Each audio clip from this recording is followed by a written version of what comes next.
Did you guys eat? Thank you. Good morning. I'd like to call the March 14th special meeting, budget meeting to order. Allegiance to the flag of the United States of America and to the republic for which it stands, one nation, under God, indivisible, with liberty and justice for all. A moment of silence to remember the service and sacrifices of the armed service members who protect our nation and the first responders who protect our neighborhoods.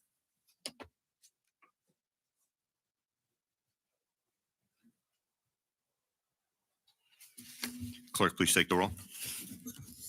Councilmember Salberg. Here. Councilmember Vojtovich. Here. Councilmember Freelander. Here. Councilmember Royak. Here. Councilmember Friday. Here. Councilmember Quinn. Here. Councilmember Kelly. Here. Council Vice President Sackett. Here. Council President Morrison. Here. Notice of this meeting was published in the Daily Record and the official newspapers for the Township of Rockaway. Notice was posted on the official bulletin boards of Rockaway Township, the Township website, and notice was filed in the office of the Township Clerk. Before we begin, are you prepared? Yes, thank you. I'm going to turn the Council meeting President. over to our mayor. So, I think in the front of the binder, right, there's always a letter or a message from myself and Ms. Palmieri about the importance of the budget. So just want to make sure members of the public, and I know the council knows most of this, but members of the public understand the process that happens. So in the fall, like this isn't a quick thing, the budget development, all the department heads get a binder, a spreadsheet from Ms. Palmieri to start the budget process. And they have time to work with their employees and all that to go through and develop a budget with guidelines that are given to them. Those are then returned. Ms. Palmieri asks questions, they meet, they go through them. And then there's public meetings that occur around Thanksgiving. They're open. When I say public, there's meetings that are noticed. They're open to the public where basically the department heads meet with Ms. Palmieri and they go through the budget. She asks specific questions, they answer them. And then at that point, we start reviewing the budget together. It was given to the council about 3 weeks ago, I think, that allows them time to review the budget. We got dozens of questions from the council. So this is a process that takes months to complete. And a lot of thought goes into it. So I just want to make that clear. I also wanted to just say, right, since I've been mayor, there's been a lot of consistency in the leadership team. So everybody behind me, Brian Schatzel was recently added, but pretty much everybody behind me, Ms. Palmieri, Mr. Sarinelli, council members Sackett, Morrison, Salberg, Friedlander, Quinn, and Vojtovich have been on the council since I've been mayor. And I think that's important when you're developing a budget. That consistency helps. We've all worked together cooperatively over these past few years to create approved budgets that deliver increased services to our residents and really are fiscally responsible. And there's a lot to that. So we've treated the township budget as really a long-term strategic plan, right? So when you look at developing a budget, it shouldn't be a one-year plan, right? This is our budget for the year. We really, with the assistance of Ms. Palmieri and Mr. Sarinelli, we really look at the budget as a strategic plan, at least over 5 years, and that's what we've done. When you start looking at a budget and treating it as a one-year plan and cutting major amounts for 1 year, it's detrimental to any organization. So we try to treat this as a business, and that's what we've done. So I just wanted to give some background so that the council understands, right? So we analyze municipalities with over 20,000 residents in Morris County. We fit in that category. When you look at those townships, since all these people have been in place, we've had the lowest increase in our general budget in that time frame for the past 5 years. We've had the lowest percentage increase of our general budget. That says a lot. And a lot of that has to do with the process we followed. So all these municipalities, there's roughly 9 of them. The other thing I would point out is that our increase in our general budget is below the rate of inflation in that same time. So we are able to do more with less. We're the only municipality that has consistently reduced their municipal tax rate during that period, which obviously helps, the burden of taxes on our residents from a municipal perspective. And unlike some of the other municipalities, we haven't seen significant residential growth that put the burden on the school system. We've been able to keep that pretty flat. We haven't approved new major developments like you'll see in some of the surrounding communities that are going up. So that's important too. Public safety, that's been a forefront. I know all the council members up there that have been part of the past few budgets. It's one of the major things that we focused on. We have the second highest percentage of public safety employees compared to all those municipalities, right? So it's a focus we have. And that means on the flip side, we have the third lowest percentage of non-public safety employees. So we have people in the office, people at DPW, people in rec that are doing more with less. Okay. They're accomplishing things. And so when you look at that and that type of work environment, we're looking to make sure we're rewarding the right people and have great synergies within the office, which we have now. DPW, the water department, Parks and Rec, there's a lot of great synergies going on, which means you have happy workers, you have happy residents. They're doing a lot of great work out there. And this budget reflects how we want to treat those situations. I want to talk about some of the things we've accomplished over these past few years, while keeping, again, a lowest percentage increase of budgets for town municipalities in Morris County with over 20,000 residents. So I think it says a lot. So we've increased the number of patrol officers and sergeants. We've purchased over 10 new police vehicles. We've increased funding to our fire first responders. We purchased 2 new fire trucks, one of them being a ladder truck. We've equipped our water department with 2 new water vehicles, one of which has been used to support surrounding communities. We've made improvements and repairs to our aging water system, replaced the gas tank in the senior center and made dramatic improvements to the senior center, purchased a new dial-a-ride vehicle and expanded the program. Through the mayor's wellness campaign, I can't speak enough about that. We've offered incredible services to our residents to improve physical, mental, and financial well-being. And I think coming out of COVID, that was important. And Peter and under Peter, Brittany have really done a great job driving that program. We've added numerous community-centric events: the seniors prom, first night, a national day of prayer, national night out with the PD, the Memorial Day parade. That's just a few. We've added so many events that it's just great for our public. Because I know when I first came in office, people complained there was nothing to do in Rockaway. We've honored our veterans and our first responders through the Hometown Heroes program that Councilman Wojtowicz was instrumental in driving funding with our partnership through Tilcon. We've entered into a new shared services agreement with Rockaway Borough. We've increased the revenue we're getting in our shared services agreement with Mine Hill. There's been numerous improvements to our recreation field under Mr. Dyer. So there's many services that we've improved or added to. And again, while keeping a budget that's fiscally responsible and from a percentage standpoint has increased less than any other municipality our size from a population standpoint. And that takes into account too, these other municipalities don't have the geography we do, the roads that Mr. Knopf and his crews have to maintain, the water system. So I just want to say it's a collaborative effort between all of us to make this happen and provide the best services for our residents. And I think we've done that consistently. And I want to thank the council for their partnership in making that happen. So that's all I had to say, Council President. Thank you. Thank you. Could I just follow up with the mayor? I just want to say thank you. That's You all. could say thank you. And Mr. Mayor, I appreciate everything that you're saying and all the efforts that everybody has put into assembling this budget from the end of the year with some of the old council members that are no longer here, and then answering and working with some of the new members as well as the council in total. And I just want to make sure that this council understands that we have a definite fiscal diligence that we need to provide Hang on. for the residents. I understand what you're saying, but I understand what you're saying, but it was just, you said you were going to thank I was, and I just Mayor, want to make but sure. the council doesn't need to be lectured. So I'm going to take I'm back not. your I'm actually time. speaking to the public on this. Mr. Kelly, but it's not your position right now to speak to the public. It is. I'm withdrawing your time. I object. Is there a second to the motion that Mr. Kelly makes objecting to my wanting to move the meeting along? No, to be allowed to. to speak to the public of an introduction of what we need to do. Mr. Kelly, for it this is not your budget. position to introduce to the public. You are not recognized.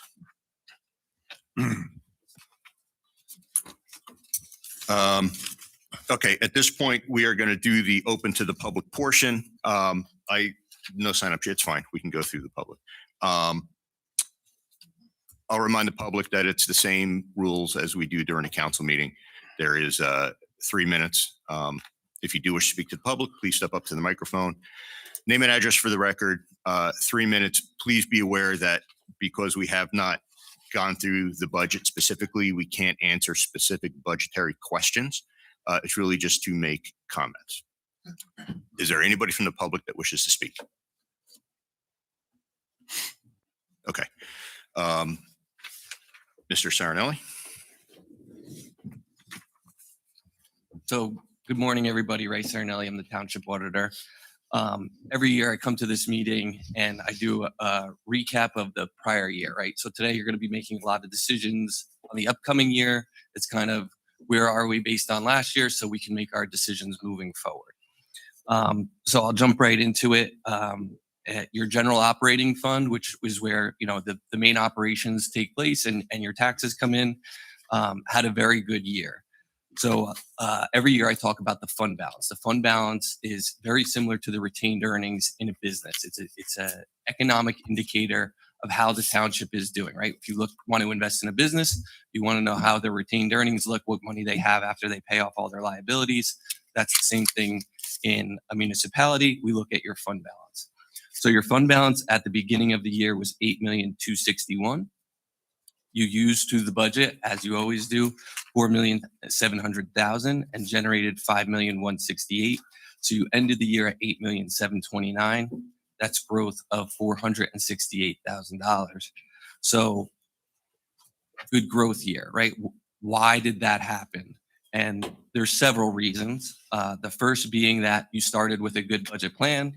I'll be honest, the mayor stole a lot of my thunder of what I'm going to talk about today, but you started with a good long-term plan for 2025. The revenues came in much higher than expected in a lot of areas, particularly in interest.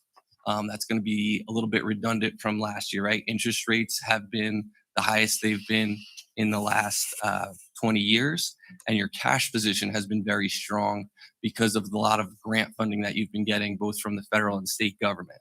So high cash position, high interest rates, you collected $1.8 million of interest. That's actually down slightly from last year, but last year was the highest interest that Rockaway Township has ever collected in the history of Rockaway Township. So still a very good, strong revenue that's continuing to help build your fund balance. The other main reason is controlled costs. The unspent funds that go into the budget that you don't spend come back into the fund balance after a 2-year cycle. It's a little bit of a confusing process. That's why you have somebody like me, but it's a very good thing when you build a budget and then your administration, the people behind me, they don't just spend because the money is there. They all try to control the costs that you've set forth for them. So that's a very good thing as well. So overall, very good, strong growth year, right? The fund balance is up $468,000. It's about 19% of your operating budget. That's a very important factor that we'll talk about. And it's actually a pretty sweet spot to be in for where we are in the economic cycle. Looking forward, I would say that number is probably going to stabilize. Growth of something like $500,000 is probably not going to happen in 2026. There's a lot of things changing. Interest rates are coming down. Your cash position is coming down as well because that grant funding has now been spent. Something like the ARP funds, which were historic monies that came in here, have now been spent. So your cash position is coming down. That's similar to all municipalities across the state of New Jersey. As those grant funds are being spent down, cash positions are being reduced. So nothing to worry about, but just not going to be a big revenue driver like they have been. And also inflationary pressures, which I'll talk a little bit about when we get to the budget. But over the last 7 years, inflation has been high. There's nothing different for this year, particularly in the area of health benefits, which we'll talk about is really, it's a hard cost to absorb at this point because the inflationary pressures is so high on those things. So that's your general operating fund. Is there any questions on that? I do want to touch base on your other funds, but I always like to check in after the general operations because there's a lot going on there. I do. Mr. Serenelli, Mhm. could you tell us the budget amount that's presented to us today for 2026? So I can get to that. If I could just finish on last year before we get to next year. What was last year's amount? Last year's total budget amount? Correct. Sure. Somewhere right around 45 million. I can give you the exact number.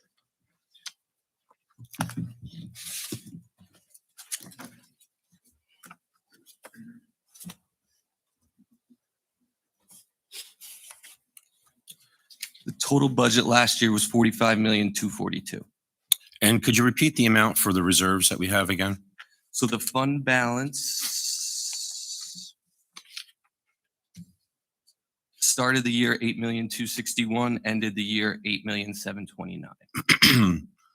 And with the fund balance and some of the concerns that were raised by the state of New Jersey with the comptroller's office, there was a recommendation to take money out of the fund balance and put it back into the general to offset costs that were taken out wrongfully back in the comptroller's report. Are you aware of any of that? So the comptroller's report wasn't specifically talking about this fund balance number. Where would the reserves come from that the comptroller's office is asking to refund back to the taxpayers? So the reserves that they were talking about were for sick and vacation reserve and We're not talking about leave payments. We're talking about actual reserve money. the reserve, yeah. Uh-huh. Yeah. And the sewer assessment fund balance. And just to be clear, the comptroller's office has been satisfied with all remedies concerned to those. Can we talk I about? don't think so. Okay. I don't think we can talk about that yet. In the comptroller's information, I know I requested it from administration. I know that Mr. Howard did receive it, not the other council members. Was there a reason why we didn't get that information that could assist us with this budget today? We were told that it's confidential at this point. We can't share it with anyone at this point. Who told you that? The state. So also there's a little bit of confusion because it's called an audit, but it's an operational audit, not a financial statement audit. So some of their recommendations relate financially, but most of their recommendations are on an operational level. No, some overspending and everything else for benefits and a lot of the cost concerns and ordinances that were for bond money and everything else. I understand that, but there's still dollar amounts and recommendations from the original audit report that did speak about refunding money from reserves back into the general for the taxpayers to receive that benefit back. Right? So I can tell you that this budget does that. There is money taken out of the reserves and put back into the general fund. Where does it show that? Or where would it show that? On the revenue side of the budget. Okay, please wrap up your thoughts, Mr. Kelly.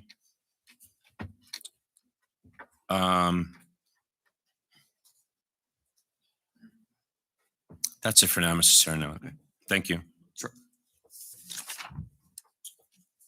Any other questions on the general operating fund? Yeah. So the sewer district operates, it's very unique to Rockaway Township, and it operates within the current fund, has a very stable fund balance of $775,000. That's up slightly from last year. This past year, the sewer district did make a major capital purchase for the first time in a long time, which is a jetback truck, right? That purchase will be paid for out of the sewer district over the next several years because it is a large capital item. It's allowed to be paid for over time, similar to other large capital items, which is a great, long-term plan for not only that fund, but your long-term capital plan in general. So the trust funds and other reserves operated normally and are very strong. In particular, you have a storm recovery trust, which, getting 2 15 to 20 inch snowstorms in a year, being able to utilize that fund takes the pressure off the budget in 2026. So again, a good long-term plan there. In capital, very exciting year for me, a nerdy accountant. You had a lot go on. So we sold permanent bonds. And what's a little bit confusing about your debt structure is as projects are ongoing, that you issue what's called temporary debt, and it's renewed every year. So those are called notes. Once, as part of the long-term plan that the township has, every 10 or so years, all of those notes are combined together and then spent out of and put together into a long-term bond that's paid back over a period of time. So as part of that process, Lisa and I and the financial team, your bond counsel, your municipal advisor, met with a rating agency. So what is the rating agency's job? Their job is to analyze whether how well you will be able to pay back the debt. So they look at your financials, they look at the demographics of the town, what makes up your tax base and things like that. Very positive results from the rating agency. So the rating agency gave you a AA1 with a positive outlook. That's the highest you can get before AAA. And the rating agency member that we met with even said some of your indicators we could consider you for AAA, but I don't think it will happen. And it didn't.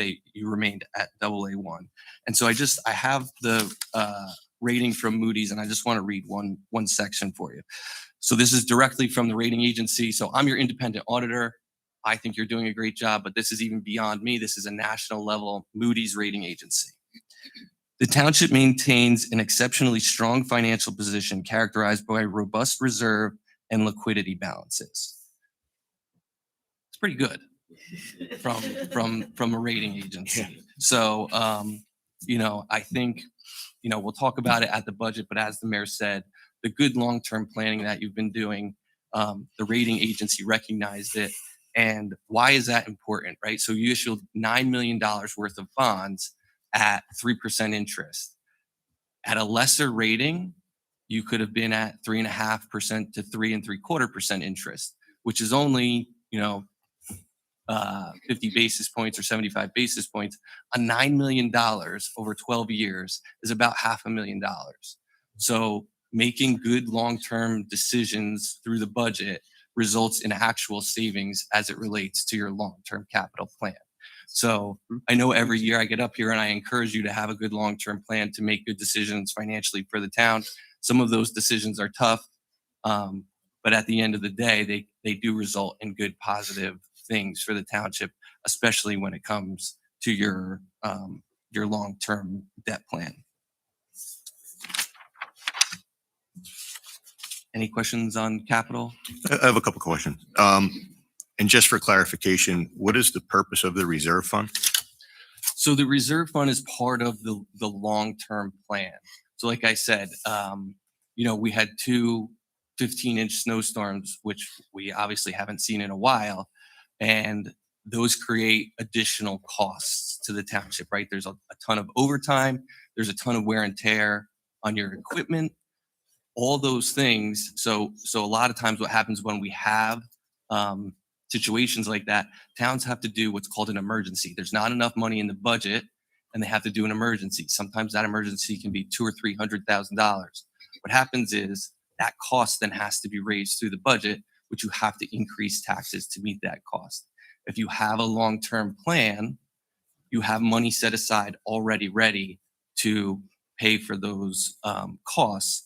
So it kind of spreads out costs over a longer period of time so that your budget isn't constantly going up and down for all these different unique circumstances and emergent circumstances that can happen to any municipality, but in particular, one of your size. You're the largest municipality. All right. So just to clarify, I mean, to dumb it down for us non-nerds, like you said, it's basically like a savings account.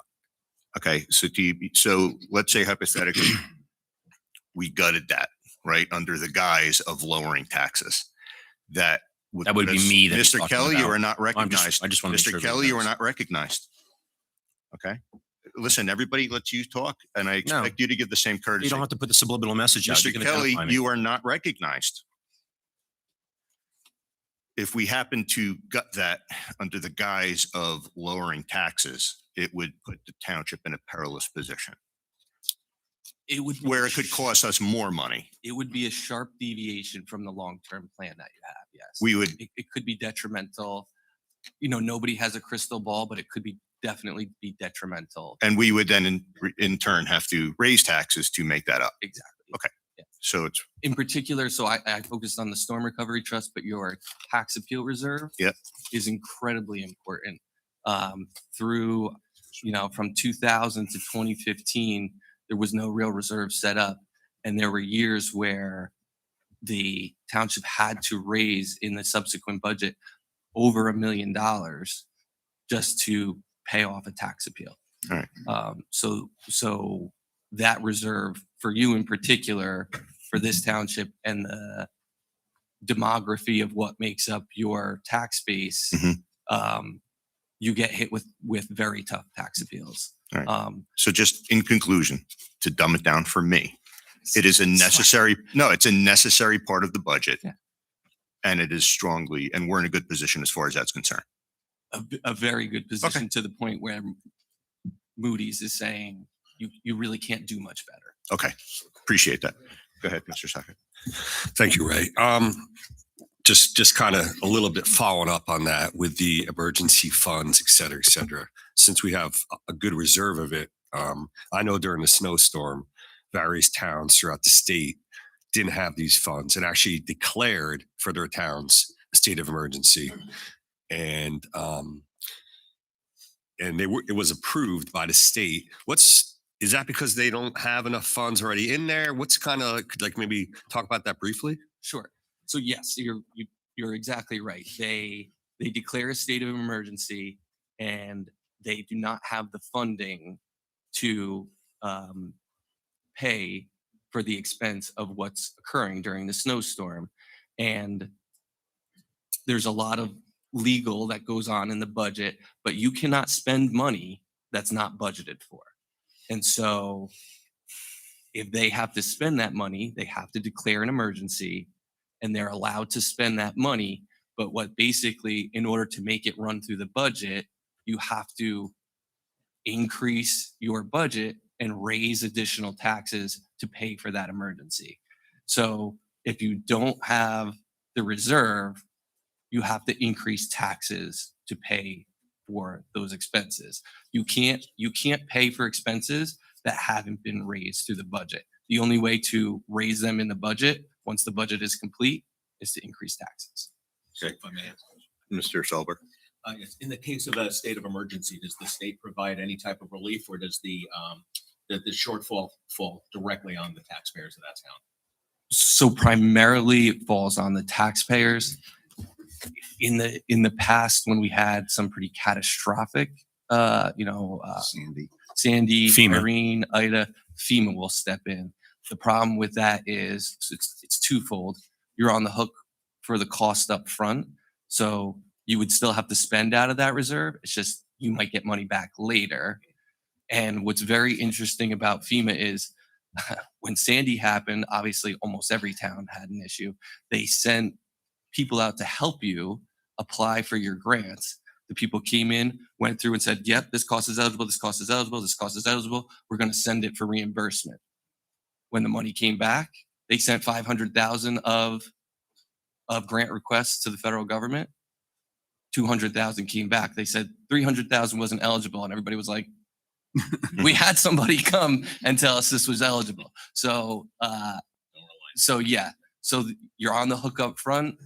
You might not get back exactly what you're going to get, what you apply for. Okay. Mr. Friedlander. Yeah, fast question.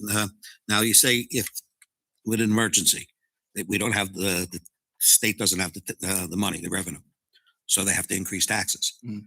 They don't have a way of moving money around from department. In other words, reducing another department's expenses to take that money and move it to where they need it. They're not allowed to do that. The way your budget is structured, you could do that. there's certain statutory limitations to what you can move between departments, and on timing, there's differences between what you can move departments. And normally those numbers are kept minimal, right? You built a budget based on that's what's going to be spent in that department. Now, obviously, there's fluctuations in there.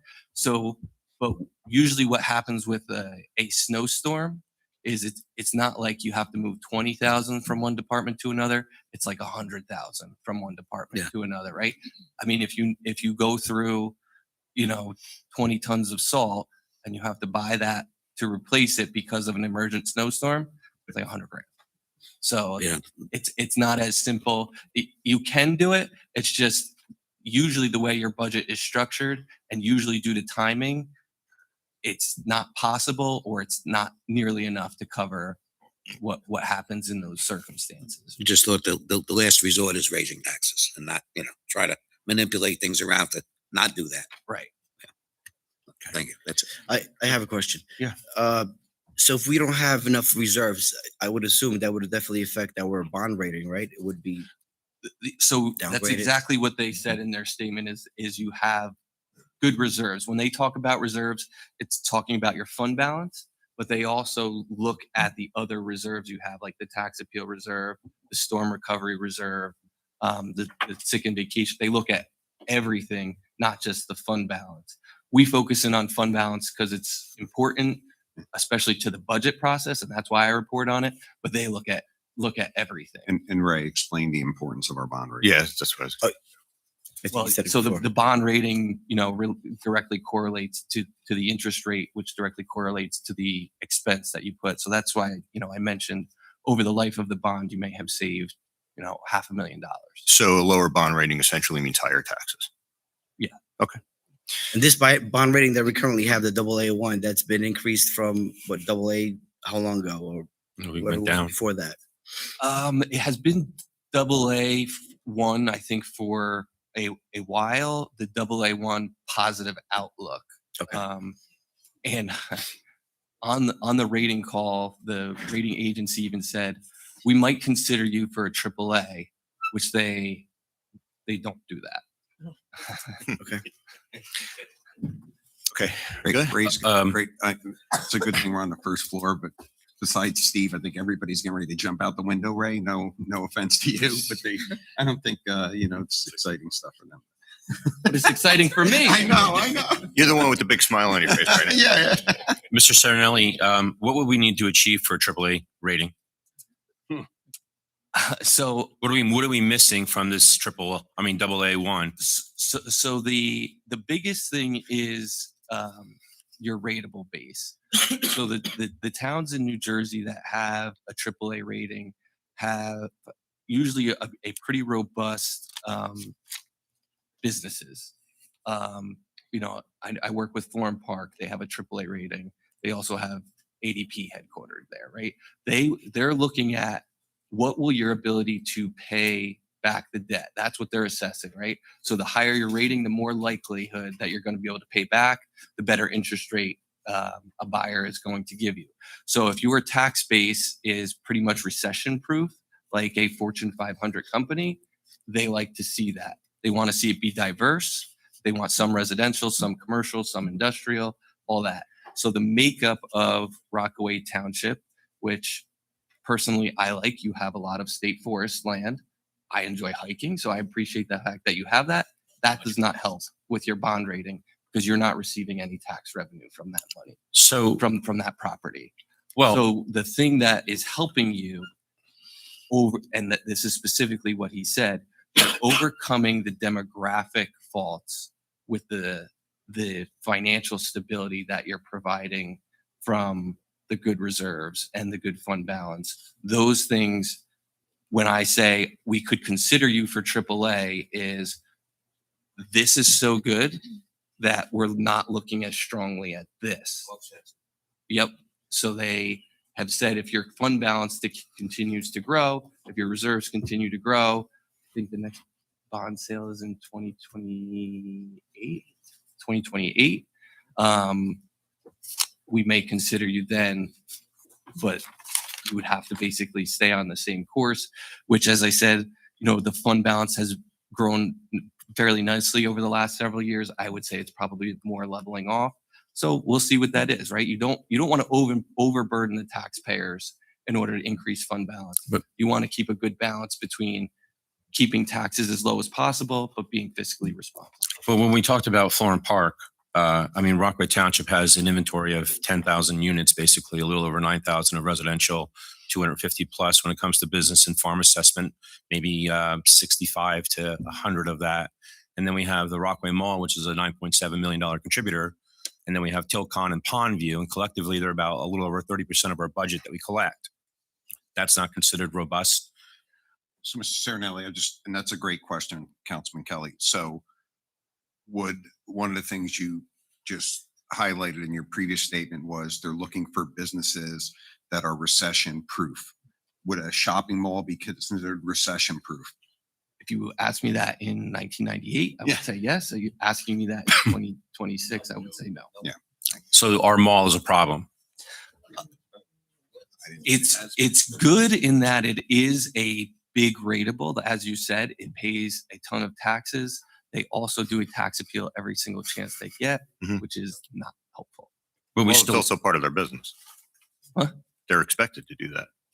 That is their business model, is to appeal their taxes as often as they can. well, it's also based on vacancies and empty areas too that create those issues. But I think our tax assessment department does a phenomenal job with upkeeping with that.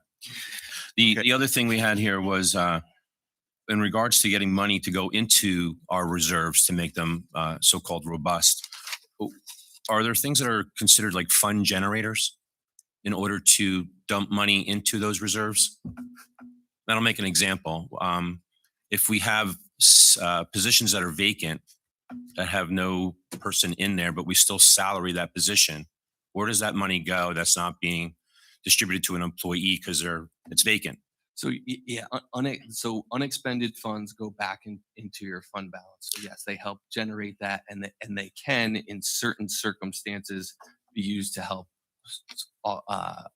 replenish reserves. Yeah. Right. And then if we had increased budget lines that are above what maybe that department or that line item really needed, that extra amount of money that's not used, that was proposed more than what was needed, that too, if approved, would go back into the reserves or the fund balance. Good. Yeah. So it's a tactic actually of what departments do in municipalities is they increase certain line items, they fund non-positioned employment areas with no interest or no bodies going in there to increase our reserves. Would that be accurate?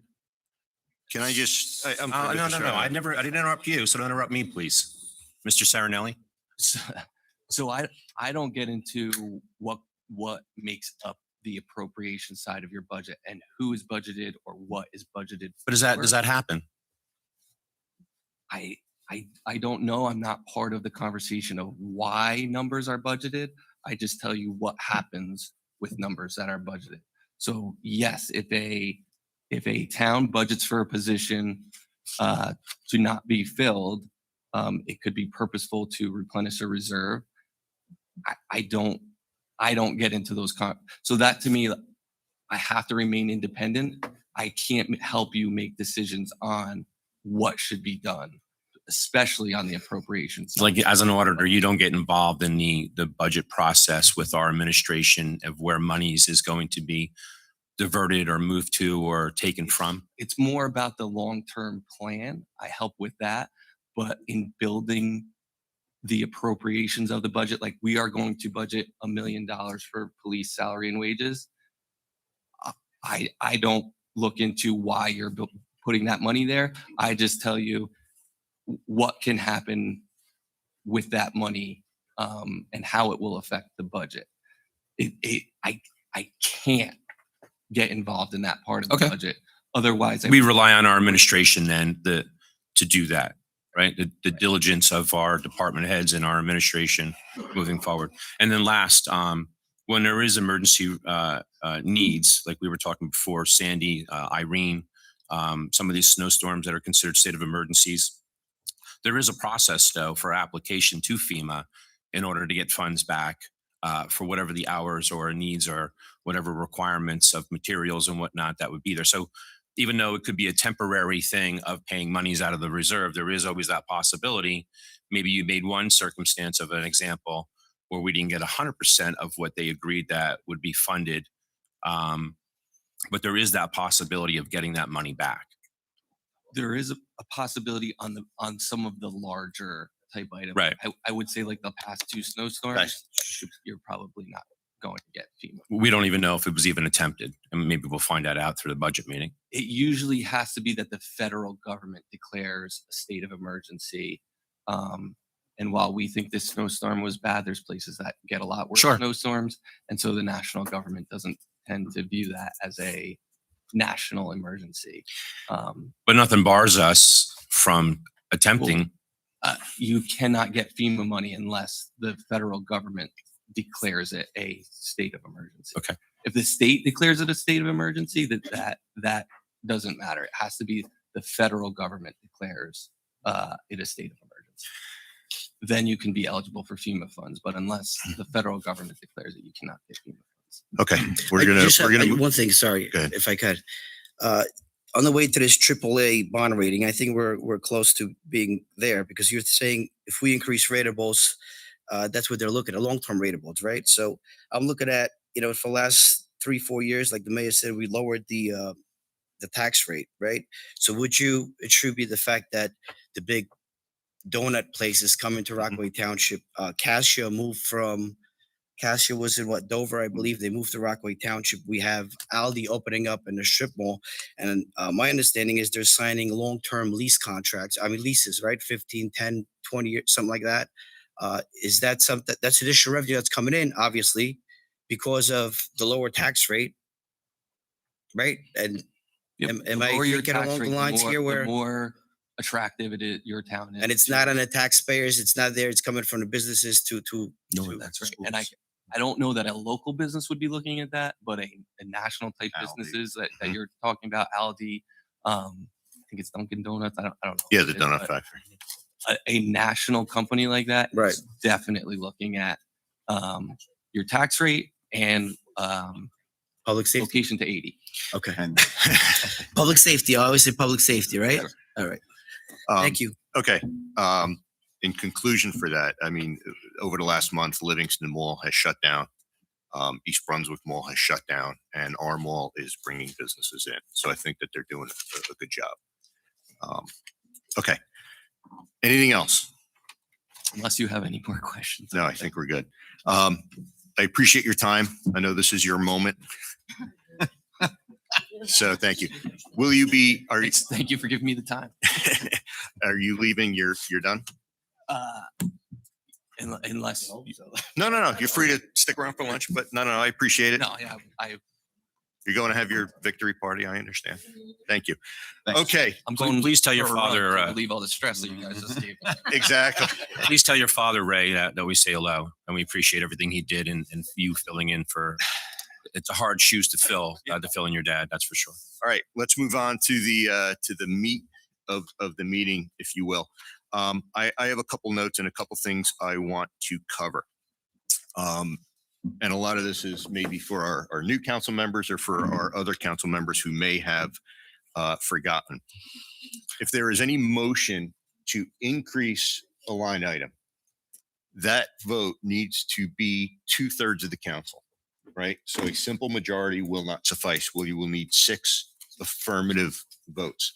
If somebody makes a motion to reduce a line item, that is a simple majority. 5 votes are required. Okay. There's been some emails going back and forth from Mr. Kelly. I certainly appreciate the research that was put in. What was the substance of the emails? I'm going to Mr. go over right now. Okay. There was a bunch of questions that were raised. Again, I appreciate the research. Mr. Kelly certainly has his opinions. Our legal counsel has their opinions. We obviously are going to go with the opinions of our legal counsel. So there's a couple points that I will go over for the council's benefit. Mr. Kelly referred to NJSA 4069A-37.1, requesting that he be told the name of the mayor's designee. Not only does that statute have nothing whatsoever to do with communications between us and the administration, the mayor is here. Okay. He asserted NJSA 4069A-36 and 37 supports, quote, the council's lawful powers to investigate, inquire, and removal of municipal offers and settings of salaries. Now, while the statute authority does include the ability to investigate certain situations, in order for a council to use its investigative power, it's necessary for the council to pass an appropriate resolution by a majority of council members. Okay, so obviously it is their right, but at that point it would have to move to a resolution and then a majority. One of the main concerns I have for the meeting today is I need to make crystal clear that there will be absolutely no discussions, and it will not be tolerated, any discussions pertaining to any individual employees, all right, or job positions in which the employee is identifiable because there's only one person. Okay. We have no authority for allowing that discussion, and we will not be doing that. Now, every section of the budget that deals with salaries has a provisional line, all right, which we can discuss. And while we may not be able to discuss individual personnel, you certainly have your right to express your opinion by voting yes or no on that section of the budget. Okay. More importantly, section 2-5.1 of our code gives the council president the authority to determine how council business must be conducted. Under that authority, I am stating that I will not permit any discussion, questions, or issues to be raised concerning any individual township employee. Section 2-5.1 also gives any member of the council the ability to object to a determination that the council president makes. If any council member disagrees with a determination made by the council president, you may object, in which case the objecting person should make a motion, and then that motion must be seconded to allow a vote. If there's no second, it automatically fails. If the vote fails, then obviously the motion will fail. We put out a request for all council members to review the budget. We got these budget books a month ago. Obviously, plenty of time for the council to go through the budget on their own, line by line. For everybody's edification, we requested that any questions pertaining to that to the budget be directed to our business administrator CFO in order to give her ample time to research and give a proper response. Okay, at that point, I took that email completely unredacted or adjusted, and I took those responses and I forwarded them to the council as a whole so they could then review those questions and answers for their own edification, also in an attempt to keep duplication of effort at a minimum. So many council members did do that, and I appreciate your time. Some council members did not do that, most likely because their questions were answered by somebody else. This is my 6th budget, and I appreciate the effort. That process did go smoothly. Again, thank you for the council members that raised those questions. On a complete side note, I mentioned that this is my 6th budget. I do want to recognize that this is Councilman Quinn's 25th budget. His first budget, he did reduce by 4 animal pelts and 4 bushels of wheat. And he is the one who approved the leather helmets for the Rockets back in the day. So again, thank you for your service on the council. And again, 25 budgets, that is certainly something to be proud of. How many for you, Manny? 13. So Take a break. he couldn't do it. The other piece I'd like to point out, and it kind of puts it in perspective, for the council. I asked Ms. Palmieri to basically run the numbers for me, to break it down for me. I always use the term for me, dumb it down, break out the crayons for me. I am not an accountant. This is what you guys do for a living. Okay. So I ask you guys to break it down into simple language that I can understand. To put it into perspective, every $10,000, let's say a council member makes a motion to increase a line item $10,000. So every 10,000, actually a little bit more than $10,000 will increase residents' taxes by $1 a year. Average, the average homeowner. Okay.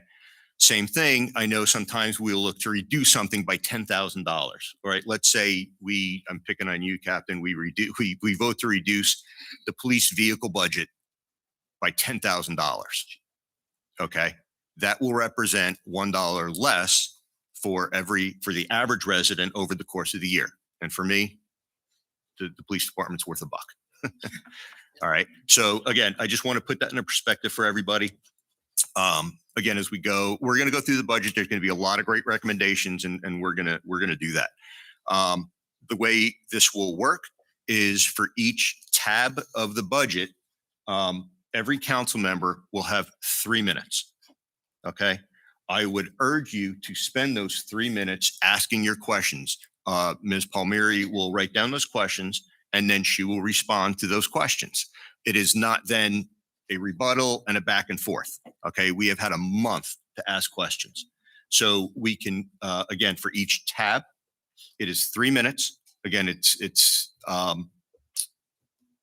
if you want to use those 3 minutes to go back and forth and ask questions, that is certainly your right. Okay. But again, knowing that we've had a month to go over this, it is very fair at this point to offer that time. I know some council members will reply that we were asking the questions because the public wants to know. The public has also had ample time, and they were offered time this morning to ask questions. I do expect this to be very beneficial for the public. I think this is the largest gathering we've had for a budget. I encourage it. I'm happy to see the public here.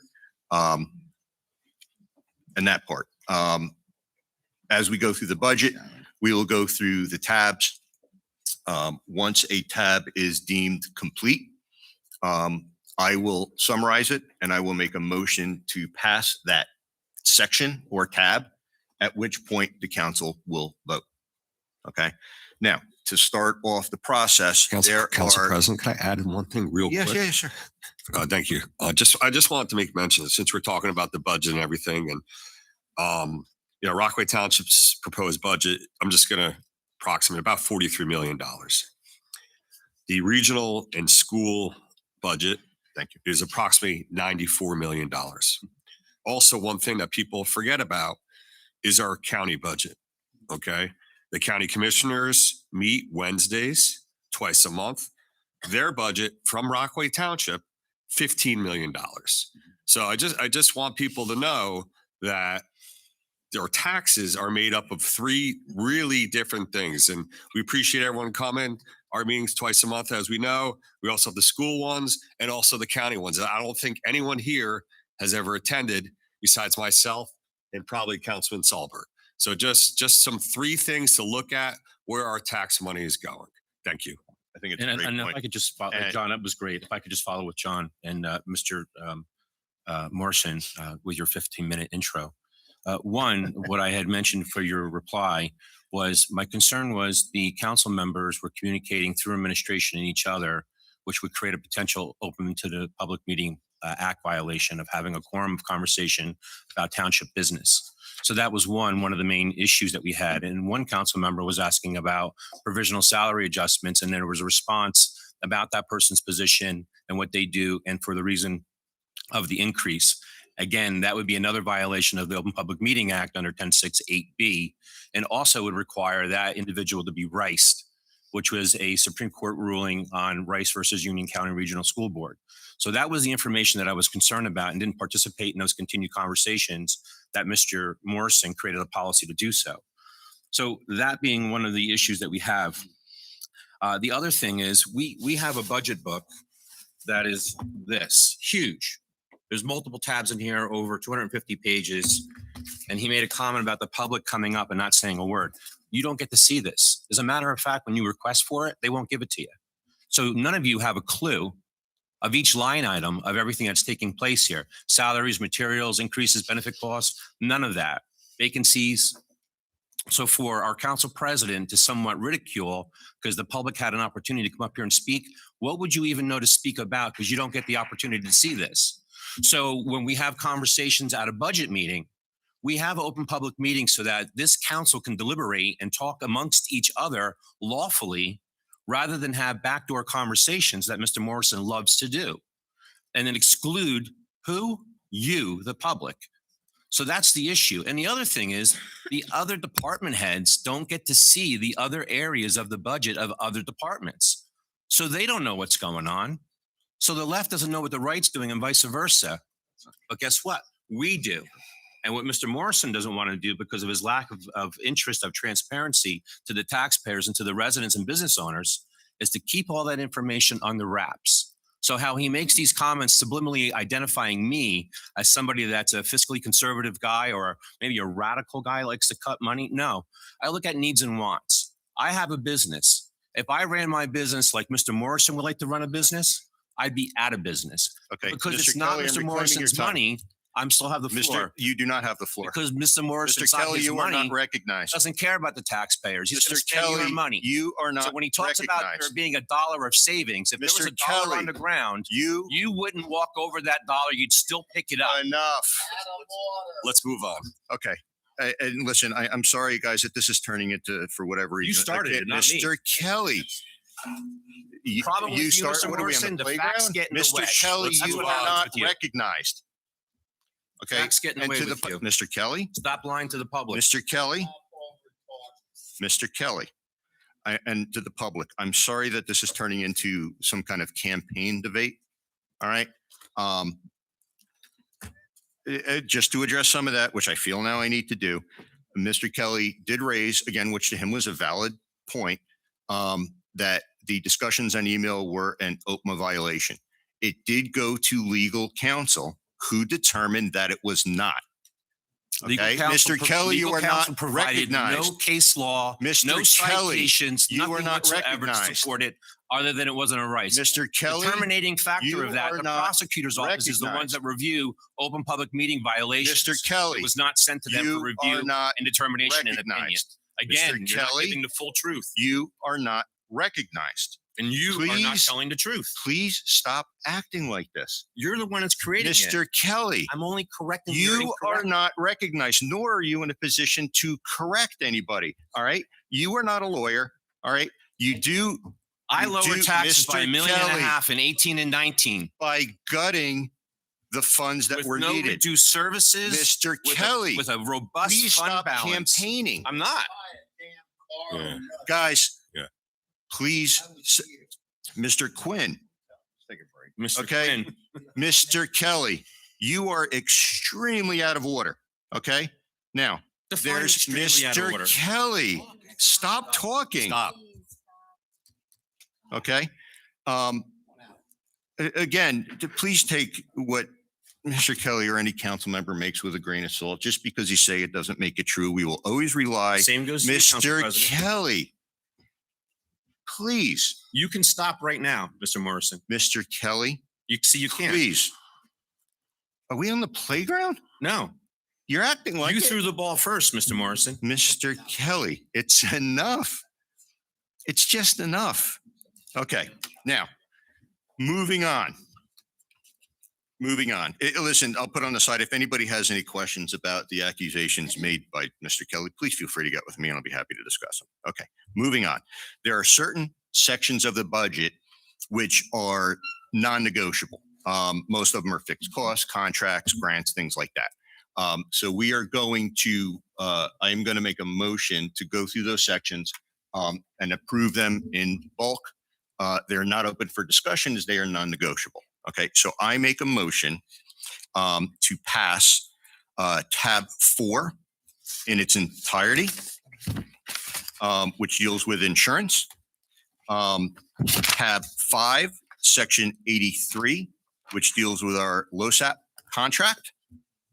Tab 6, Section 119, which deals with our condo reimbursement. Tab 7 in its entirety, which is our contract for garbage and trash removal. Section 10 in its entirety, which deals with the public library, and that's per statute.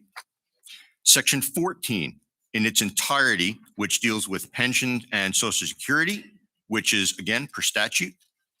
Section 16 in its entirety, which is our grants. It's money in, so we don't want to mess with that. And then sections 18, 19, and 20 in their entirety, which deals with fixed debt source, and again by statute.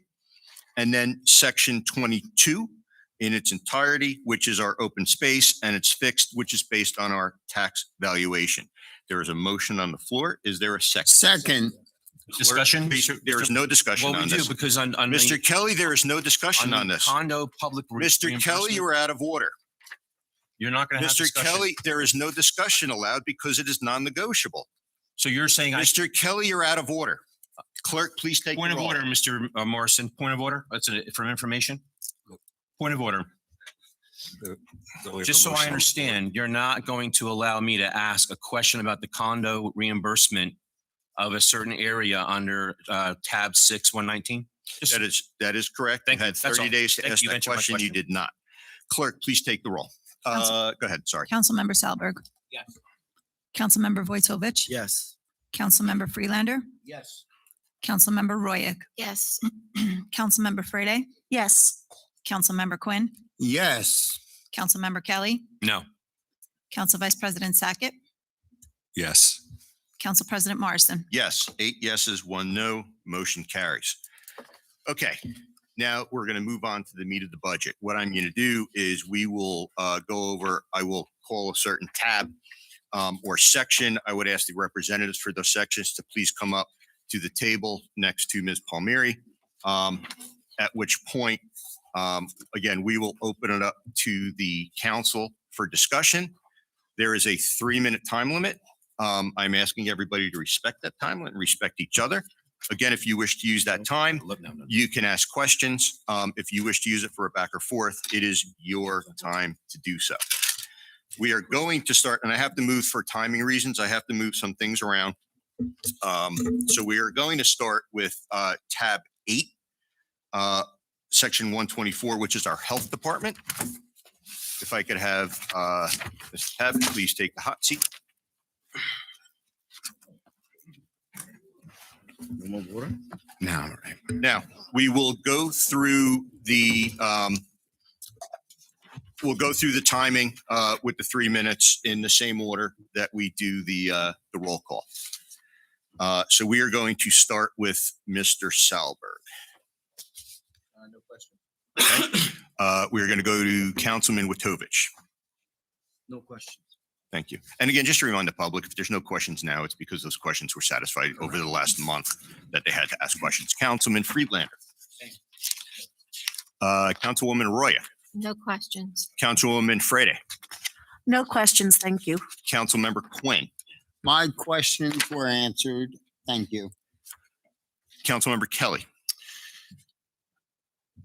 Mr. Tabbitt, thank you for coming here and putting together your budget and knowing you throughout the years and being on the council. You do a phenomenal job.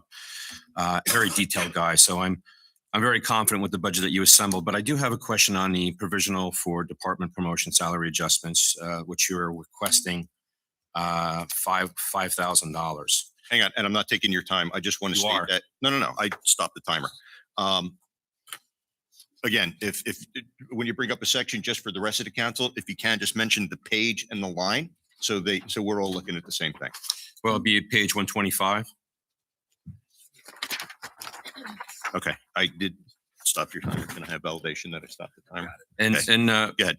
Mr. Tabbitt, we have in 23 and 24, both were $5,000 of salary adjustments, and then we have $8,000 for salary adjustments, and now we have $5,000 for salary adjustments. So over that course of time, it's $23,000 collectively for salary adjustments. Those who receive the salary adjustments of $8,000, are they still employed? Yes. Council. So we're giving an additional $5,000 in it to the 8,000 that was given last year for salary adjustments? No, that's not accurate. Okay, Um, can explain then. Well, first, with regard to your first question or comment, I don't recall whether those budgeted salary adjustments were provided each of those years. They may have, but I just honestly don't remember. They were in the budget. So if they weren't provided in the years and the money was put aside and approved, that went back into a general fund? Again, right, giving, taking money from the taxpayers for something that wasn't being used? No, I don't make the final decision on if that salary adjustment is. I understand that. But with regard to last year's, this year's $5,000 requested salary adjustment doesn't pertain to the allotment last year or to the employees. Who does it pertain to this year? Just identifying the position. He cannot identify that position. No, you're not. I'm asking the name of the person, but the position, is it going He to is be? not allowed to name the position. Is it That's already? most of them. There's no provision that says he cannot. Mr. Kelly, I'm not allowing We that can't question. talk about Mr. an Cabot, please individual. do not answer. You that have my question. 3 minutes. You're interrupting it right now. You are not allowed to ask that question. I object. Is there a second to Mr. Kelly's objection that we name the position? Motion doesn't carry. Please carry on. So what is the money being used for, the 5,000? Do you have a position that you're identifying? Not to name the position. Yeah, absolutely. Is it one position, two positions? It is one named position, yes. And what would be the reason for a salary adjustment of 5,000? Basically for not being able to have a competitive salary in that position. Explain. For a professional position where employees we may not be able to retain employees because we're not offering a competitive salary, and employees are going elsewhere to attain a better salary. And is this in addition to like a 3% increase that we have? Correct. Okay, so they're getting their increase. Now, all of your employees aren't getting a section of a piece of this 5,000? That is correct. Okay, You interrupted me for 2 minutes. I did not. So Okay, I object. Mr. Kelly, is there a motion on the table from you? My motion is to reduce the salary adjustments from 5,000 to 2,500. Is there a second? I'll second that. Okay, clerk, please take the roll. Councilmember I'm Salberg, sorry, who seconded? Adam, Thank you, Adam. I'm sorry, Mr. Selber. Yes. Councilmember Vojtovich, No. Councilmember Freelander, Yes. Councilmember Royak, Yes. Councilmember Frede, Yes. Councilmember Quinn, No. Councilmember Kelly, Yes. Council Vice President Sackett, Yes. Council President Morrison. No. It is 6 yeses, 3 nos, motion carries. Ms. Palmieri, are you taking notes on this, right? Okay. Council Vice President Sackett. I have nothing. Thank you. Okay. And the only comment I have is, again, Mr. Kelly made a comment that we were, quote, taking money from the taxpayers. That is not necessarily the case. It is. It's an unfunded. Mr. Kelly, I don't interrupt you, Be please. correct. Mr. Kelly, Point again, of order, Mr. Kelly, I am Point of order, talking. Mr. Morrison. I'm going to continue to do this if you're going to say untruthful things to the public. The money As- was approved and it wasn't used. And the money that wasn't used goes back into a fund. So the taxpayers were, Which is used to lower they the taxes. paid $8,000. So that's $8 that somebody would pick up on the floor if it was It's there. 80 cents. 80 It's cents. Every 10, that right. Okay, Can I Move it. clarify? I'd still pay Yes, this change. please clarify. So whatever we appropriate, we do not spend it. It is correct. It goes back into fund balance, as Grace Serenelli had explained, Mhm. which is used ultimately to offset taxes. To lower for the following taxes. year. So it is going back. to the Okay, taxpayer. thank you. Okay, Is it still collected from the taxpayers? Mr. Kelly, you Mrs. are not Is recognized. this still collected? Mr. Kelly, you are not Point of order. recognized. No.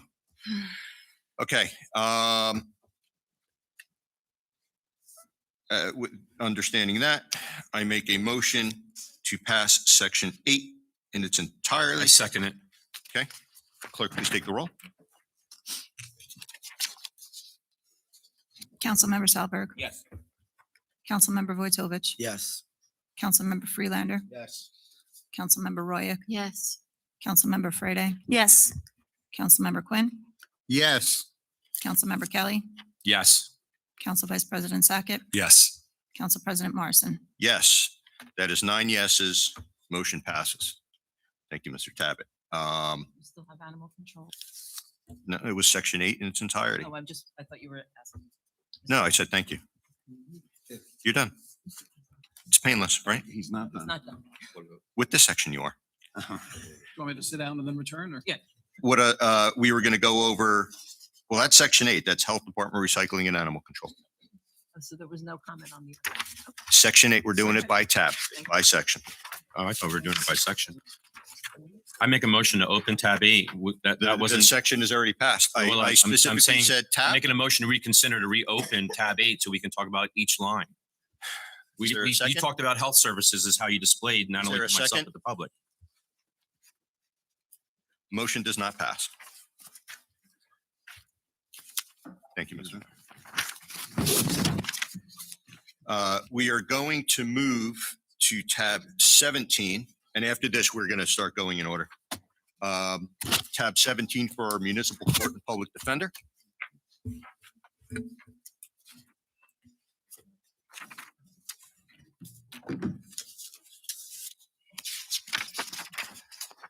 Opening up for discussion, Councilman Salberg. My question was answered. Thank you. What was that question? Mr. Kelly, all questions were sent email over the course of the last month. You had ample time to look at them. The public didn't get an opportunity Mr. to. Kelly, you are out of order. I make a motion to have Mr. Salberg identify what his question was so that the public will have a greater understanding of how it was answered. Is there a second? Transparency, everybody. I'll second that. Uh, You can easily answer it, Please take a Mr. vote. Salberg, rather than go through the process. Mr. Kelly, you're making us go out of process. Please take the roll. No.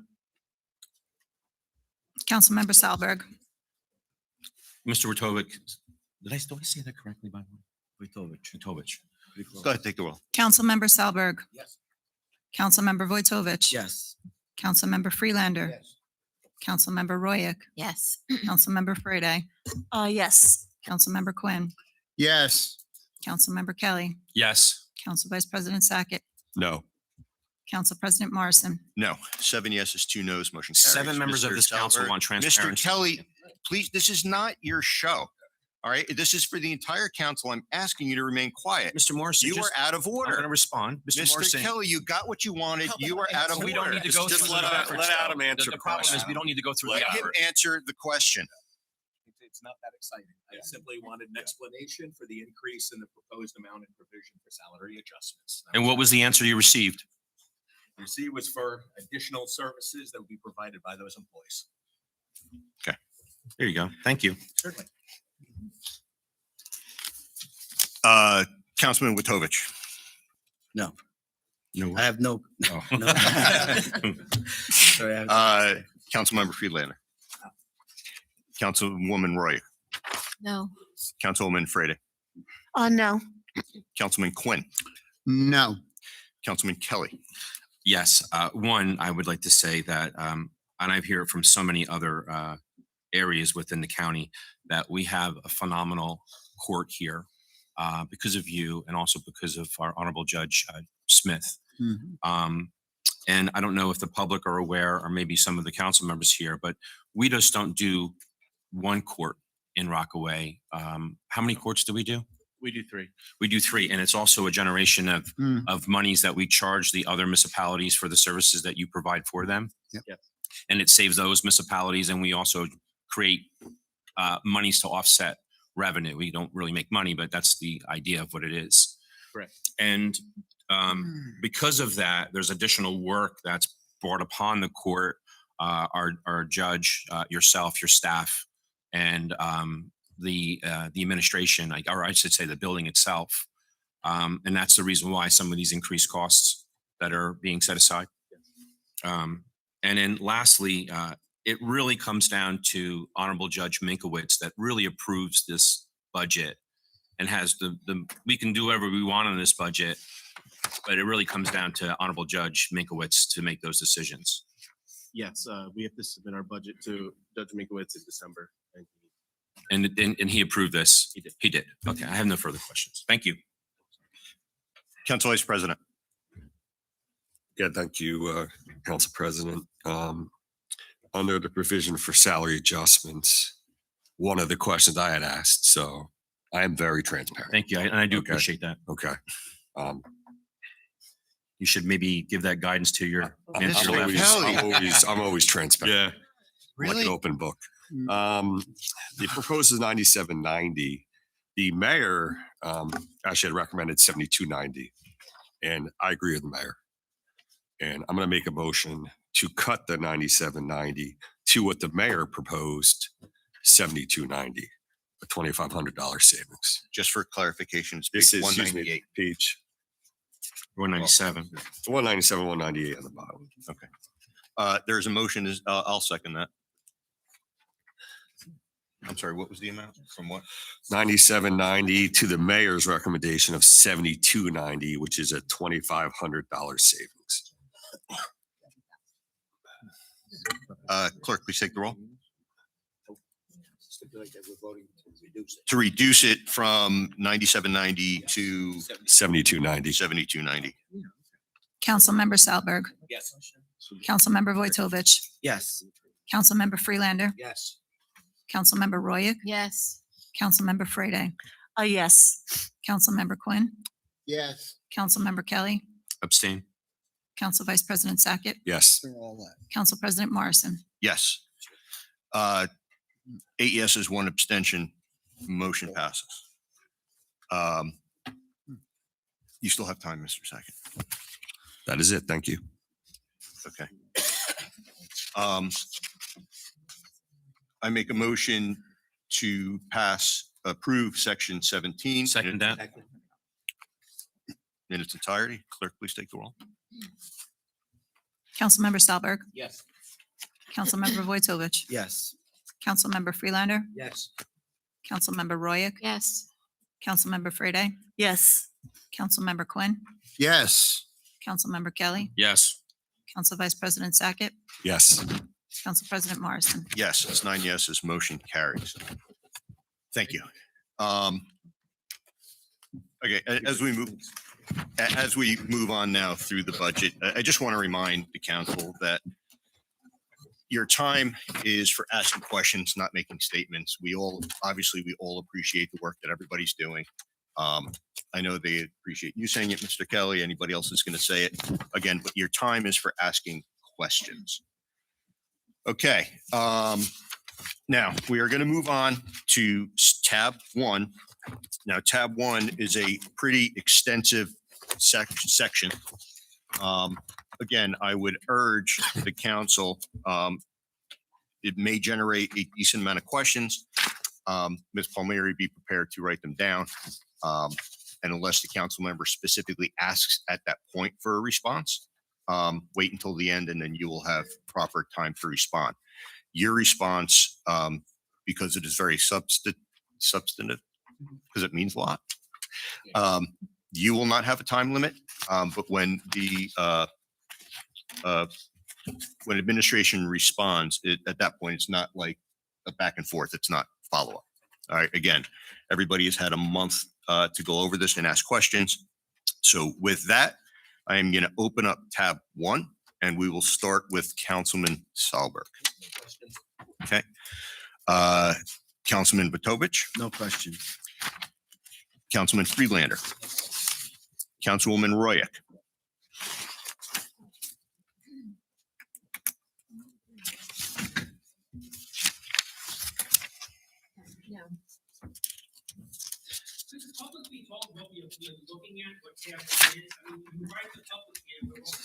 it's the administrative expenses. You're welcome. I'll be sure to do that in the future. It's a valid point. Councilman Quinn, did I call on you? Councilwoman Frede, sorry. No questions. Councilman Quinn, No question. Councilman Kelly. Provisional salary adjustments, 5,000. Which page? 2. And there's a lot in this, Mr. Morrison. There's no way 3 minutes based on, that's going to be tough. I'm sorry. We're going to try, Go ahead. right? And there's extensions that you can give it to. And if you could just restore my time for that. $5,000 for salary provisions. Is it, what positions it for? Why don't you write down his questions? We can answer them. I don't want to take your time. But go ahead. Well, no, so is it, because we're going to have to make motions on each tab as we go? On the tab in its entirety, tab 1. Maybe just go through them all. Okay, but it's 33 minutes going to be tough, John. I mean, this is a pretty thick area. Well, and again, Mr. Kelly, Yeah. we had a month to ask these, Yeah, but we can't have quorum when we do those things. As to but your it's for your policy. edification. Again, and to your that's why policy, there's- we couldn't do that. We'd be unlawful. Legal advertising. Not We have a according to local our finance attorney. notice and legal advertising has changed now as of March 1st. Is it required to still have legal advertising? On page 3? Can I just answer them as we go? Yeah, I mean, this is. Yeah, go ahead. So the provision for salary adjustments, you asked me what position it's for. As a blanket response to all these questions, these are to give the mayor the ability to give increase. I understand that. I need to know the position. You're taking up so much of my time to answer a question on Ms. We Palmieri. will not be discussing positions. Where's the money going? I'd where's like to answer that if I can. Go ahead. Yeah. Okay, so that is to give the mayor the ability to, with my recommendations, it's ultimately his response, his decision as to where that money will. Is it going to one person or two people? In this case, it is going to one person. One person. But I'm just saying as a blanket statement for all of these questions that many of these. On the page 3 of legal advertising, is it required to do legal advertising anymore? Is it required? It's required. It is? We advertise for positions, we advertise for various, it's not just for the. This isn't for like open public stuff? No. Conference and meetings, it seems that $349, $369, $602. Now you're asking for $1,500 when the history shows that it's been a third of that. I have employees who are asking if they can attend conferences, education and so forth. And those conferences would only retain to their position or other positions? For their position. On legal services, we've had 24 was 57,000. We had in 25, 29,000. Now you want Can you give me a page number? 7. Well, we have 70,000 now. We're actually 2.5 times the amount. Okay.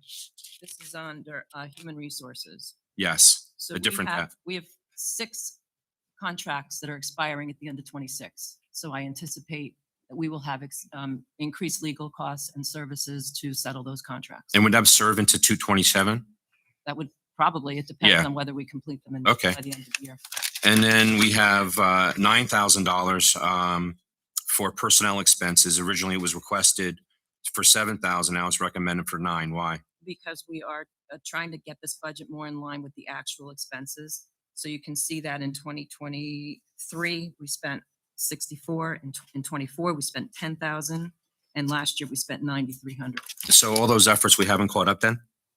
This will have us caught up, yes.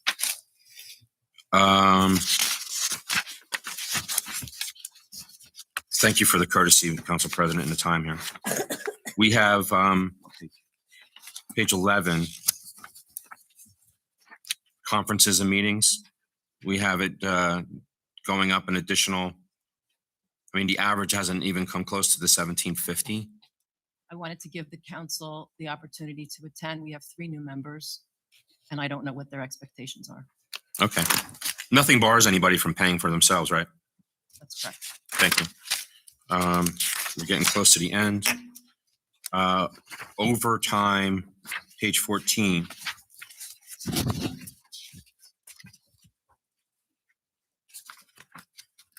We have overtime, that's, I'm sorry, page 15. On sub-account 014. Mhm. And we've only had overtime that's been less than $2,000. Is there a reason why we are asking? Yes, we now have additional assistance at our council meetings, operating the new recording system, and we have an employee who's been attending those meetings. I'm sure you've seen her. We have, and in the past, we didn't have that extra employee. Is there a requirement that one can't do it all? Not required, it's just working out a lot smoother having that employee here. And they're getting paid out of that overtime expense? Yes. It's not part of their position? Overtime, they're not an exempt employee. They're entitled to anything over 35 hours a week, 40 hours a week. Right. And those that have been on page 14 that are salaried here and that have an increase, have any of those employees received any certificates to satisfy their positions At of the this requirement time- of the job description? At this time? Yeah. No. the No. Okay. certificate is scheduled to take place in April. So we're paying an increase to salaries that haven't achieved the requirement for the job position? We are, it's a plan. It's not, it hasn't happened yet. Okay. It's budgeted there. And, for the and future. we have on line 18, salary adjustments, Which page? 18. Page 18? Yeah, we have salary adjustments for $10,000. Correct. So, Mrs. Palmieri, and maybe I can get a better understanding on this particular area. As a previous CFO, the salary for that was 156,000. And then combining the two salaries to being a combination of a business administrator and a CFO is basically a cost savings because you're eliminating a position and benefits that are there. But now the combined position of BA and CFO is $336,000. It's 248. And Mr. Kelly, please, we're not discussing individuals. Nobody's pointed anybody's name. Well, everybody the- knows who the the BA CFO is. 248. It's not three, whatever. No. The combined, I'm sorry, you're right. The $248,000 that's there, just rounding it off to an easy 250. And then during your departure of Mr. Kelly, we cannot discuss this. during the departure of a CFO and a Please do BA, not answer any questions, Ms. Palmieri. he doesn't control you, Mrs. Palmieri. Mr. the mayor would Kelly, I control was it. very specific. You were putting this council in jeopardy. I'm by not putting this discussing council in jeopardy. You're not an individual attorney with members. legal opinion to do so. You have not provided any citation or any appeal of any decision to verify or support your position on that. Mr. So Kelly, if I may, no, you may not. the combined position of a Mr. CFO and BA is You are out of order. $248,000 for those. Mr. Kelly, you're out of order. No, I'm not. You are out of order. Object. Is there a second to his objection? Mrs. Palmieri, the merger of a CFO and BA, right? That's salaried here because it's indicated. Mr. Kelly, you're out of order. It's indicated on 18. I object. Mr. Kelly, you're out of order. Was there another position created in the CFO's? or Mr. fi- Kelly, you're out of order. Was there a position created in the finance position? Mr. Kelly, you're out of order. No, I'm not. Was You there a are out of senior? order. Was there a senior account? This is not an R2 or not. Was You there are a out of senior order. accountant Take a 5-minute added break, to Council President. finance? I'm sorry. We didn't One include the sec. staff. You didn't increase the staff by one hire on In fact, 11? Look at the history. Hang We on. had 6 in 2025 and we have 6 in 2026. I see 3. Just- I see Something- on page 19, Well, the- on page 19, we have a new hire on 11/12/24. Right? The salary of that position is 87,000. Mr. Kelly, we cannot discuss. Yes, I can. It's in the individual- budget. You Count the cannot. lines. Just count the lines. It's 6 and 6. I see with the lines that say 3 senior accountants on page 19. But if you look at the bottom line, it's 6 employees and 6 employees. If someone got promoted within the year, it's not an increase in the staff. It's just a shift from a senior accountant to a municipal treasurer, for example. So you did not add there was not an employee added to the finance, Correct. but it shows, I see 3 vague lines of positions that are there. And each one has a salary on there. And we have a retire of a municipal treasurer that used to be a senior accountant. Yes. And now we have 2 senior accountants and no treasurer. And listen, I think those are intelligent questions, all right? Like the question about 6 employees. Yeah. I'm asking you, again, Mr. Kelly, just don't identify positions where there is one person. Again, the question about the 6 and 6, Well, very you- valid you- question. you Mr. can't- Kelly, I'm speaking. I think it's a very valid question, all right? And again, I know you said that I had legal counsel, all right? And I read it before. You're putting the council and the town in a dangerous position in legal jeopardy. Mr. Morrison, you would have to identify the name and ask the performance of an individual to require a Rice notice to put us in potential litigation. You had an ability on May 6th that was actually asked to Rice individuals, Right. which would have been really easy. It would have been so cost effective. Maybe So- it would have cost $60 for the hour to create those 9 Okay. rice notices. Instead, we had legal opinions that were trying to be graded by 3 different law firms. Mr. Kelly, you're Come up not a with lawyer. nothing. You're With not a nothing. lawyer. Right? Neither You're are you. not a lawyer. Right. But the thing Right? is I went to Because legal you're friends with the counsel town to get a attorney, you're going to tell me determination. this is what it is, but with no substantial evidence to prove your point. Okay. So stop. So here's where we're at, folks. We have professional Mr. fees on Kelly. 22, Mrs. Palmieri. Mr. Kelly, We have on Mr. Kelly, you're not 028. recognized. We have Mr. Kelly, you're not 49,000 recognized. expended in 2024. Mr. And Kelly, we have you are not 58,000 expended in recognized. 2025. Mr. Kelly, you're out of You're order. asking for $74,600. Mr. Kelly, you're out of order. No, I'm not. It's not, you can't just say not it. Yes, I can. I have No, the you floor. can't. All right. So I'm rescinding your time. You can't rescind my I time. can rescind your I time. object. Does anybody object to, is there a second to Mr. Kelly's objection that I'm recalling his time? Point of order then, Mr. Morrison.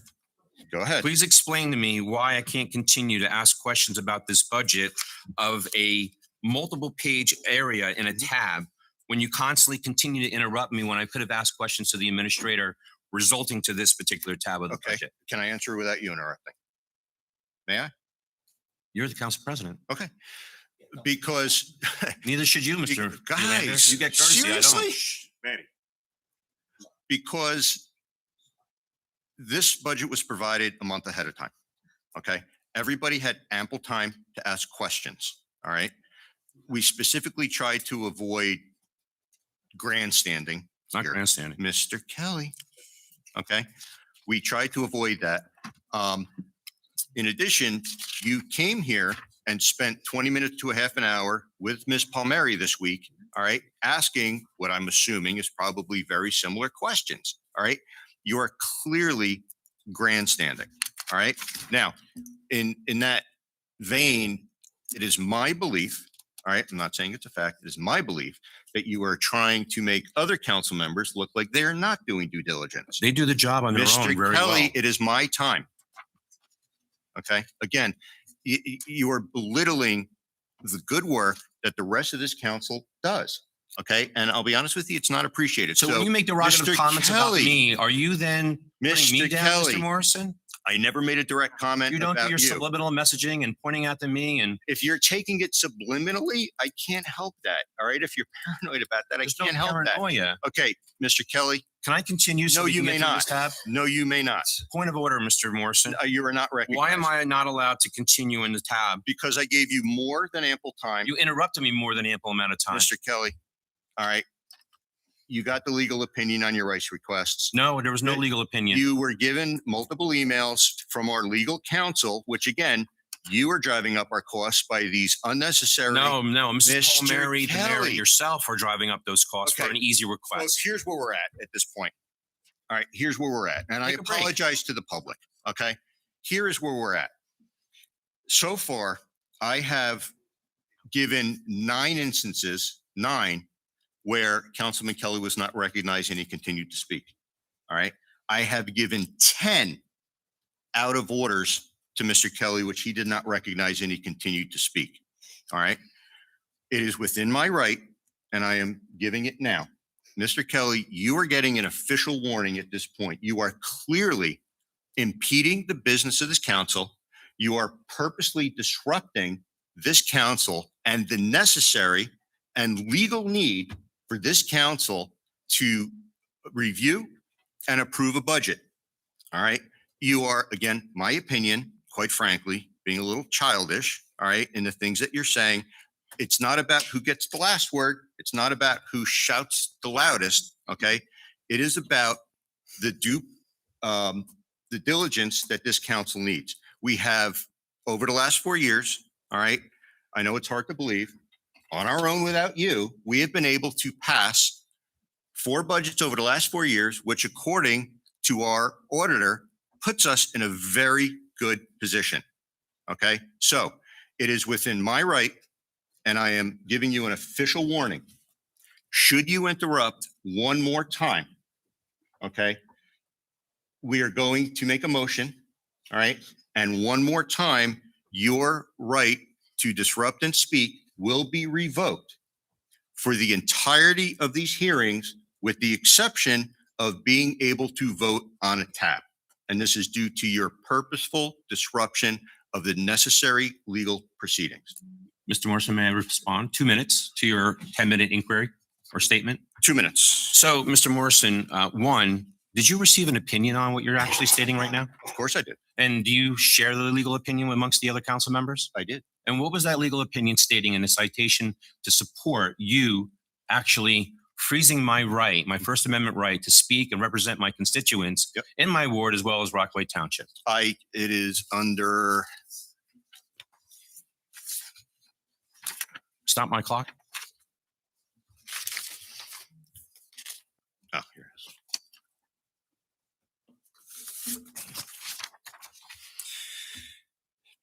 Section 2-5.1. And where does it say that in that? If you could read that section entirely. Mr. Kelly, no, I do not have to. You Well, seem very eloquent in being able to 251, Cite- Mr. Morrison, does not say that you can freeze my First Amendment right to represent my constituents and ask questions at a budget meeting. Mr. Nothing Kelly, in 251 says that you can do that. Mr. Kelly, as I'm Nothing sure- says that you can control my vote in 251. Nothing says that you can stop me from talking or asking. What I have a count is on 19 different times, you actually interrupted me. You went into 15 minutes of dialogue. You've actually tried to belittle me and even call me childish. You're trying to give me opinion of what I am here to do. I'm not here to disrupt this council or this budget meeting. I am here to get answers to questions, because the policy that you had actually made us follow to email everybody of this governing body and for our administration to get answers and then have it all given back is a violation of OPMA. And I did not want to participate in the illegal activity of those communications. So if I have this administration that's putting together a budget since November, public meetings, assembled all of these tabs and all of these pages, I would think that the individual here that's requesting all of these tens of thousands of dollars and getting paid an extortionate amount of salary can easily answer a question of a tab or a line. But instead what I get, because I have not named one employee to actually invoke rice or be a violation, you keep telling me that I'm doing something wrong and I'm putting us into some type of legal downward spiral. You're wrong. I would have to mention the name in order to have a rice notice required to be in violation, which that has not happened. So you're incorrect. So rather than go back and forth and interrupt me and tell me that I'm out of order and everything else, let me Mr. ask Kelly, my question. That's the 2 minutes that You you wouldn't asked give me an for. extension to finish my thought. I will not. Of course. Council President, I just Um, want to say one thing if I could, please. Go ahead. Because Councilman Kelly stated that we participated in an illegal act with violating OPMA or the I believe, the I res- said, I the believe. response that was made by the administration to us. How many council people do we need to have a quorum? 5. 5, right. I don't know if you're aware, but all the responses in those emails, every single council member was blind copied. So we were not able to participate or discuss any of the responses we received from the township. So that was not a violation of OPMA, and we did not participate in anything illegal. How do you know? Did you ask and inquire to all of these You could just individuals? simply check who was the recipient of the Right. email. No, when I And it was not the council member. when I spoke to Mr. Kelly, allow him to speak. I just want to make it clear. Yeah, it was yeah. not Allow him to correct. speak. Okay. Now, again, I'm not controlling your vote. You are certainly allowed to vote your conscience. Yeah, you are. because I- Mr. Kelly, Mr. Morrison, if Mr. I can't Kelly, you're get not my answer- recognized. If I can't get my answer, how can I vote? Okay. You're My telling turn. him now to My- make the it's my- motion. I it's saw my you give him turn. the It's hand. My turn to Your vote. turn. My turn. Can I go to this section now? You good? Yes. Thank you. Appreciate it. Page 3, I have, well, I want to make a motion now. page, hang on, let him make a motion. Yeah, I mean, I make a motion to provisional salary adjustments on 2. Remove the $5,000 salary adjustment. Is there a second? Okay. next. I'm just going down here. Go ahead. On page 3, sub-account 21. We have conferences and meetings. That's The- legal advertising. No, conferences and meetings on 41, I'm That's sorry. 41. We have 349, 369, 602. Just make your motion, please. Yeah, I just want to make sure everybody understands it. They're You're very requesting it. intelligent. You're interrupting me, please.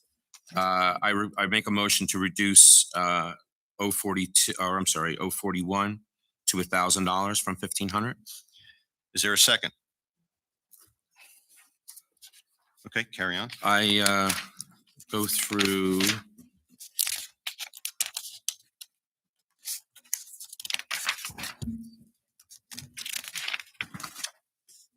on 027 for legal services on page 7, that's sub-account.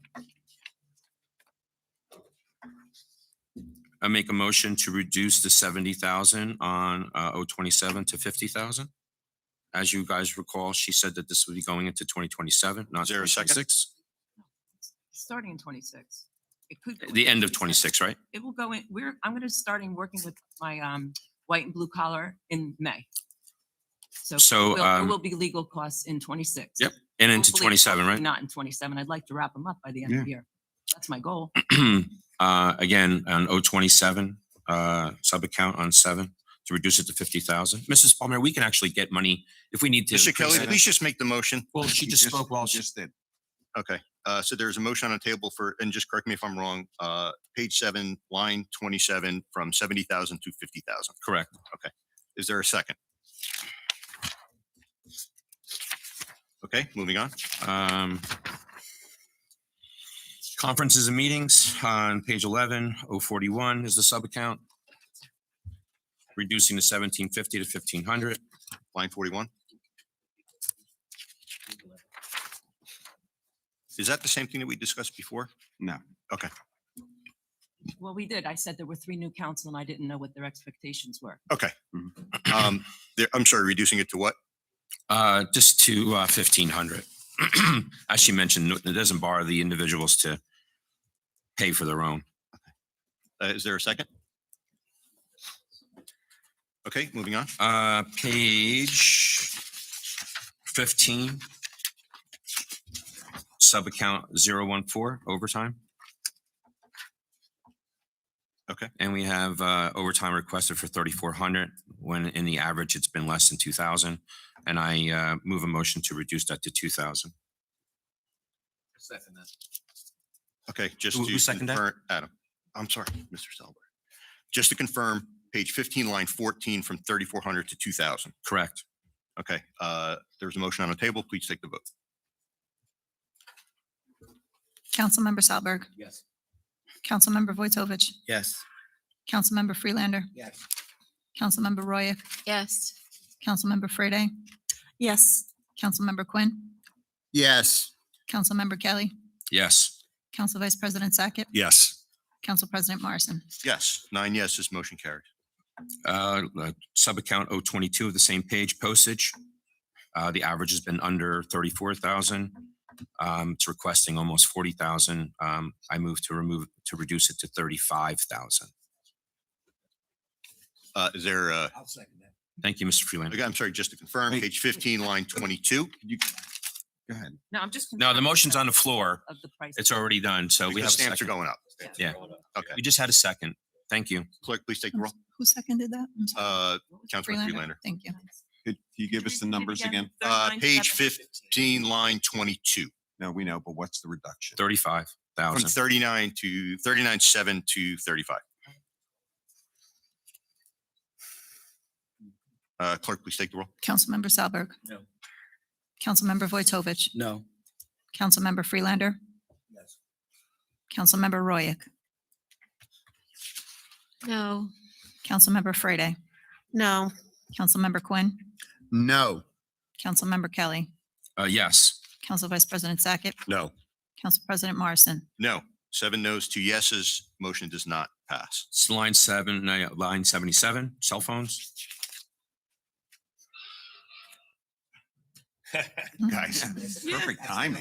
can I give the general, Huh? the old general, please silence your cell phone? That's a fire alarm from 1940? All right. I'm sorry, Mr. Kelly, line 77 from what to what? Cell phones to 0, 500 to 0. There's an active phone in this department. You had requested 0.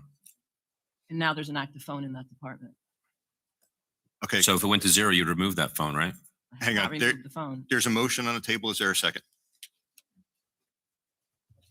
Okay, motion fails. 120 photocopier. We have expended less than $3,000. Now it's up 50%. I make a motion to reduce it from 45 to 3,500. Is there a second? Motion fails.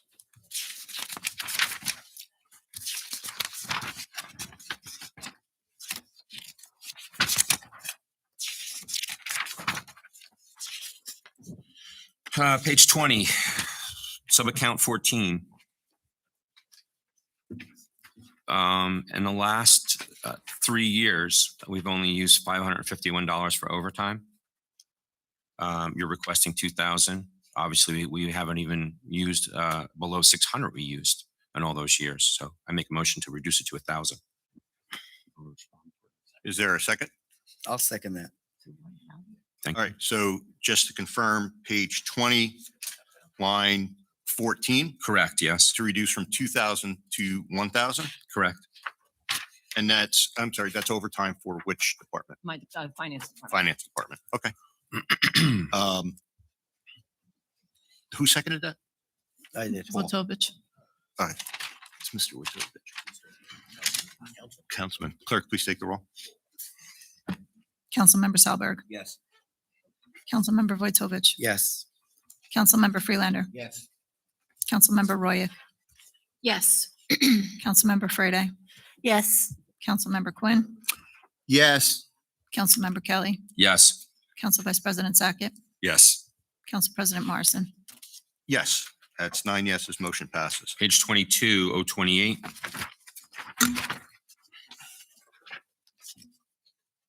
The amount of monies that have been expended in 23 and 24 has been less than 50,000, and we have 60,000 that was expended in 2025 from an adopted budget of 70. If I- Now we are asking, it was requested for 70,000, then it was bumped up recommendation for 74,000. I make a motion to reduce it to 60,000.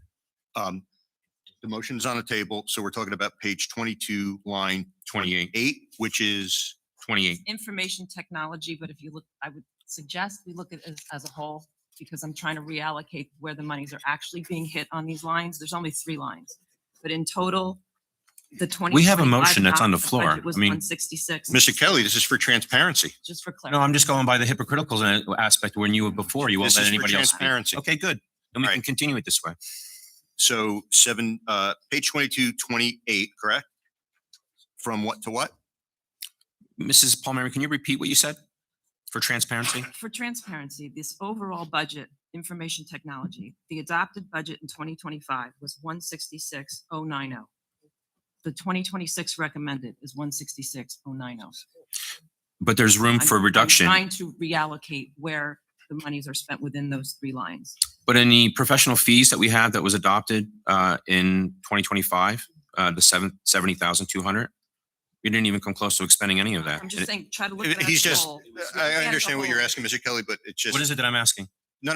I understand you're asking questions as far as to the specifics of it. That was part of your initial. With the motion, again, in transparency, what I'm trying to do is just get clarification on what the line means. Again, for the public, and maybe, no offense, for some of the new council members who may not understand what it's for. So there's a motion on the table, and your motion was for page 22, line 28 to go from what to what? It was originally requested for 70,000, then recommended for 74,000 with no explanation. So my motion is to reduce that to 60,000. If council members feel that maybe we can Mr. Kelly, compromise. please just make the motion. Yeah. Is there a second? Motion failed.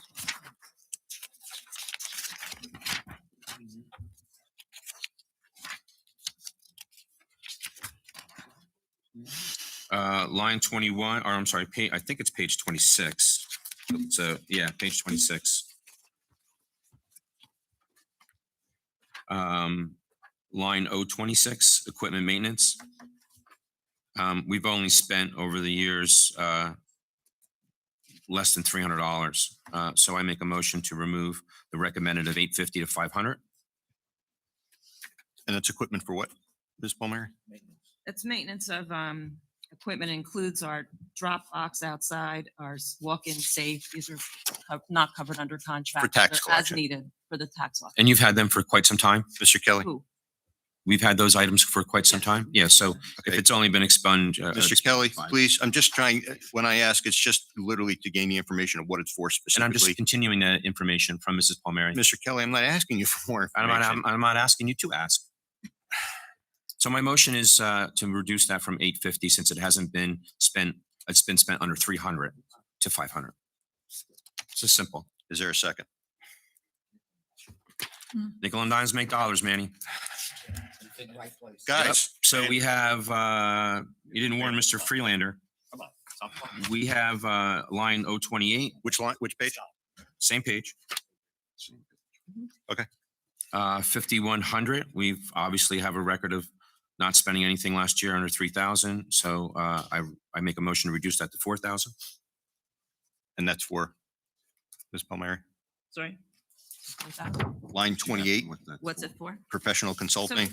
I don't know if anybody's looking at the backup pages. to this. Mm-hmm. If you look on the pages 27 and 28, and this is for all the budgets, it gives a description of what these items are for. Well, but again, I see also no problem with I can read it. transparency on that.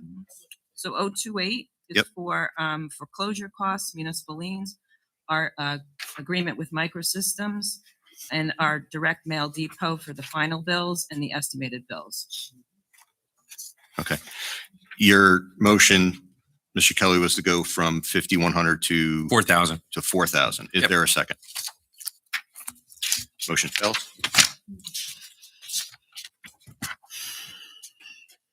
We're almost there, Mr. Morrison. No, you're good.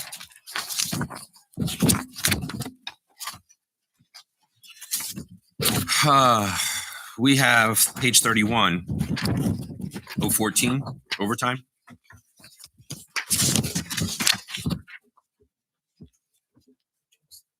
Everybody on there? Yep. So we have, obviously, it shows that there hasn't been any overtime expended throughout this whole entire period, and now we're requesting 2,000. I make a motion to reduce that to 500. Is there a second? Motion fails.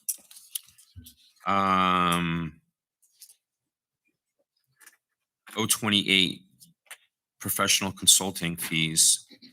We've expended only $4,000 last year from the adopted budget, so we put 4,000 back in reserves. Now we're requesting another 8,000. So I make a motion to reduce that to 5,000.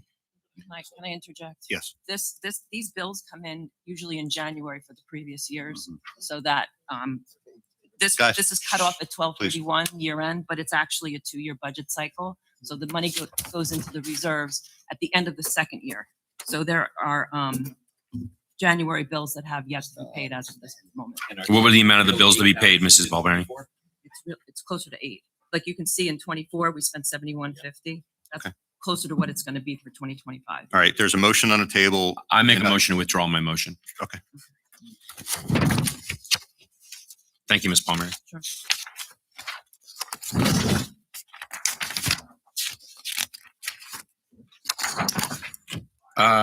We have line 34. I'm sorry, page 34. It's just legal services. It doesn't really have a line number, right, Mrs. Palmieri, on page 34? We have 3 lines, 028, 29, and 110. Right, it's not like broken down like that Excel kind of look. That's why I'm just making sure everybody realizes that this is the same sub-account thing that we're dealing with. It's on page 33. 34. No, but if you look at 33, it's the same. The spreadsheet's Oh, on sorry. 33 for 34. So on page 33, sub-account 028, I make a motion to reduce that to 300,000 And that is from the 405,000. Mrs. Palmieri, that is for what? That is for our legal services for town attorney. Yeah, and reviewing the invoices every single month, it appears that there's a lot of overbilling, in my opinion, and unnecessary input from our town attorney that we can reduce All a right, Mr. Kelly, there's a motion $35,000 on a the table. month invoice to Mr. Kelly, $25,000 a month. make your My motion. motion is to reduce the 405 to 300K. Is there a second? Motion fails. On sub-account 029, Same page. I'm sorry, sub-account 110. And that is, That's for other fees. And it just says like special prosecutor fees and fees associated with special counsel services and conflicts counsel.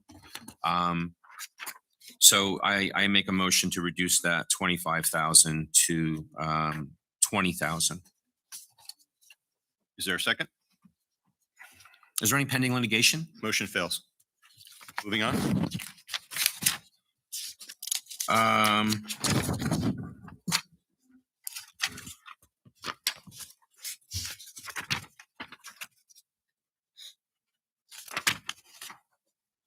It goes right into engineering, but that's not, That's all part of tab one. oh, it is, okay, I was just, so on. Um,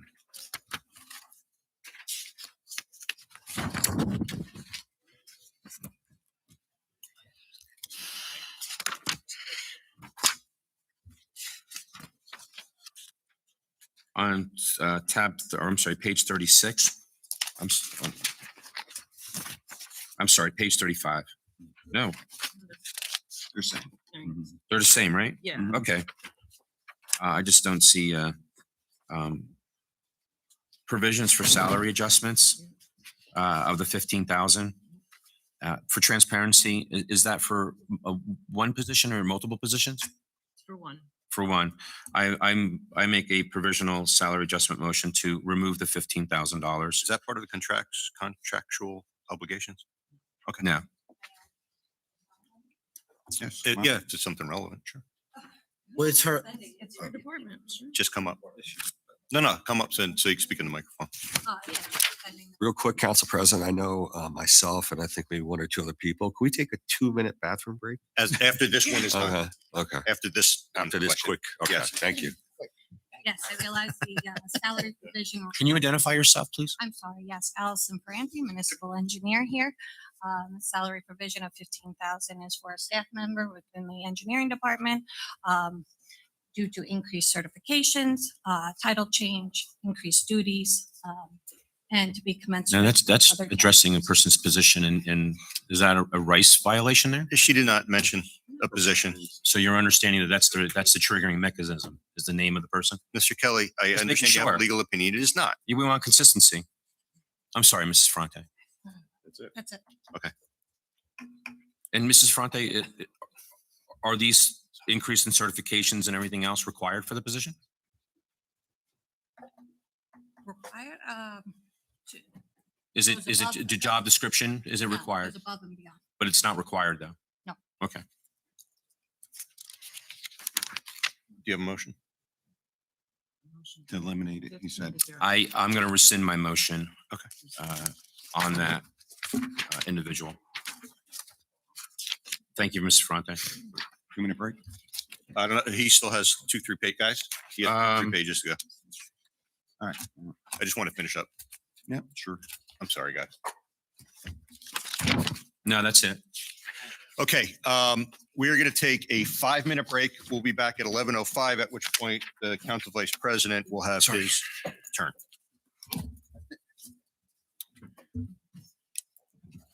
Hey, Joe. Joe.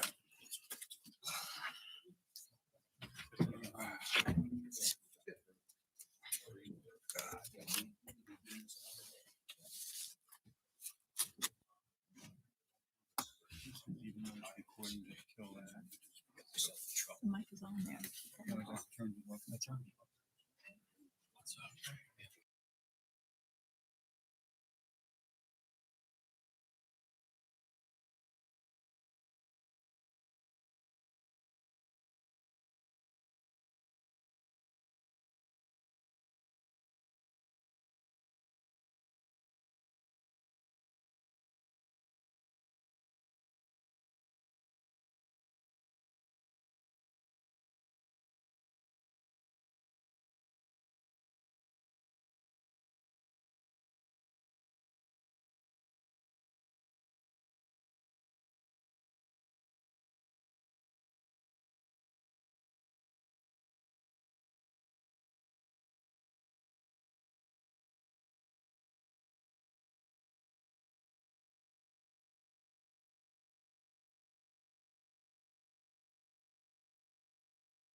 Mr. Knopf, Mr. Alardi?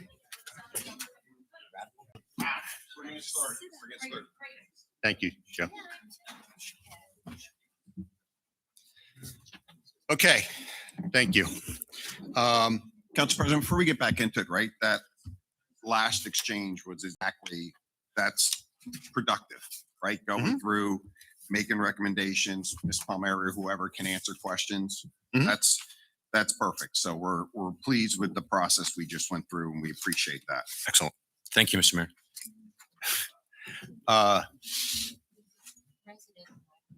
Yeah. She's gonna ask a question next now. She can't ask any questions. Can I tell her? Yeah, they're not. Yeah, I'm sorry. The open to the public portion has passed. So any questions that you have would be directed to Councilwoman Roy.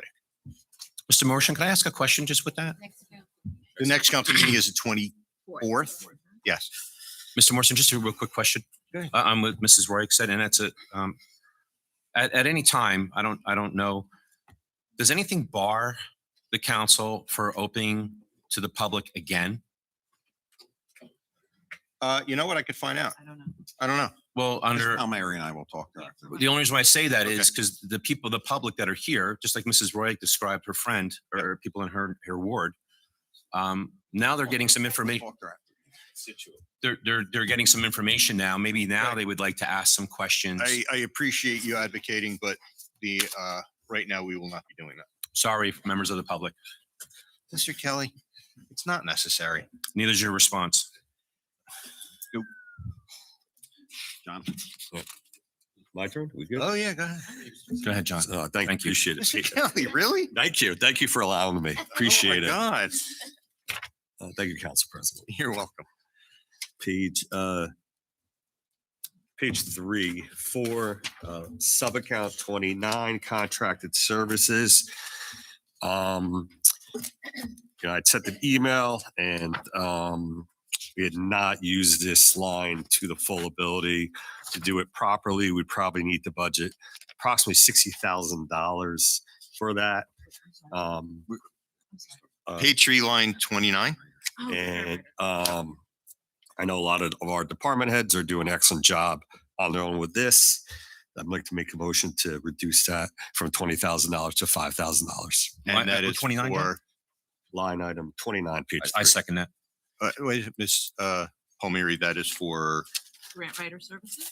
so that makes us money Depends.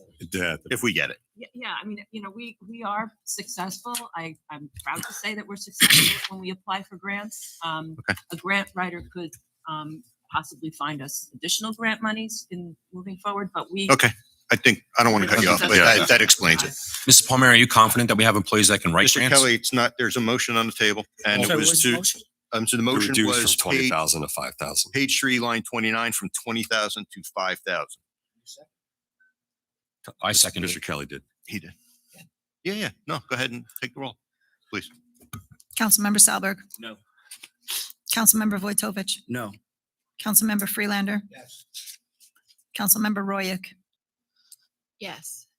Councilmember Frede. Yes. Councilmember Quinn. No. Councilmember Kelly. Yes. Council Vice President Sackett. Yes. Council President Morrison. No, that is 5 yeses, 4 noes. Motion does not pass. Yes, it does. Yes, it does. It So was 5 yeses. it's lower. I'm sorry. Yeah. Wait. 5 to lower, 6 to raise. Like you said originally in your introduction. 5 to lower, 6. 6 to raise, 5 to lower. Yeah, we reduced it by We had one, $15,000. Okay. Yeah. Okay.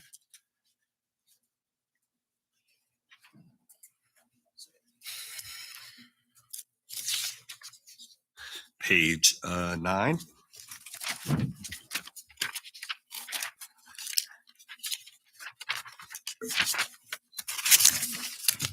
I can make a motion to move the salaries in that tab back to the 2025 approved salaries, saving $3,119.96. Second.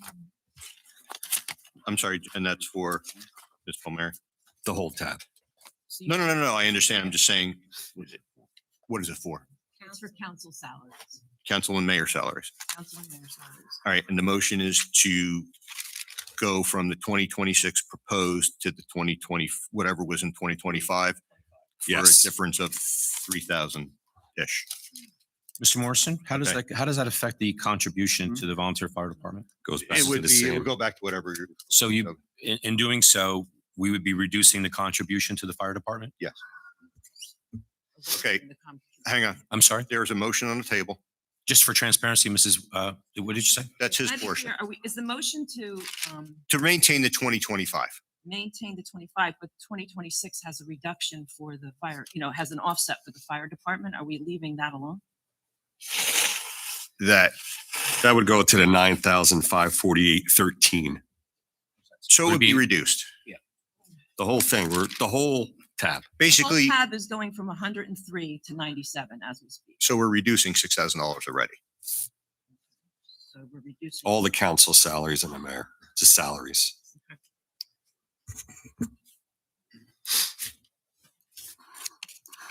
All right, so just to be clear, your motion is to eliminate the 2026 proposed, stay at the 2025. Correct. And reduce the volunteer. And This reduce is the just, this is No, no, just no. the council Listen. salaries. There's a motion on the table. No, you have to be explained. Is there a second? No, you no, we are reducing.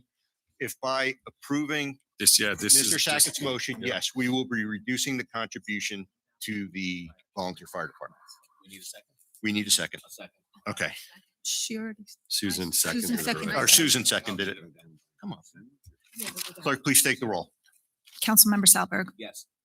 Councilmember Vojtovich, Yes. Councilmember Freelander, Yes. Councilmember Roya, Yes. Councilmember Frede, Yes. Councilmember Quinn, Yes. Councilmember Kelly, Abstain. Vice President Sackett, Yes. Council President Morrison. Yes, 8 yeses, 1 abstention, motion carries. Council President, I have a motion. I'm sorry, 1 second. Do we just, what was the total you had on that? Roughly? $3,119.96. That's not roughly. I am actually, if you didn't know, I am quite a numbers nerd. There you go. Thanks. I have a Go ahead. motion. You Yeah. got a motion? I have a motion to increase the contribution to the volunteer fire department back to the original amount of $9,835 for all 6 of those fire departments. Can we do that? Sure you can. We still do the math. We'll have to figure out what that amount is, right? Hang on, give me 1 second, Where's guys. it coming from? Wait. It comes from Mr. Kelly But how's it going to come from Mr. Kelly? if it's- because he doesn't have it to give. Yes. Exactly. But it comes from that entire, Then the motion Title. to bring your salary back up and the fire department contribution. back. So theirs really wouldn't go down. It would just stay the same as it is now. I'm sorry? It wouldn't go down. It would stay as it is. No, it would stay as it is now because we're Well, maintaining. the motion that Mr. Sackett just had in Right. favor, it reduced the money to go to the fire department. Well, no, Yeah. it doesn't raise it, but it leaves it the same. Exactly. It doesn't reduce it. How much money would be going to the fire department now? So 9835. 2025 salaries for council members was 9548. So and I 9548 would be And I going, proposed it to go up to 300 down. 9835. so we'd just be reducing the fire department $300. Yes. And my question was $300, could it provide something for the fire department to save a life or help somebody? So when we get to the fire department budget. We can add in make a motion to increase $287 the line in by theirs, $300. if you want to make a note for that Okay. one. All right, good discussion. My motion Yeah. is still on the floor.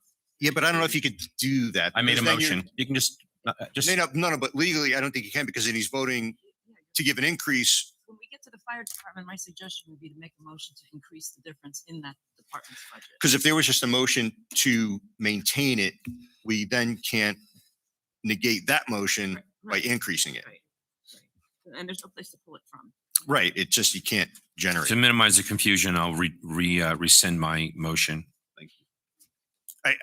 I understand the intent and I think it's good. I get it. I just don't think That's okay, Mr. Morrison. accounting wise. Go ahead. Page 30.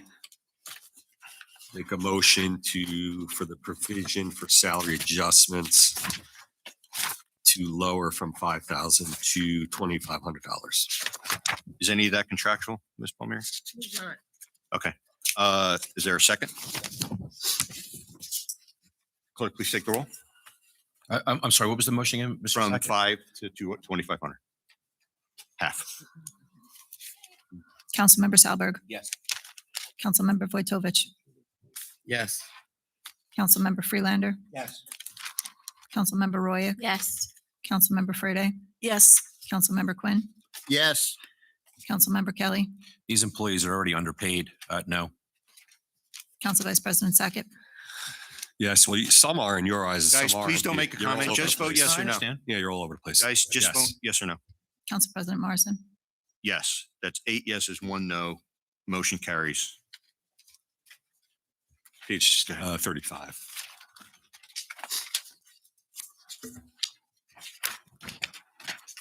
Is this the one that was discussed prior when I had to run to the bathroom?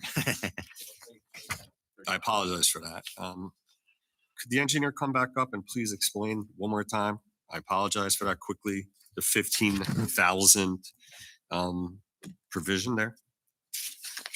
Yes, again, Allison Ferranti, municipal engineer. This is for to compensate individual within the engineering department for increased certifications, title change, increased duties, and to be on par with other municipalities. Nothing contractual. No. Okay. And Mr. Sackett too, this is not. Mr. Kelly, you're not recognized. It's his time. Can I, Yeah. because you No. missed something that you Well, didn't. Mr. Kelly, you're not recognized. It's not your time. I'm good. It's I'm for gonna one- make the it's for motion one anyway. person. I got it. I And understand. it's not required though. I It's just- understand. Mr. Kelly, I understand. That's you're why- not That's why I brought it recognized. up. But just thank you for the clarification. I still will make the motion to lower from 15,000 to make it to 5,000. 10,000 in savings. So that is $1. Okay, from 15 to what? I'm sorry. 15 to 5. All right, is there a second? Okay. Clerk, please take the roll. Councilmember Salberg. No. Councilmember Vojtovich, No. Councilmember Freelander, Yes. Councilmember Roya,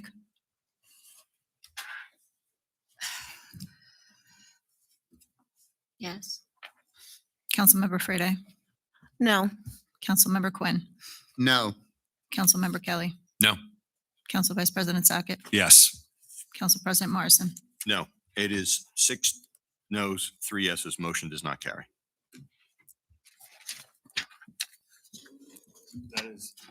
That is everything. Thank you. Okay. I make a motion to approve tab 1 Second. inclusive of all of the changes that were noted. And then including that in its entirety. Mr. Kelly has a second. Please take the roll. Councilmember Salberg, Yes. Councilmember Vojtovich, Yes. Councilmember Freelander, Yes. Councilmember Roya, Yes. Councilmember Frede, Yes. Councilmember Quinn, Yes. Councilmember Kelly, Yes. Council Vice President Sackett, Yes. Council President Morrison. Yes, 9 yeses, motion carries. Just as a housekeeping note, at 12 o'clock, we will be breaking for lunch for 30 minutes. Just so you guys know. Okay, moving on to tab 2, which is Planning Board, Zoning Board of Adjustment, and those 2 sections. We will open it up to Councilman Salberg. No questions. Mr. Morrison, can Mrs. Fronte come up since she's the budget preparer for that? If there's questions, we will call her up. Councilman Vojtovich, No, I don't have any right now. Councilman Freelander, Councilwoman Royak, No questions. Councilwoman Frede, No questions. Councilman Quinn, No question. excuse me, Councilman Kelly, I do. Ms. Fronte. The hot seat is yours.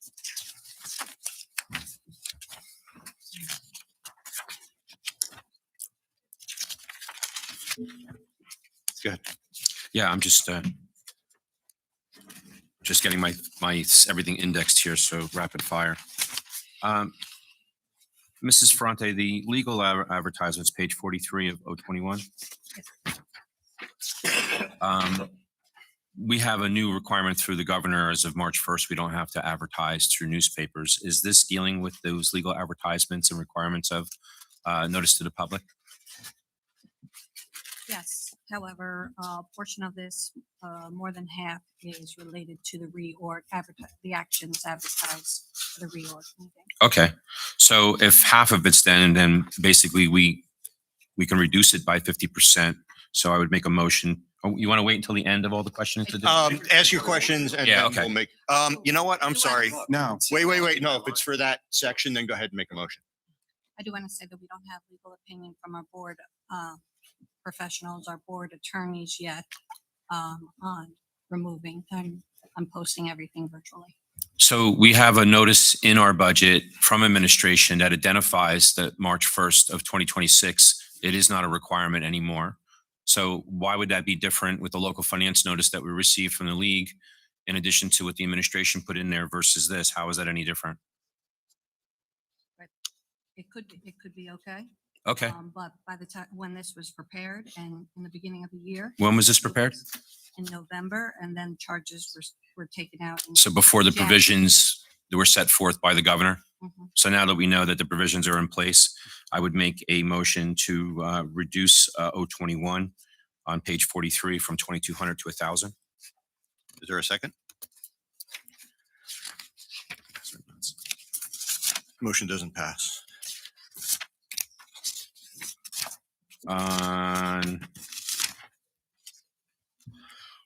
overtime, Same page? 47.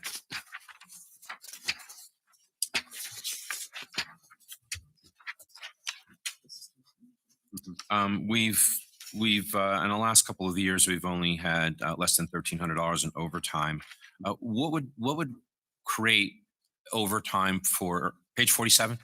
47. Yeah, and that would be 014 sub account. Planning board or board of adjustment? Board of Zoning. Adjustment? Page 47, 14 is overtime. Okay. Do you have that in front of you? But I know what line item you're talking about. As far as overtime, because the other than the attorney, who are there salaries involved with that in addition? That's the recording.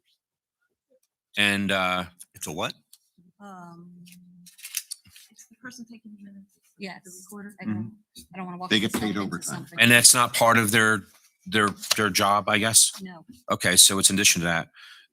As far as the increase, is there a reason why that you're asking for? there's an increase. Yeah, no, I mean, you're asking from December 31 what we expended, which was $1,200. You're looking for 2,000. And before that, it was only $1,000 in 2024. What creates the overtime? Like long board meetings or? Yes, sorry. The length of it's on average, it's budgeted on average, the number of meetings per year, the average time per meeting. We had 2 board of adjustment meetings per month. So that is an average budget predicted. If we have less meetings or they run shorter, then we fall below that. Okay, so I'd make a motion to reduce the overtime to 1,250 from 2,000. Page 47, line 14, right? Correct, thank you. Okay, is there a second? Okay, motion fails. That's all I have on that. Council Vice President? I have nothing. Thank you. I do not. I make a motion to pass tab 2 Second? as discussed. Clerk, please take the roll. Councilmember Salberg, Yes. Councilmember Vojtovich, Yes. Councilmember Freelander, Yes. Councilmember Royak, Yes. Councilmember Frede, Yes. Councilmember Quinn, Yes. Councilmember Kelly, Yes. Council Vice President Sackett, Yes. Council President Morrison. Yes, it's 9 yeses. Motion carries. Moving on to tab 3, which is the State Uniform Construction Code. We're going to open up to Councilman Salberg. Councilman Vojtovich, No questions at this time. Councilmember Freelander, Councilwoman Royak, No, Councilwoman Frede, no questions, thank you. Councilman Quinn, No question. Councilman Kelly. So on page 50, we have a change of position as of 7/1/23, and the salary of that is $59,792. And that's a full-time position. Would that be correct? That's correct. That is correct. And then if we go down, I see specific position D, which is the second to the last, just above the vacant, is a salary of Mr. Kelly, $52,705. please don't discuss individuals. I didn't name anybody. You declared the So salary. there's a $7,000 difference between a part-time position and a full-time position for the same position, Part-time versus full-time. right? Yep. Is there a reason why the full-time employee makes only $7,000 more than the part-time employee of 21 hours a week? I don't know if we can discuss that. That's really under the purview. Again, we of- didn't mention anybody's names. We're just No, I get identifying, it, but the we're salary identifying what's in the budget. specifically, I would just say full-time employees also get benefits versus part-time employees that don't. I think I can say that. yeah, you can. So so we reward employees for not taking part-time employees because they're not entitled to benefits off the bat. So we reward them with a better hourly rate. It's also based on the individual's qualifications. Oh, yeah? And that's something that we have in our policy procedure, that we base it on the qualifications that, I mean, Well, there's a salary range. there has to be a minimum qualification for the position, Mhm. right? And is there anything required other than a certificate maybe, or? To me, the optics is that a full-time employee is close to the part-time employee's salary. And I just don't see the justification of that. I think I understand the point, but it's not really something we discuss. Again, the salaries are at the discretion of administration. Now, you can vote yes or no, but we can't discuss pay rates, things like that. Yeah, we I can. understand the These are- sentiment, these- but we can't. These are salaries that are noted in here, no different than the salary adjustments that we're removing or, Well, provisional salary adjustments don't relegate to one specific person. Now, there is a Sure it does. provision in here for salary adjustments. You can certainly make a motion on that line, but we really shouldn't be discussing the performance or certifications of any individual person, whether they are noted by name or not. Again, the that part- salary, I'm sorry. No, I understand what you're saying, but that part is the responsibility and under the direction of administration. Our power lies in the inability for that section to vote yes or no. Our power also lies in the ability to adjust overtime and provisions for salary adjustments. Mr. Morrison, under NJSA 4069A36, it's very clear Mhm. in that statute that we do the settings of the salaries as a count. Again, we're the purse strings. So regardless of what the administration wants to do, we still, at the end of the day, have to vote, which we're doing today, Right. to approve salary adjustments over all those types of things. If, I'm not looking at an individual, I'm looking at the numbers right now that don't have a name. no, I understand So the that. And- $59,000, I don't have a name on that particular portion of it. And I'm just asking, should we increase that full-time employee's salary? So But that would be If- covered if under. I could just- so here's all I'll say. I think Mrs. Ferrante has a good grasp on her department and the people underneath her and their compensation levels. And I trust her that if she feels that these compensation levels adequately meet the needs and satisfy those employees, that's what's on our budget. And if she wanted somebody to have more or less, she would have made a recommendation for that. And if certainly, as Council President said, if anybody wants to make a motion to reduce anybody's salary or a position salary or increase the salary, could certainly do it. But No, they can't. Oh, okay. So whatever. But that's the position, we have is that, these salaries are, meet the needs of her department. Now, indirectly, Mr. Kelly, if you wish to do that, like let's say increase or decrease, my suggestion would be to handle that under the line for provision for, for salary adjustment. So if you feel they should get 5, then you can adjust that up. Yeah, but you know what? I don't believe that a council member can direct the salary adjustment for one specific line. It would Correct. still be up to the mayor. So if I made an adjustment request and I got the support of the council to do so, I believe if the mayor says, well, I still don't feel comfortable to give that increase to that individual, Right. he has every right to make that decision. So therefore the motion would be only reliant on the mayor. I would want to know, we can't do. I would like to have a discussion, which we can't have because they're not riced. Confirmation from the mayor that, yeah, you know what, I could apply X amount of dollars to that employee for an increase, but because of rice on that one, we can't. So I don't think that would work.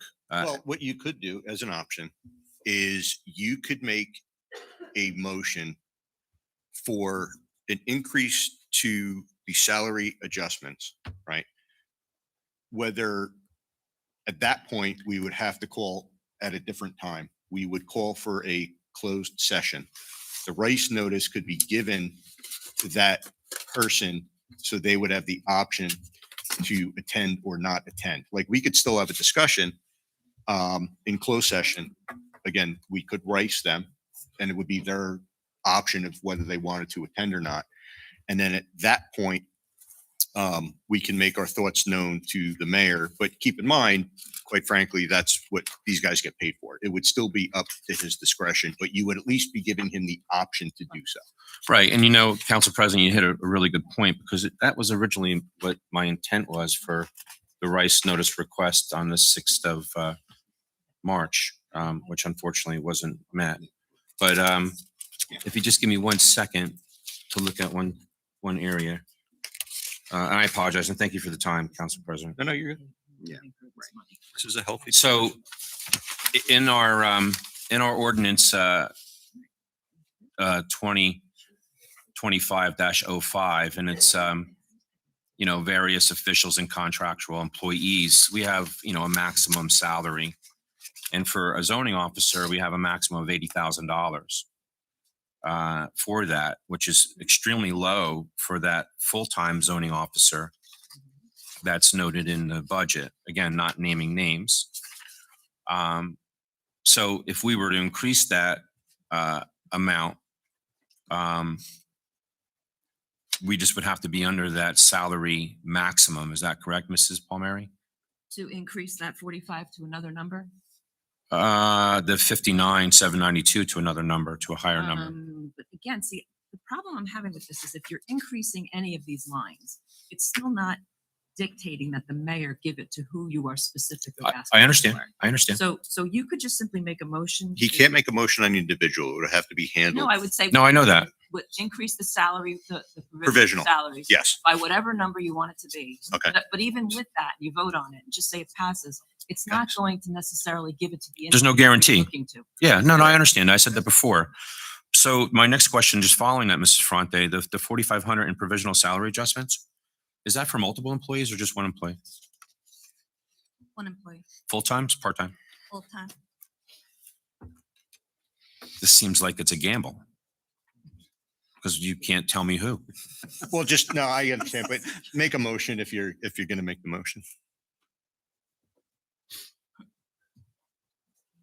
Is it for a construction department? He can't respond. I would just, again, make the statement that I feel Mrs. Ferrante feels that this budget that she's submitting for salaries properly compensates, will allow her to properly compensate this department and will satisfy the members of this department.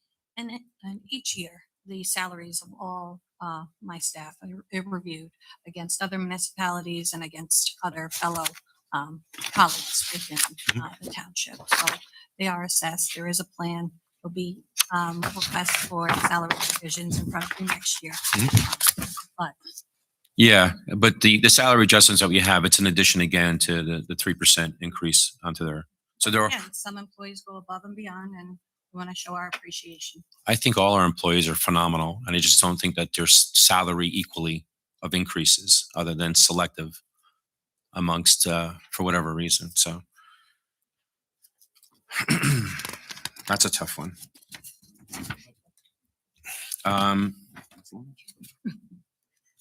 Page 51. You don't want Sub-account, to make a motion on that? Because I would support you on that. For what it's worth. support me in what way, Mr. Morrison? If you were to increase the provision for salary adjustments, I happen to agree with you.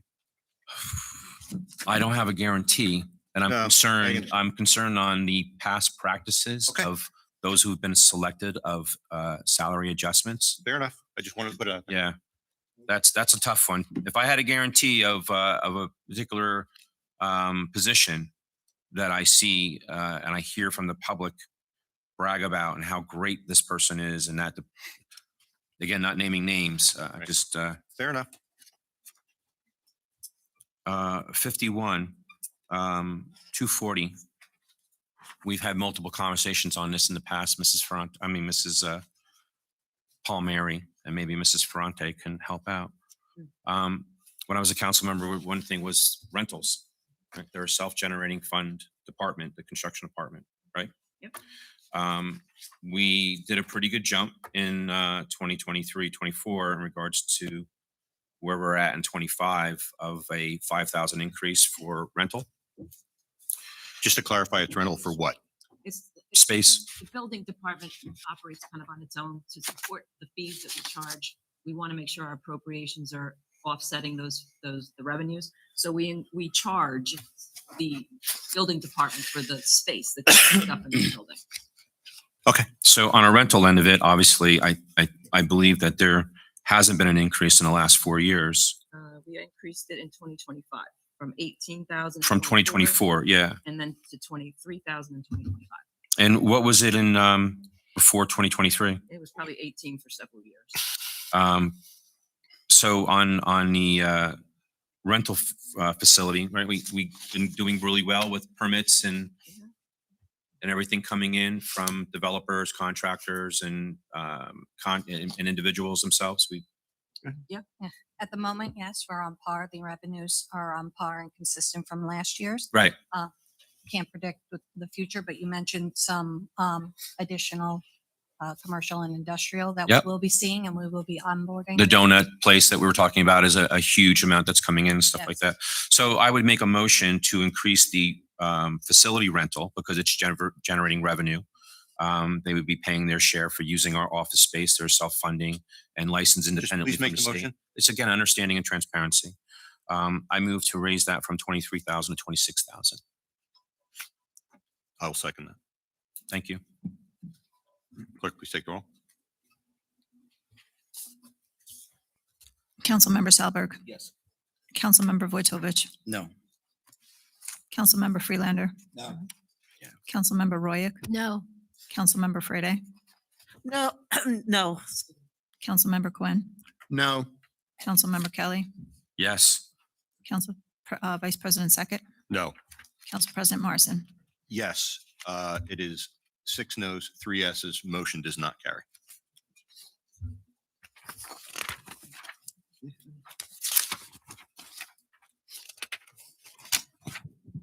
I don't have any more, Council President. Okay, Council Vice President? I have nothing. Okay. Pages 49 and 50. In budgets past, I have brought up a concern about our code enforcement inspectors. In that, I want to make sure that we have ample coverage, right? So if we're going to be, if there's going to be basically new business and things coming into town, people, as they hopefully start to recover, from like the mini or the increase in interest rates and things like that, I want to make sure that if people start making adjustments in construction to their home, businesses that come into town. It's always been my opinion that we don't have enough put into zoning officials. We have what, one part-timer? Two. Two and one. And then as far as like code enforcement, things like that, are we confident that we have enough to handle the volume of what we have now and anticipated in 2026? Thank you, Council President. We thank you for acknowledging that draw on this department. Zoning, you could ramp that up or ramp that down. Zoning is it's dependent on the clientele and whether or not people maintain their properties, do work without a permit. We have a lot of soil disturbance. A lot of people coming into the township, especially on the northern end, looking to deposit soil illegally. And then that takes a lot of time, a lot of resources from this department What about weekend coverage? and weekend cover. So we could always use the additional hours, the additional resources. We do currently, with your support in past years, we have upped the out of regular office hours to catch individuals either in the evening or on the weekend. Is that overtime?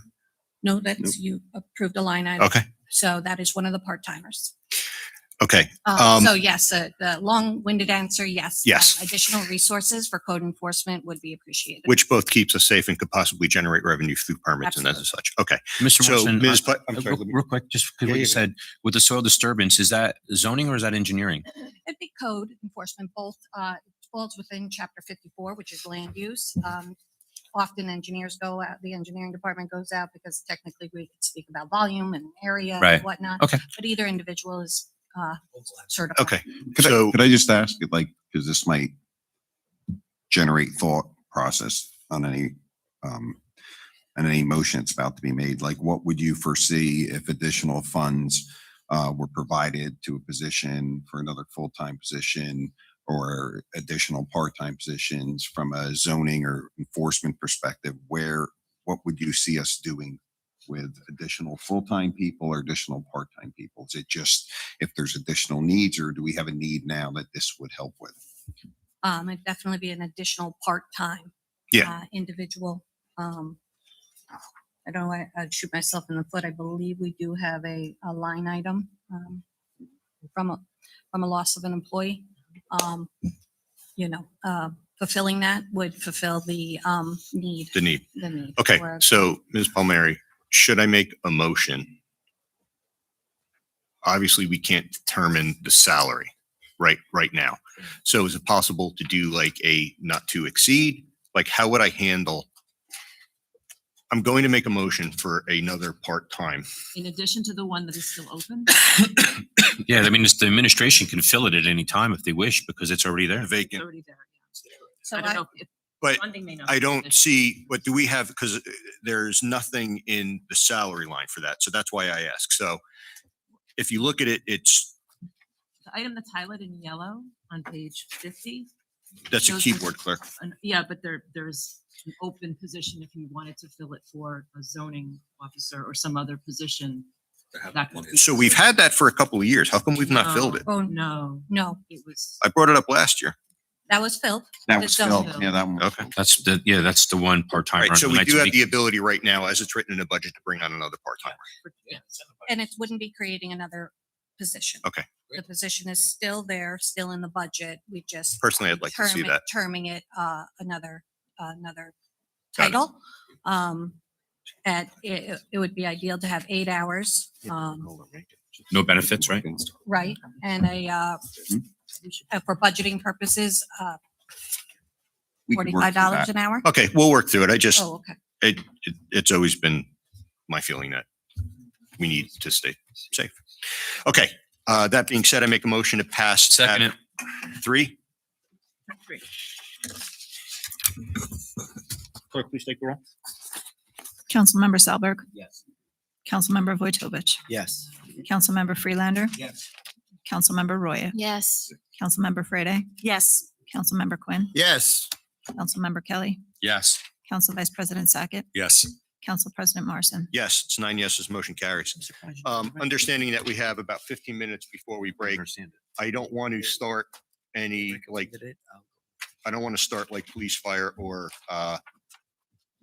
rec, because I'm sure that's going to take a while. So I'm going to knock out some of the, what I hope are some of the smaller tabs. So let's go with tab 11, which is AccuVac. Can you just give your elevator speech on what AccuVac is? So AccuVac are, when people have, built up their time, their vacation, their sick and personal time, Mhm. when they retire or resign, depending on when they were hired, some of these people are entitled to that time paid when they leave. Okay. So I take what I make a provision in this budget to put into our AccuVac trust, Mhm. and that's where those hours are paid out of. So AccuVac is accumulated vacation. Sick, personal time. All right, so let's go Councilman Salberg. Yeah, so then this is all pretty much though preset, and we pretty much understand what we're going to be paying out this year. Based Pretty on- much. Also, people will request to buy back time if they're eligible for it. Mm. So based on what those requests were submitted to me back in November 1st, they have to hand them in by. And then we make those payments to those people by, I think it's within 90 days after we adopt this year's budget. So sometime in the summer, those payouts will be paid out to those people and charged to this line. Okay, it's obviously a wild deviation from some of the payouts in the past, but There's less Yeah. people requesting Got it. because of, less time being accumulated. okay, I'm good with that. Thank you. Yeah. Councilman Witovich, No questions. Councilman Freelander. Well, you answered. Okay. my question because it's a big drop. Right. So I assume- Count, Correct. Councilwoman Wright. Councilwoman Freda, No questions. Councilman Quinn, No question. Councilman Kelly. Mrs. Palmieri, on the accumulated sick and vacation time, we've had requested all that amount for $300,000 and expended. Matter of fact, it was expended $600,000. Is there a particular statute that's in place that does not allow us to pay over an X amount of sick? This is all contractual based on their collective bargaining agreements, The old contracts, I guess? the contracts. Okay. Yeah. So it has nothing to do with the statutory requirements of X amount, a maximum amount of payout No, upon leave? not for this line, no. Okay. The next question I have is 161 on sub-account 002. Provisions for salary adjustments. 23, 24, 0. What we expended through 25, nothing, even though we adopted 2380. What is the reason that you're requesting and recommending 10,000? Again, this is to give the mayor flexibility if something were to come up during the course of the year that is not already in one of these departments' lines. I make a motion to reduce 002 to 0 From what to what? from 10,000. To what? 0. Oh, I'm sorry. Do we have a second? All right, motion fails. No, You're not up. not yet. It's not your turn. You already went. It's not your turn. It's not your turn. Yeah, it's too late. Go ahead, Mr. Kelly. I think that's it. Okay. There's nothing else on the page. Council Vice President? I was with you. I want to make the motion to reduce from 10,000 to 5,000. I second that. No more of this, me too. I was going to do the same thing. You seconded it? I did. You seconded it. Okay. Wait, what was it? It's to reduce the Oh, from 10 to provision 5? from 10 to 5. And Mrs. Palmieri, these provisional salary adjustments, they're still getting 3% of an increase to their salaries, right? Beyond, well, again, it's either contractual per their CBA or 3% if you're not represented. Clerk, please take the roll. Councilmember Salberg, Yes. Councilmember Vojtovich, Yes. Councilmember Freelander, Yes. Councilmember Roya, Yes. Councilmember Frede, Yes. Councilmember Quinn, Yes. Councilmember Kelly, Yes. Council Vice President Sackett, Yes. Council President Marson. Yes, it's 9 yeses, motion carries. let's move on to tab 13. Yeah. I'm sorry. Make a motion. Thank you. Motion. Second To approve tab 11 in its entirely, including the adjustment. Second. Clerk, please take. the- Councilmember Salberg. Yes. Councilmember Vojtovich. Yes. Councilmember Freelander. Yes. Councilmember Roya. Yes. Councilmember Frede. Yes. Councilmember Quinn. Yes. Councilmember Kelly. Yes. Council Vice President Sackett. Yes. Council President Morrison. Yes, 9 yeses, motion carries. Let's move on to tab 13. On a side note, can somebody just let me know when the, 10 more minutes. well, if it comes early, we'll break a couple minutes early. Council Morrison, I make a motion just to approve tab 13. Yeah, I have a question on that. I'm sorry. Please. So yeah, on page 172, just considering the. but that's not tab 13, Oh, that's around 174. 174. It's one line item. Oh, sorry. Oh, I got it. Yeah. Yeah. All right. Yeah. Are you good? Instead of running through, does anybody have any discussion on this? All right, there's a motion for Mr. Kelly to approve it. I second it. Please take the roll. Councilmember Salberg. Yes. Councilmember Vojtovich. Yes. Councilmember Freelander. Yes. Councilmember Roya. Yes. Councilmember Frede. Yes. Councilmember Quinn. Yes. Councilmember Kelly. Yes. Council Vice President Sackett. Yes. Council President Morrison. Yes, that's 9 yeses, section, motion passes. Let's jump to section 15, tax appeals pending and reassessments. 14 or 15, Council President? That's 15. It's page 181. Let's start with Councilman Solberg. I make a motion to just pass this. Hang on a this second. tab. Let me just, no, hang on. I I do have want to open up discussion. to everybody if there's any Yeah, discussion. I do have a question. Go ahead. Thank you. So this year, we have $100,000 set aside for our tax reassessment services. Just want, this is the last year of our contract for the reassessment program, correct? Correct. So we'll be, this is the last year, 2026 for appeals in 2027. Thank you. What are our tentative plans moving forward with the reassessment program? I'm not going to hold you to it, but what are the tentative plans? I think we want to, after we fulfill a contract, put a pause on it and evaluate, the program and what we're going to do next. And we'd certainly look for input from the council. But I think we're going to put a pause on it for a short amount of time. Mayor, it's Do worked you so feel, far. hang on. I- Is this time? yeah, we think it's, so if you want to look at from a perspective of tax appeals, it's worked phenomenally. I think the goal of it, right, is to make sure that everybody is paying their fair share of taxes. And I think it's worked that well, but we want to take a step back maybe and just look at it, but we're not committing to not doing it or not, or doing it. So we just got to look at it. And I think we'll have discussion about so it. we're pretty caught up now. We were Everybody. quite behind. Yeah. And with this program, we've been caught up. It's crazy when you look at other Yeah. towns. And No, how I know. Some behind they aren't are. doing it Yeah. 10 years. Yep. Do you know, just question, you may not know, looking at Morris County, Mhm. do you know what the average towns are doing as far as the tax reassessment? Are they doing 2, 3, 5, 10? It's all over. Yeah. All over. And I It's think all- Morris County is probably a little bit more proactive than others. Yeah. I know there were many in like Essex County, they had, like you said, they hadn't been Sure. putting through this program in 10, 15 years, and then they get ordered by the county to do Sure. so. Yes. So by doing what we're doing, we physically inspect a quarter of the town every year, even though everyone's reassessed every year. A quarter are inspected. We've been able to maintain and keep our homes valued at market value. Sure. Thank you. Okay. So Um, I'm sorry. This contract for reassessment, that's already signed? I mean, if we cancel this Yeah, it's a four- reassessment it's a- right Yeah. now, wouldn't we be able to do Yeah, I that? think it's a 4-year. So we contract. can't adjust it? We can't. So we can't adjust that. all right. That's why I think Councilman Kelly said. Maybe we can. Yeah. Maybe we can lead off with that next time. And again, it's just for my 2 cents. This is something I feel very strongly about. Mhm. I mean, realize it or not, this past Tuesday was 6 years that COVID started. 6 years ago on Tuesday, we went into lockdown.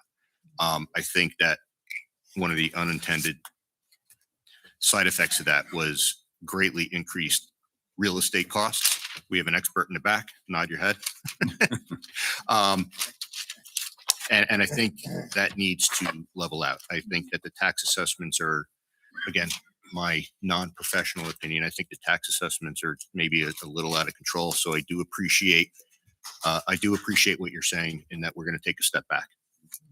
With that being said and understood that it's not, we cannot adjust it, I make a motion to pass section. I already have a motion I already have a Do motion. you have one? Yeah. Was there a second?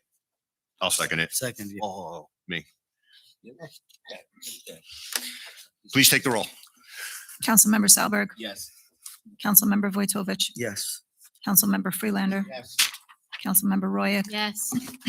Councilmember Freda, Yes. Councilmember Quinn, Yes. Councilmember Kelly, Yes. Council Vice President Sackett, Yes. Council President Morrison. Yes, sorry, it's Mr. Selberg's problem. 9 yeses, section passes. We are close enough. At this point, we are going, is the food here? Okay, we are going to break for lunch. We will go 33 minutes and we will start back up at 12:30. And that's it. Thanks. Thank you.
Thank you, everybody.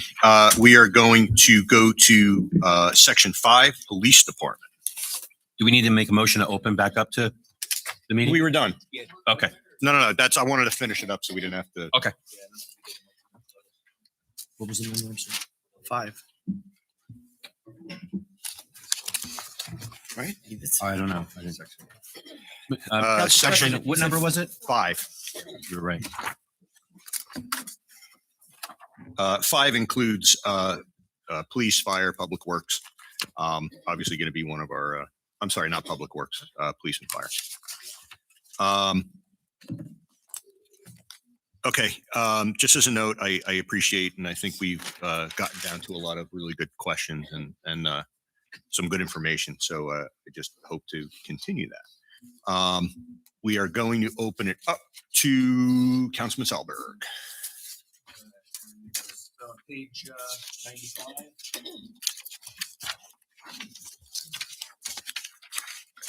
You're going right for it.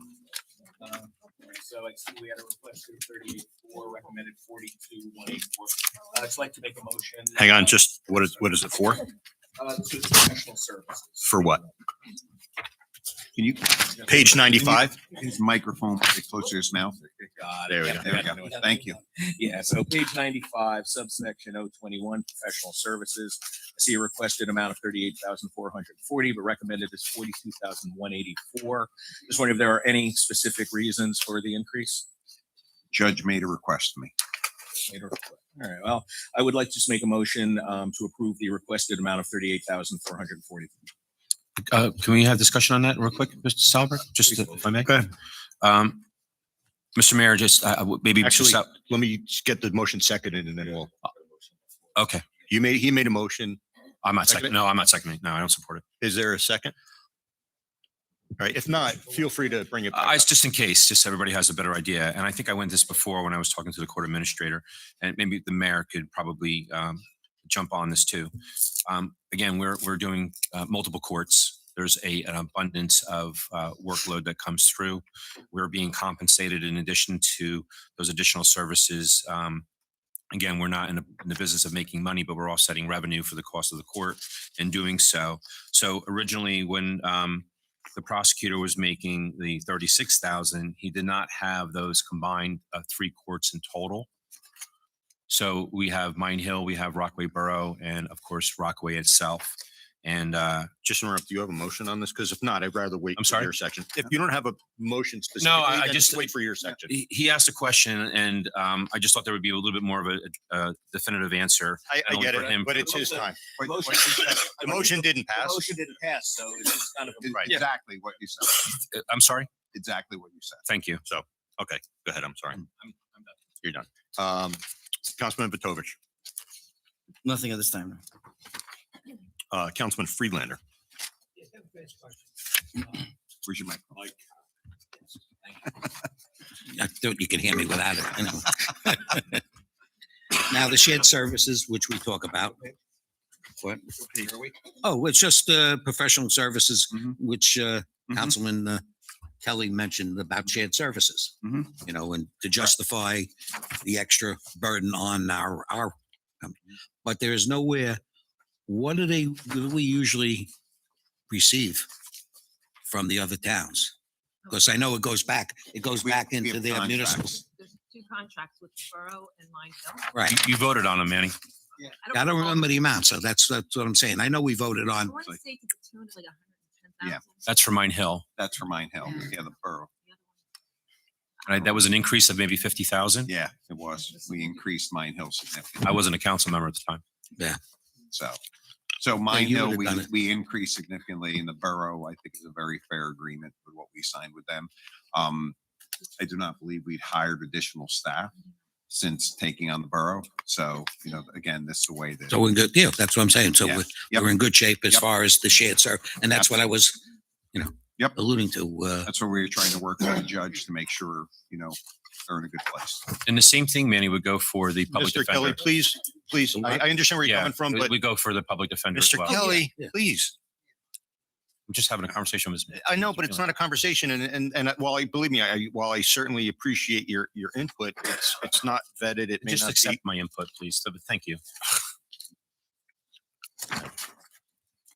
How about if I just end it? All right. Thank you. Councilwoman Royak, No, Councilwoman Frede, no questions. Councilman Quinn, No question. Councilman Kelly. I make a motion to approve tab 5 its entirety. I'll second it. No. Thank Not everybody's had a chance to Oh, go all through right. it. There you go. I appreciate the swiftness. I do have something. I'm sorry. That's okay. Sneaking a quick vote. Thank you. Page, I just thought it was a mood. I thought it was a mood issue. I know. you know, I wear contacts, know, like yeah, very heavy contacts. I still need these. Really? There's no Yeah. budget for glasses. Yeah, Please exactly. continue. Yeah, I'm sorry. Rambling. Page, just a question, 68 and 71. And I did ask this in advance. I'm still a little confused. I apologize. Sub-account 51 on page 68. And I know it's explained on 71. We have a purchase of 4 vehicles, 188, 490. 2 are through the operating budget, correct? And 2 are in the capital. Why is it listed with the same amount twice? Because each vehicle is for the same purchase, right? The same price. So I have 2 at X and 2 at X. Why can't we put in this one here on page 68, 94,245, and then in the capital, 94,245? The price of 2 vehicles with outfitting. 94,245 per vehicle for 4 SUVs, 4 patrol rated SUVs. Okay, so each vehicle is 90. Okay, well, that's why I'm asking. That's where it was. Yeah. Okay, so each vehicle is $94,000, With the Fully outfitting. equipped. fully equipped, come with a sunroof, and okay. Okay, so each vehicle is 94,000. So that's why. See, that's why I was confused. I thought it was 188 total for 4. Okay, so each one. So this is for the 188, 490 is for 2 vehicles. Thank you. That was my only question. Okay, I have a couple questions on page 66. Did we, I'm sure you did. I just want to confirm that we took into account, do we have any retirements coming up? And then the open positions to fill them. On the vacancy that you see listed there, that vacancy is currently in the hiring process Mhm. to fill that vacancy. And we're budgeted for that, right, Ms. Yeah. Palmieri? Yes, that's what that yellow highlighted area is. That will be filled by the. They're completed with the budget process. All right. In the past, obviously, the police staff is something that we've spoken about at length. In the past, we have actually added police officers, and I understand this is the budget that you submitted. Are we confident that we have coverage now as far as like sergeants and lieutenants as related to police officers? Because I have heard, again, don't know whether it's valid or not, that sometimes we can run short as far as like lieutenants and sergeants. Well, we had currently in last year's budget increase that span of control with an additional sergeant. So we have 2 sergeants per shift, right? So which is, if you want to look at it, half a week or 4 on, 4 off, right? So half of the schedule now has 2 sergeants per shift. Okay, I would put your department up against any other department, you know, in the county. I just want to make sure that we can maintain that. I appreciate that. Okay. Line 67. I'm sorry, page 67.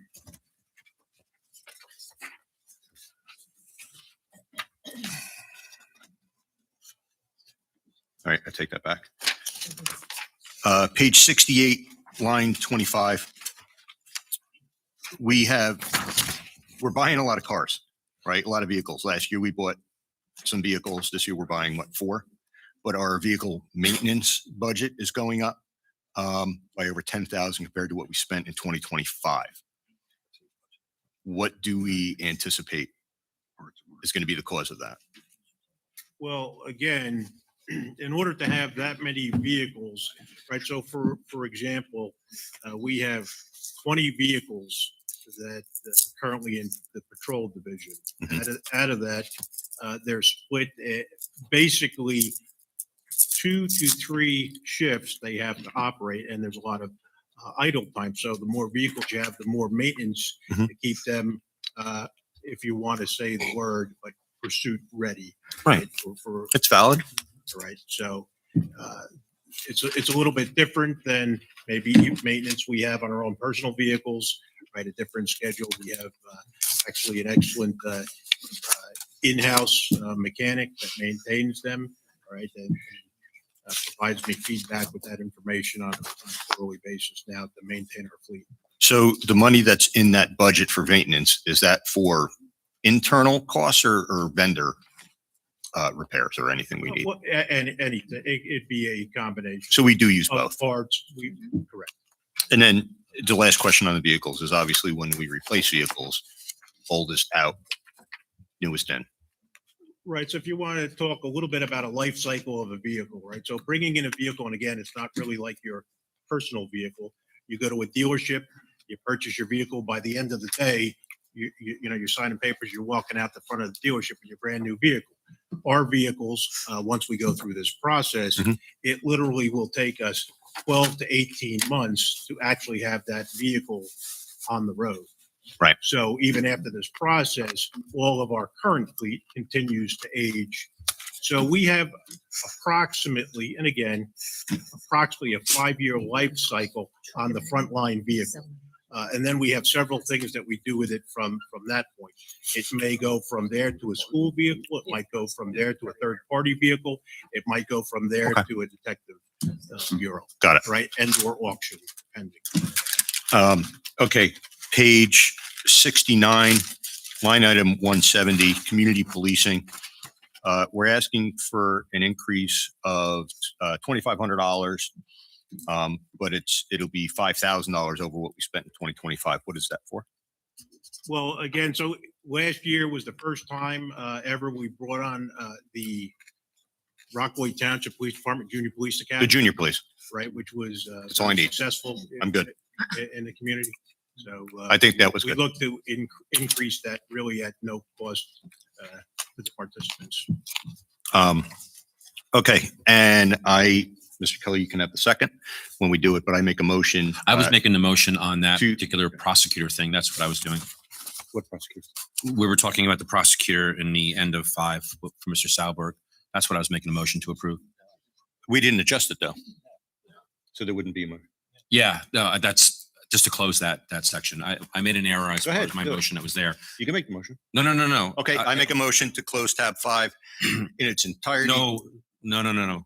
I have some. I'm sorry. Wait a second. You're right. We haven't done fire. Yeah, We're up to police. You're right. and and there's some things that I wanted to ask because again, For police, yes. go ahead. Well, if anybody else has anything first, I let them go because of my mistake I made before. Yeah, just real quick with the maintenance, the 4 cars that we're getting, we're not necessarily replacing the 4 radio cars, right? The other older cars, I mean, you might be able to use them for the school resource officers and all that, right? Is that correct? Correct. So that's why the increase in the maintenance Move would be. vehicles, it has kind of a natural progression based on the condition of the vehicle and the need. So currently we have a dynamic that will bring a vehicle from that frontline vehicle. And it might go to, like I mentioned before, several different locations based on the need at that time. I got it. Thank you. Your mic's not on. And then you have an auction, right? Correct. At the end, are there any that are going to be wiped out of our complete system? Currently, we have 1 or 2 waiting for that For the process. scrap heap or auction? Well, For exactly. 2026, I have 3 vehicles slated for auction. with the new ones. Correct. Right. Anything else police wise? Yeah, Go ahead. I wanted them to go before me, that's all. Okay. Chief, again, thanks for what you do in the great department that you run. We have a vacancy from a promotion from patrol to sergeant. And then you had just mentioned before that you have a new recruit that you believe is coming in, and they'll be going through the academy. Right. So there's a difference in salary from 135,876 from the departing patrol officer to sergeant, and a new incoming academy level would be 50,000. Well, yes, year end 50,000, 40,000 for the academy. The only thing that I would say, we're currently in that process, and the intention is that as we speak, to bring in that academy as opposed to an IGT, right? So that would be the difference. I'm sorry, intergovernmental transfer from an experienced officer from another agency into our town. What are we currently looking at right now? I mean, We currently are in the process for the academy. the academy. So Correct. again, that would be a $15,000 entry on that. $50,000. Roughly $80,000 of a difference between the two salaries. Right. 80,000 favorable. I'm sorry. No, just to make clear, so you're pointing out that it's 80,000 favorable. Yeah, so we'd be saving, and that's the whole Right, saving. intent. Yeah, No, I just want to absolutely. make sure. Yep, I agree, Council President. I appreciate that. And then we have on page 67 provisional salary adjustments of $5,000. Is it one recipient, two recipients? Is there? No, that again, I have no recipient in mind other than the ability to do so. Okay. Just make my adjustment here. On page 68, Chief, sub-account 014, 015, overtime. So we've had a lot of money that's been requested in the past. And it looks like we haven't spent over $225,000 from these requests and expended through 2025. You're asking for $310,000 from us only using 150 last year. Is there a reason why for the 100% increase from the year before? Well, again, the fact of the matter is obviously we're growing the department, and hopefully that does reduce some of that need. However, we cannot predict. So when we were talking earlier in this proceeding, when you were referring to things that, you know, the anticipation or that snowstorm or that tropical storm where it costs us upfront dollars in order to provide for that, you know, that's really more along the lines of why that remains in there at that figure. Can I tag on to that? Yeah. For what we're asking in overtime, we could hire, you know, at the academy price, if you will, more officers, right? But I understand now there's a dynamic with coverage, right? Because you can't have them on all the time. Do you think there's any room in there to reduce the potential overtime, but increase our ranks? Like shift a line is what you're saying? Go. Yeah. For me, it's more cops, the better. I'm sorry, police officers. Well, to answer that question, I certainly have no problem whatsoever hiring officers, right? So I would love to see, you know, as many officers as we can have serve in our community. You know, in terms of, again, just that one dynamic of not being able to control what Where may they go. happen within the 12 months. Can I ask another question? Sure. Is it possible, Ms. Palmieri, if there was a motion on the table to, I can't think of the word, to take some money provisionally, like, let's say we approve, could we take the overtime budget, right? Take half of it and put it into like a provisional, even if it's provisional, for the purposes of studying if it would make sense to hire 1 or 2 or 3 officers.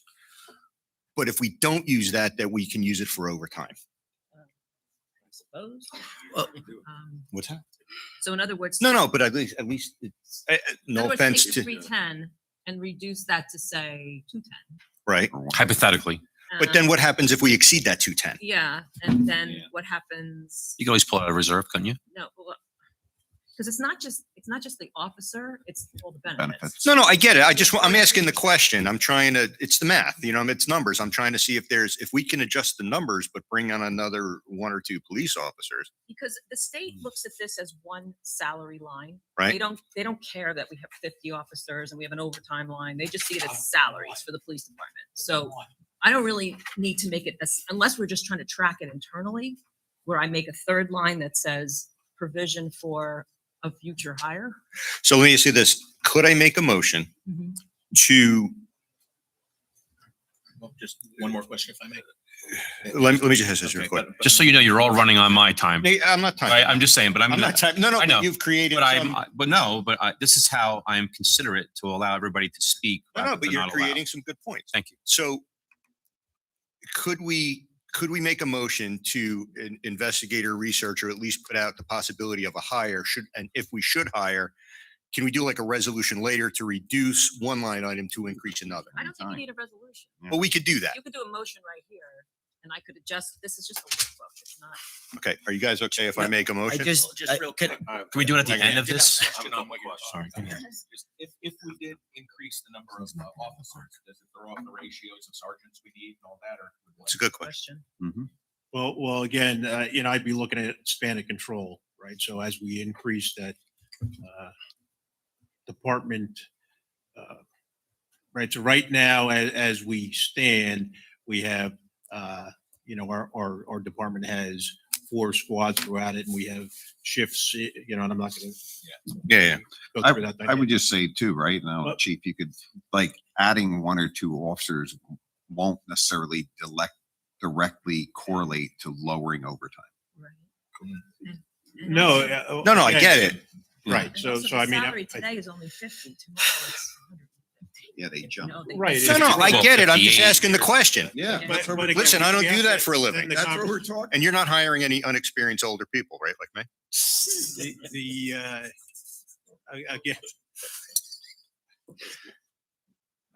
I refuse to answer that.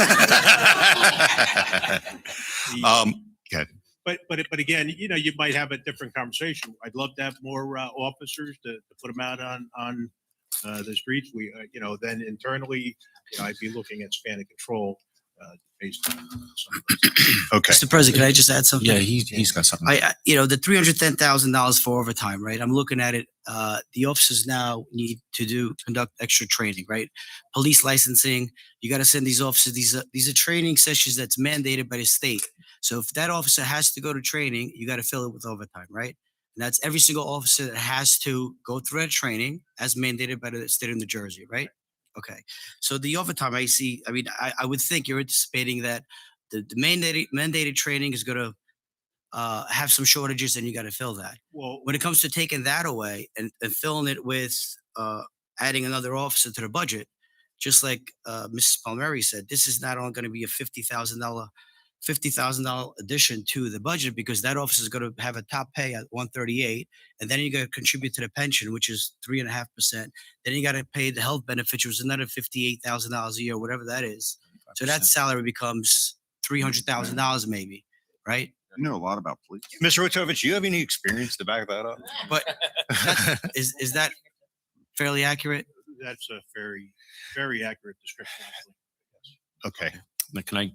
Yeah. Well, if you guys want to finish your thoughts, just I I want want you to make guys. a motion, but Yeah, before you do that, you don't want to wait until we're completed through the tab. no, and you'll see Okay. why in a second. Okay. So, Chief, one thing that we have with the overtime, as Councilman Wojtovich had mentioned about the training and everything else, hasn't that been taking place in 23, 24, and 25? Yes. Okay. Training has. So how would the difference of what the training that we've already been accustomed to in those years prior, why would that be different in 2026? Well, for a couple of reasons. Right? The mandatory training continually increases for officers. Also, aside from just simply that mandatory training increases, we also have within the last year, we brought on 8 officers that are new out of the academy, right? So they require even additional training, Mhm. right, to help them navigate this very difficult career, right? So that adds to the training. So what I understood from what you said before, there was only one vacancy that we're looking to hire. We don't know anything about any promotions in the future. The example of maybe 9 or 10 officers coming in through the academy and us paying through that and creating overtime, but you only mentioned one so far for this year and no indication of anybody retiring to somewhat come to the level of 100% increase. I mean, it's actually like 105% increase to this overtime amount. The other thing is, you talk about bringing in additional police officers.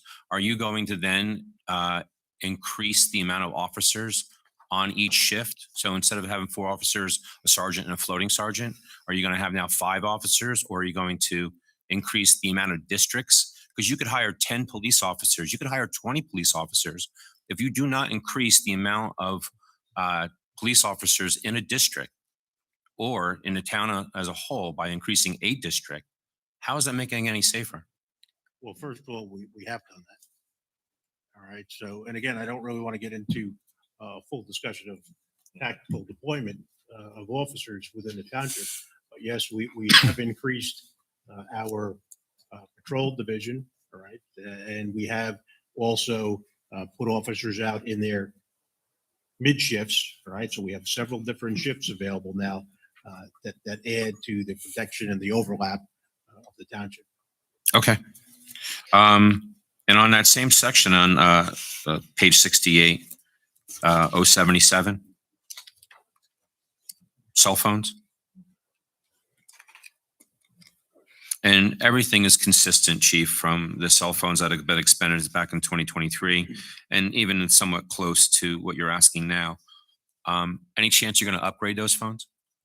They're old, right? Correct. They are old. Is there a reason why you don't want to upgrade those phones? It was simply at the moment the cost of upgrading all of the phones, right? That additional cost and the 2 different platforms, right? So currently, What would it cost to upgrade the phones? it really depends. So most of the time, you have to get older generation phones, and we try to get them really through at a minimal to no cost if they're available. It just really depends what's available at the time. So if we have an old phone, right? Like I'm a flip phone guy. Right.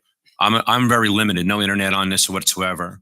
When I'm thinking of the phones that you have for the police department that are extremely old and probably outdated because it's a device, right? We're talking about improving our computers and technology and everything else. If we're dealing with the police department and the fire department, I consider equal as far as the importance of first responders, life-threatening things, all that. Why wouldn't you want to improve the phone and technology by doing so?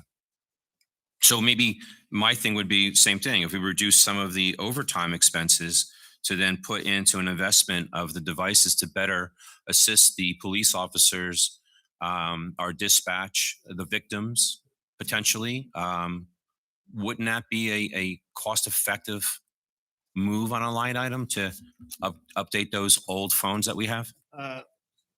Again, this is not necessarily for the update, but just obviously the billing of the phones. We're looking at quite a few different technical improvements, and we've already started. I want to just stick on the phones, though. I mean, as far as all the other technical improvements that you have, which are definitely important, obviously, because it's a function of your police department. I'm still stuck on the phones because if there's service issues because of old technology up in the Route 23 area, because there is a section of 23 that's Rockaway, or going over into the Wharton Dewey Road area where it's kind of the service is kind of poor, up in Marcella, Green Pond. If we have new technology, a quicker amount, not having phones freeze, just having reception, these are things that could potentially affect a situation in a negative way without having a more up to date device. Like your personal phone is an old phone or is it a new phone? Do you think?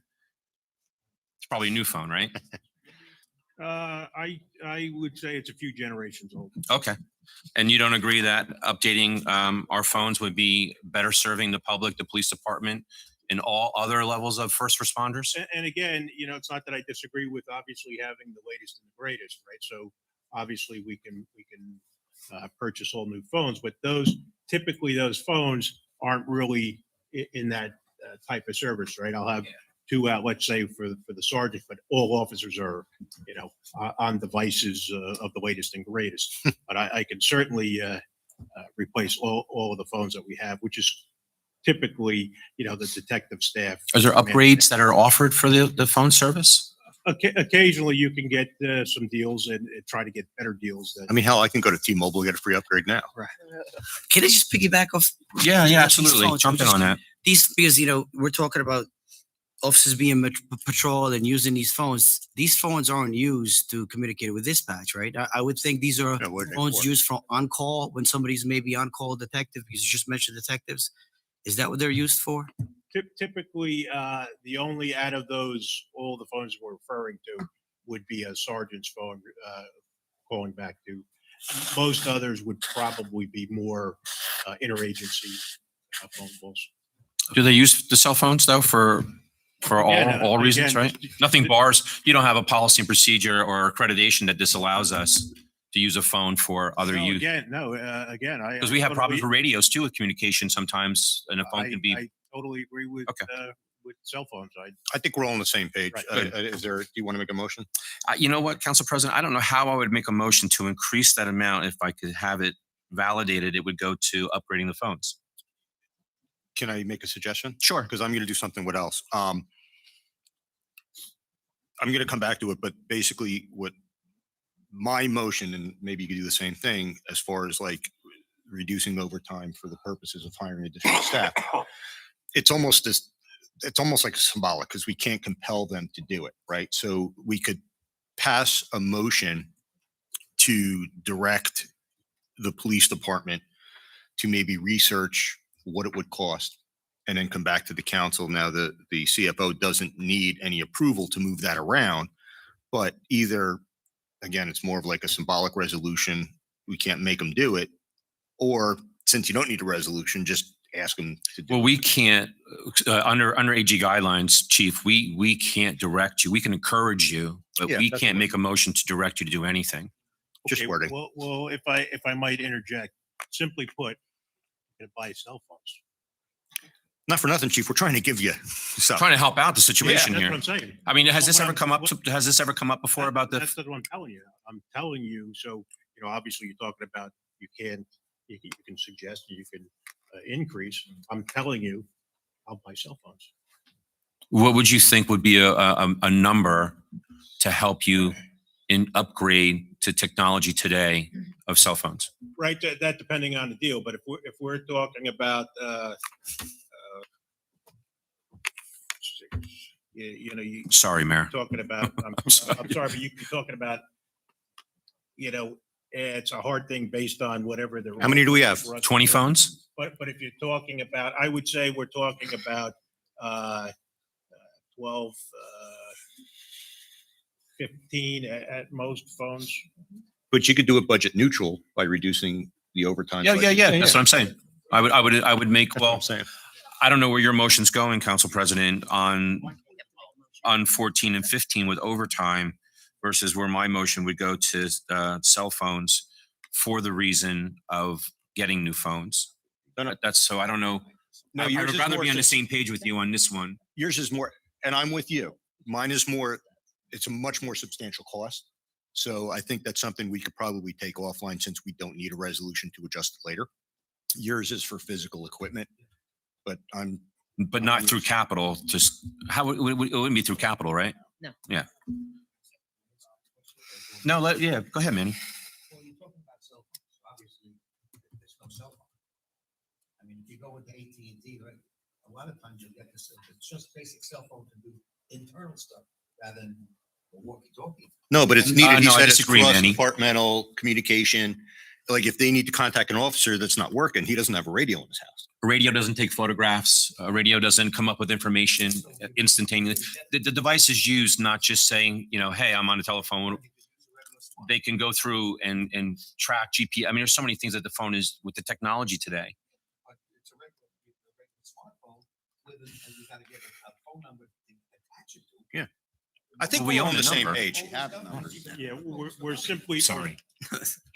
Listen, I think we're all on the same page. Chief, it's for a good intention. Yeah. Uh, I understand. I believe the older Samsung phones are older Samsung phones. They are. And The only difference. I wish I would follow my own advice. The only reason we had that technology also, that was actually like our tough books or Mhm. laptops.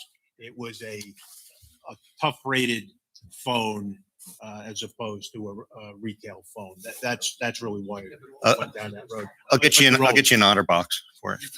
Gotta get the old Nokias. Correct. My phone, my business phone is attached to a laptop. Manny, we're all on the same page here. Mr. Morrison, if you wish to do your motion, because I have more to go through, I'm not I'd gonna, rather you address your motion. mine's really symbolic and they know how we feel. I mean, I think we're all for more police, but I can't, compel them to do anything. And listen, they understand where we all are. Go ahead. Okay. Thank you for that portion, Chief. We have training, Chief, on page 69, 178. We've expanded. It's always been under 25,000. We budgeted last year 24,000, and we had some slush of 5,000 into that. Now you're asking for 30. What is the reason for the additional amounts that you're asking from what we expended last year? Well, again, the difference was bringing on 8 new officers, right? So we've increased that footprint that, again, a new officer should have exposure to a lot more training that's available Okay. than our mandatory training. And in the years that we've expended it in 25 as well as 24, how many officers did we have that came in at that time, if you remember? I don't remember off the top of my head. Do you think it was right around the same amount? Were you the chief? Yeah.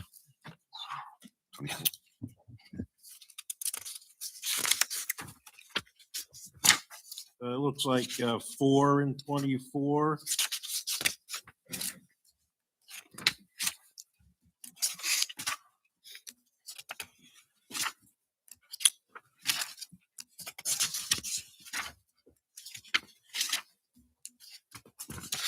And 7 and 23.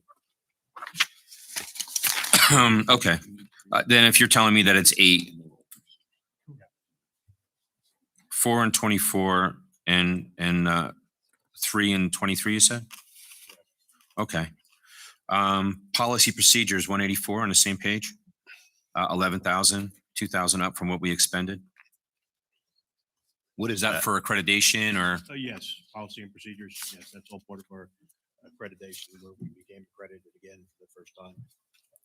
And is there a reason why there's almost a $2,000 increase for the accreditation process for policy and procedure? That was the same as we had, when you're talking about the increase, was the same that we had adopted in 25.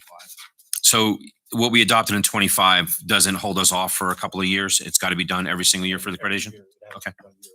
Thank you on that. Or that cycle goes, we get re-accredited every 3 years. That has to be maintained every single year. So the money is actually for the maintenance of the accreditation. Okay.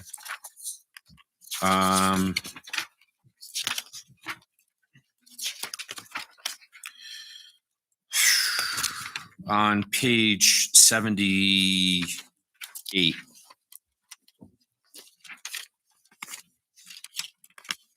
we have OEM coordinator, and we have deputy coordinators that are at $500, and then we have the OEM coordinator at $7,000. Throughout the years of this amount from 22, which is the same all the way to 2026, have we received any funds, a return on our investment of the 7,000 that we pay for OEM coordinator? Yes, we do. What is the average amount that we get on a return Well, for that? when you refer to that, right, there's a couple of different things, but one of the things with our EAMAA involvement with the municipal.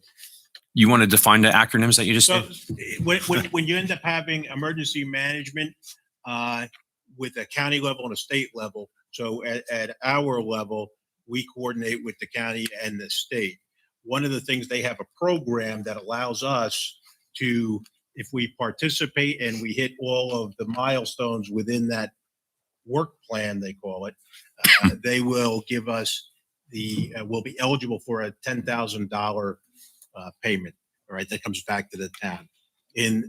Recently, with the federal government, we have not been able to receive, they didn't have that available in this past year for us. Is that the only opportunity that we have to get an ROI on the 7,000 expenditure? Well, the other thing that obviously this department, in terms of the expenditure, so for example, we're right now beginning the process for the last winter storm to bring a preliminary damage assessment, which is what it's considered for snow removal operations, is $99,000. So we're putting that forward, that claim forward. We have to work through that whole FEMA process.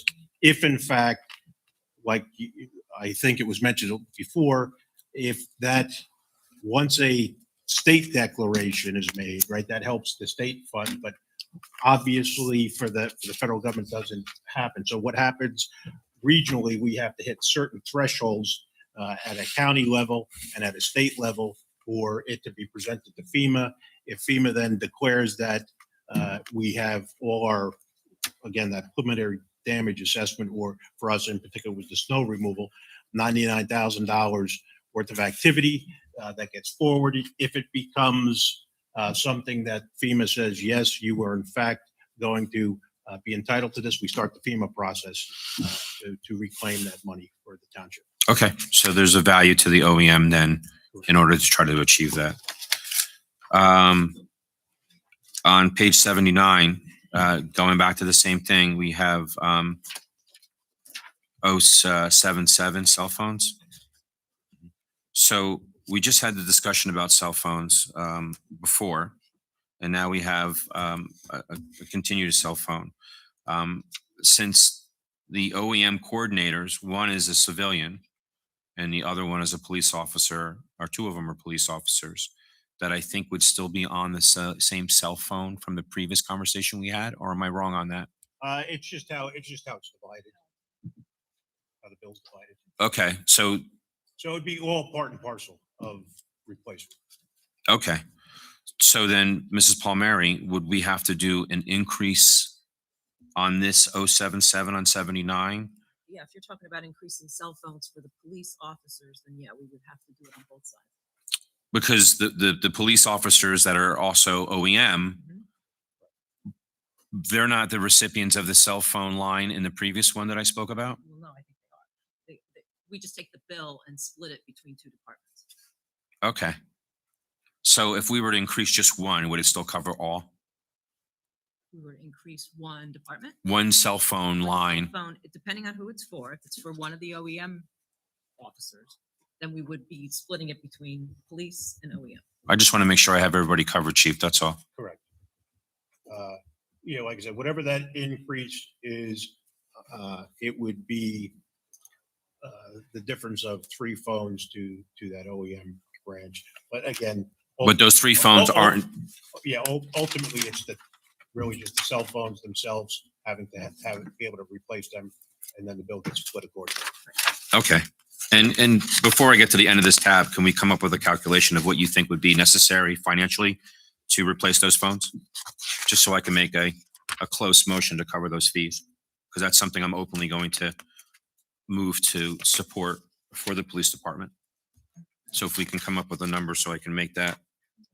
And actually, Mr. Kelly, for now, that'll be the last page of what we do, because then the police chief will be done and we'll call it fire. I think anything after that is fire. After 79.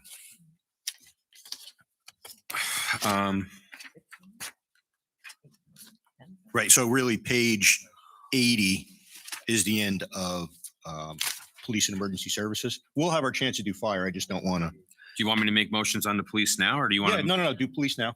Okay. Okay.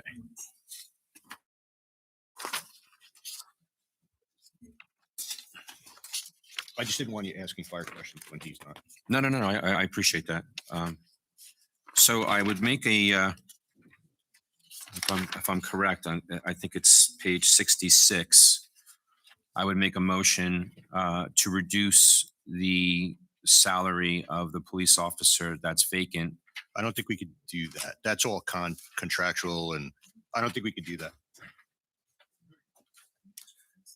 It's vacant.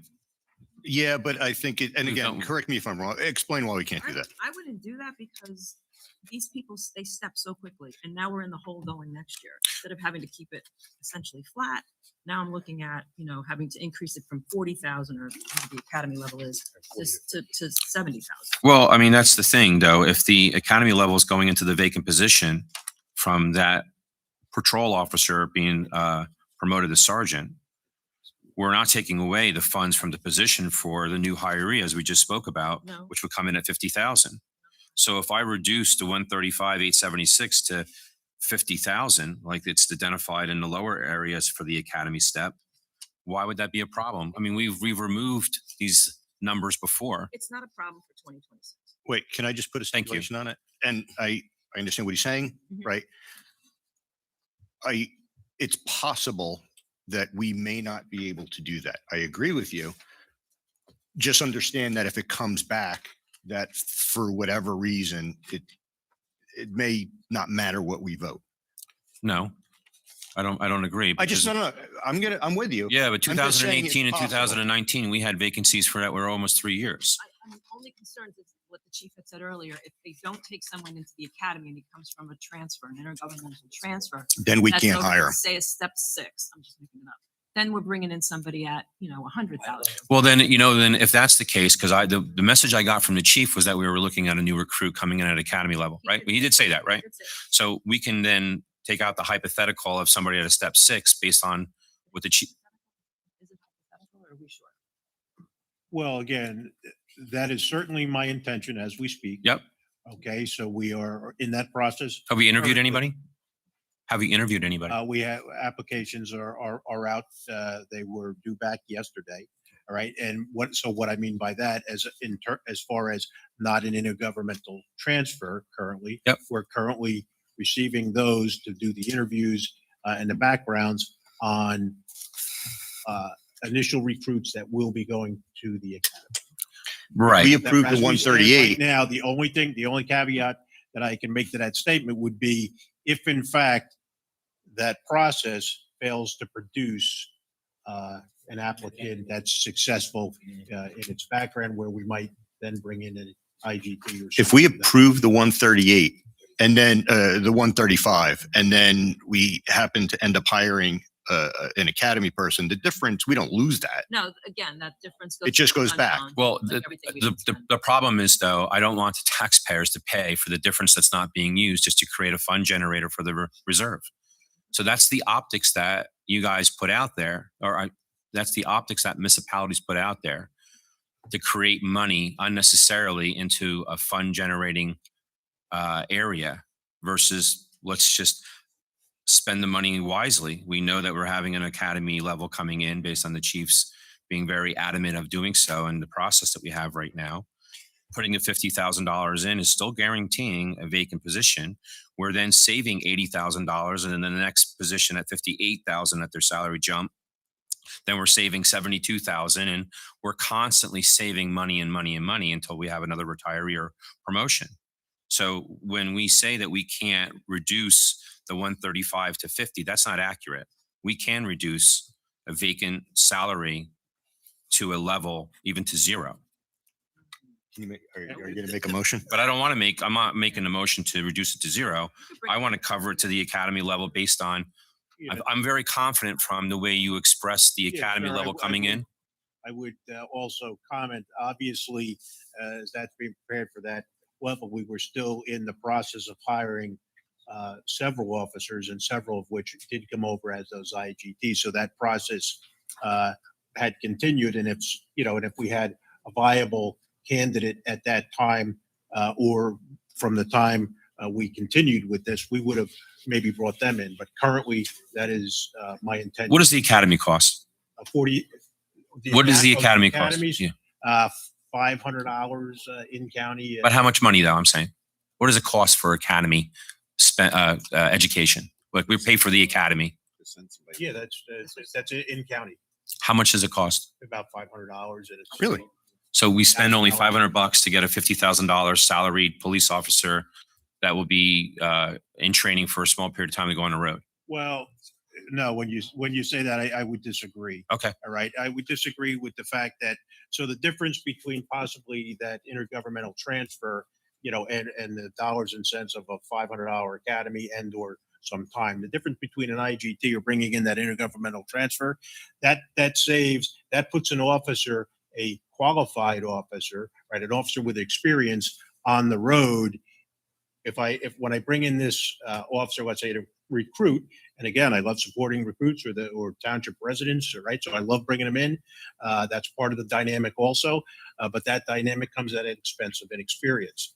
That inexperience where I can bring in an IGT, that IGT comes in, they might have 5-8 years experience of law enforcement, right? Which is a very, and depending on where you are, that's very difficult to gain that kind of experience. Yeah. Right. So dollars and cents, sometimes I like that experience and the savings of time. So the difference between a 5 or 6 month academy plus their field training, which goes another 9 weeks. Yeah. That's right. So 2.5, as opposed to just the field training. So, Chief, and I'm glad that you said that, because if we look at that where you want to get somebody on the street immediately because of their experience of a intergovernment transfer, and the main thing is to get them on the street quickly. We were aware of this individual getting promoted back in 2025 in early November. The sergeant was 1114 in 2025. So if you're really concerned to get somebody on the street and get them running as a police officer, why don't you do it then rather than wait 4 months? If it's so important to get somebody on the road. I don't understand the question. I Well, don't know we if it's have relevant to we what have we're a doing now. sergeant that the Yeah, vacancy. Mr. Kelly, it's not really relevant. It is. We have a- But if we're talking budget, if you're going to make a motion at this point, I think we've had some really good did. discussion here. You have a vacancy for 4 months. Can I I just understand add, that, but at this point, Council President, can I just add, guys, can I add listen. one thing, please? Please let him go. The total budget for the police is $7.2 million, right? With that, we're funding 59 police officers totally, right? If you cut anything from the police budget, you're gonna have to make that up down the road, right? The contracts are expiring. I assume this at the end of this year, The 26th. right? I mean, I could probably with inflation, the contract is gonna be somewhere, I mean, I don't want to give it up, but I would hope these cops make 10%, but let's say with inflation, 2.5%, 3%, whatever that is. That is gonna continue to increase, right? If you cut that now, you're gonna have to make it up down the road. What you're doing here is you're projected into the future. This is what this officer that's making $50,000 an hour is going to make when he's a top step 138, right? So instead of making that $70,000, $80,000 later, your budget is projecting what that cost will be going forward, right? Okay. So at this point is. Yeah, I mean, I had a motion. I still stick with my motion to Go ahead. reduce the vacant position of the 135,876 to have the amount of 50,000 to accommodate academy level new hire. Is there a second? Okay, motion fails.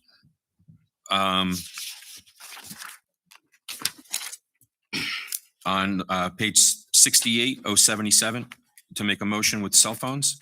Again, I don't know if the time frame between the chief and Mrs. Palmieri, do you have a number you think would be 18,000. adequate? How much? 18,000. I'm sorry? 18,000. Increase it by 18 or No, total of 18. total of 18? So it's 10. And that's a guess that we have, right? Correct.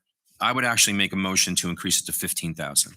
I think 18, I mean, increasing it 10,000 to get 15 phones. Again, right. You think it's $1,000 of phones with a trade-in and upgrade? Certainly possible.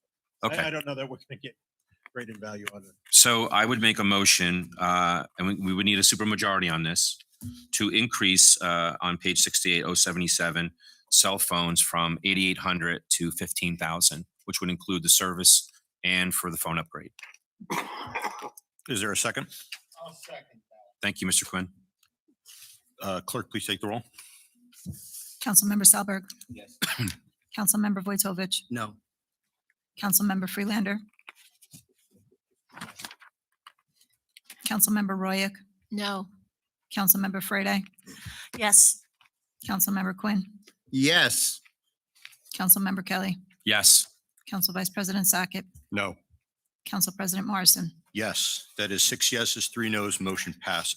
Yes, Thank 6 to you. 3, motion passes. On sub account on the same page. I'm sorry, I don't mean to interrupt you. It was a total of, it was bringing it up to 23. I'm just kind of keep track here. It was brought up to 23, right? No, I brought it to 15. To 15, okay. Did you want to change your vote? No. I'm sorry, go ahead. And thank you, Chief, for that information too. Sub account 014, 015 overtime. Again, I don't see a substantial amount of information for the 105% of an increase for the overtime. So I would then make a motion to reduce the $310,000 to $250,000, which still is larger than it's been in the years. Second. Thank you, Mr. Freelander. Clerk, please take the roll. Councilmember Salberg, Yes. Councilmember Vojtovich, No. Councilmember Freelander, Yes. Councilmember Royak, No. Councilmember Frede, Oh, yes. Councilmember Quinn, No. Councilmember Kelly, Yes. Council Vice President Sackett, No. Council President Morrison. No, motion does not carry. 5-4. What was the vote? 5-4, 5-4, no. correct.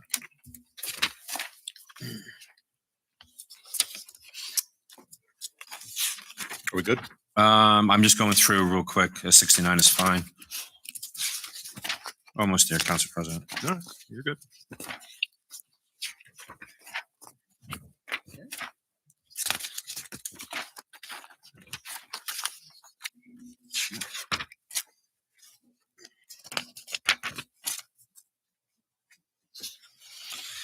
Back to 79, sub-account 077. Just a quick question before I make my motion, Chief. Do you feel that the amount that we put aside for the previous 077 line item for phone coverage can include into this? Like you have a phone in the other police department. You need Again, more money. No, I think that's adequate. Thank you. okay.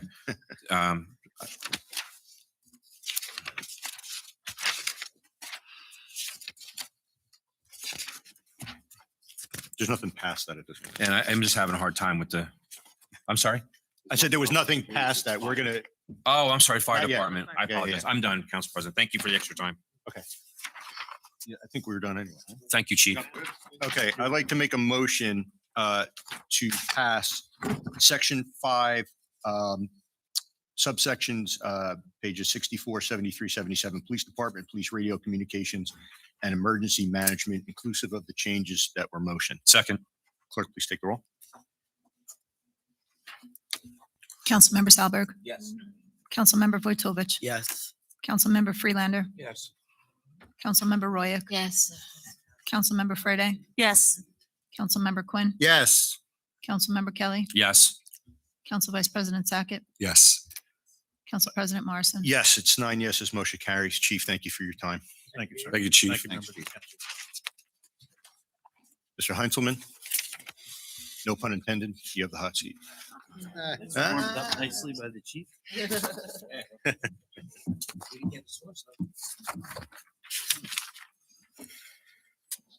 Okay, so we're going to be covering the 8 Green Pond Fire Department, fire preventions, and fire hydrant. How come the municipal prosecutors under that? The state sort of account as to how they have it. Where's he from? The state. But it doesn't fall under any of those purview, right? I thought he said Jeff. They say Green Pond. Yeah, that's what I heard. Okay, What page? I'm sorry. What page are we on? starting at page 81, section 5, page 81. 81 to 94. Then Clarify. we're going to Yeah. include 95. Oh, this is all low SAP stuff for me.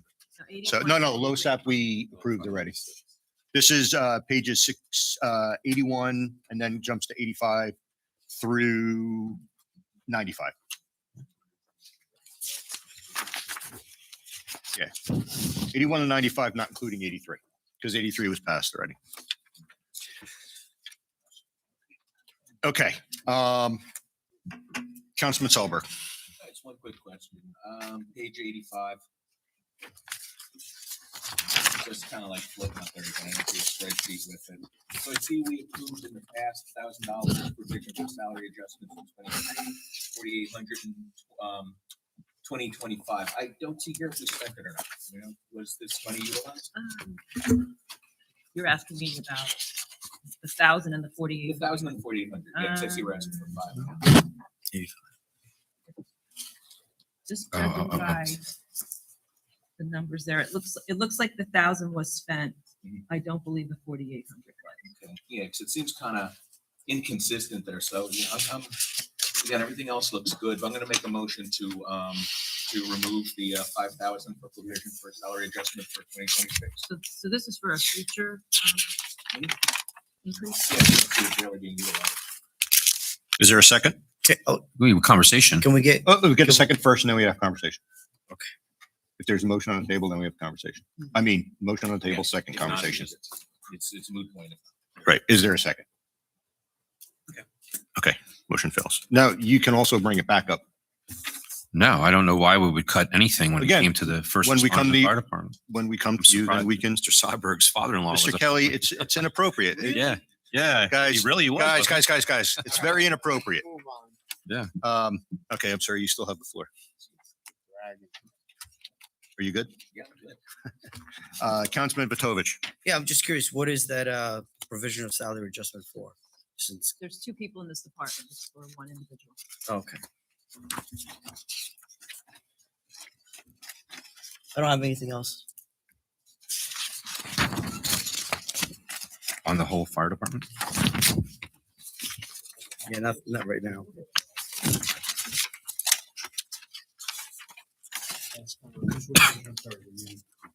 I don't have anything else. Okay, anything right now. Councilman Freelander. Councilwoman Royak. Councilwoman Frede. No questions. Councilman Kelly. I do. First, Chief, thank you for everything you do. And Chief Miller is the same. I appreciate all your first responding and services that you do. I'm under 94, and it's dealing with fire hydrant services. And the one thing that I don't see here, maybe Chief, you can explain it to me, is in the northern portion of town, most of us from Meriden Road all the way up have no water.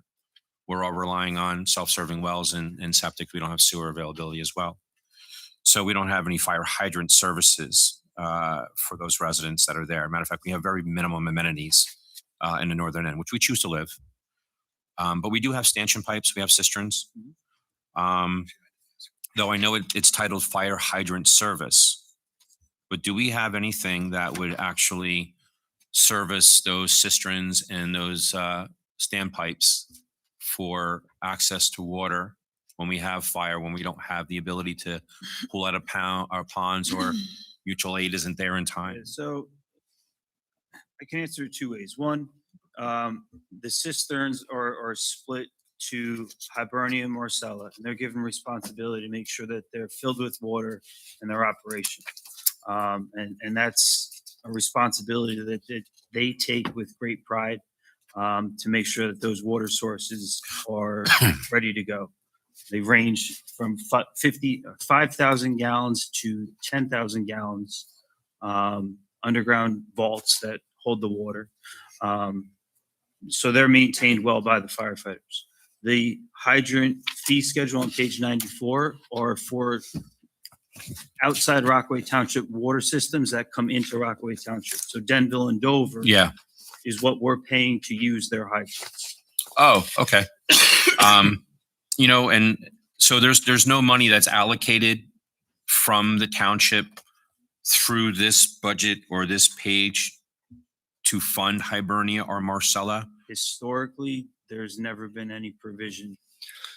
Well, if there's anything that's necessary to purchase for those standpipes or cisterns, is there a developer agreement that would then hold the developer or the HOAs? That's something that would come up at planning level. As it stands today and for many years, there's not been a provision for cistern maintenance as a function of the fire budget. It Okay. may not be a bad idea to introduce that.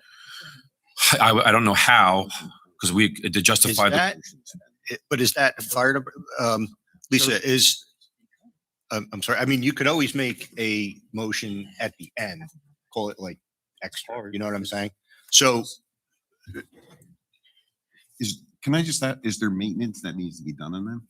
So the cisterns, there's potential maintenance on it. There are times that the connections Suck air. above ground Okay. could be damaged. I think the biggest maintenance issue is painting them because the paint Identifying them. chips off, Mhm. identification of them. So who We're- pays for the paint now? And who does the labor?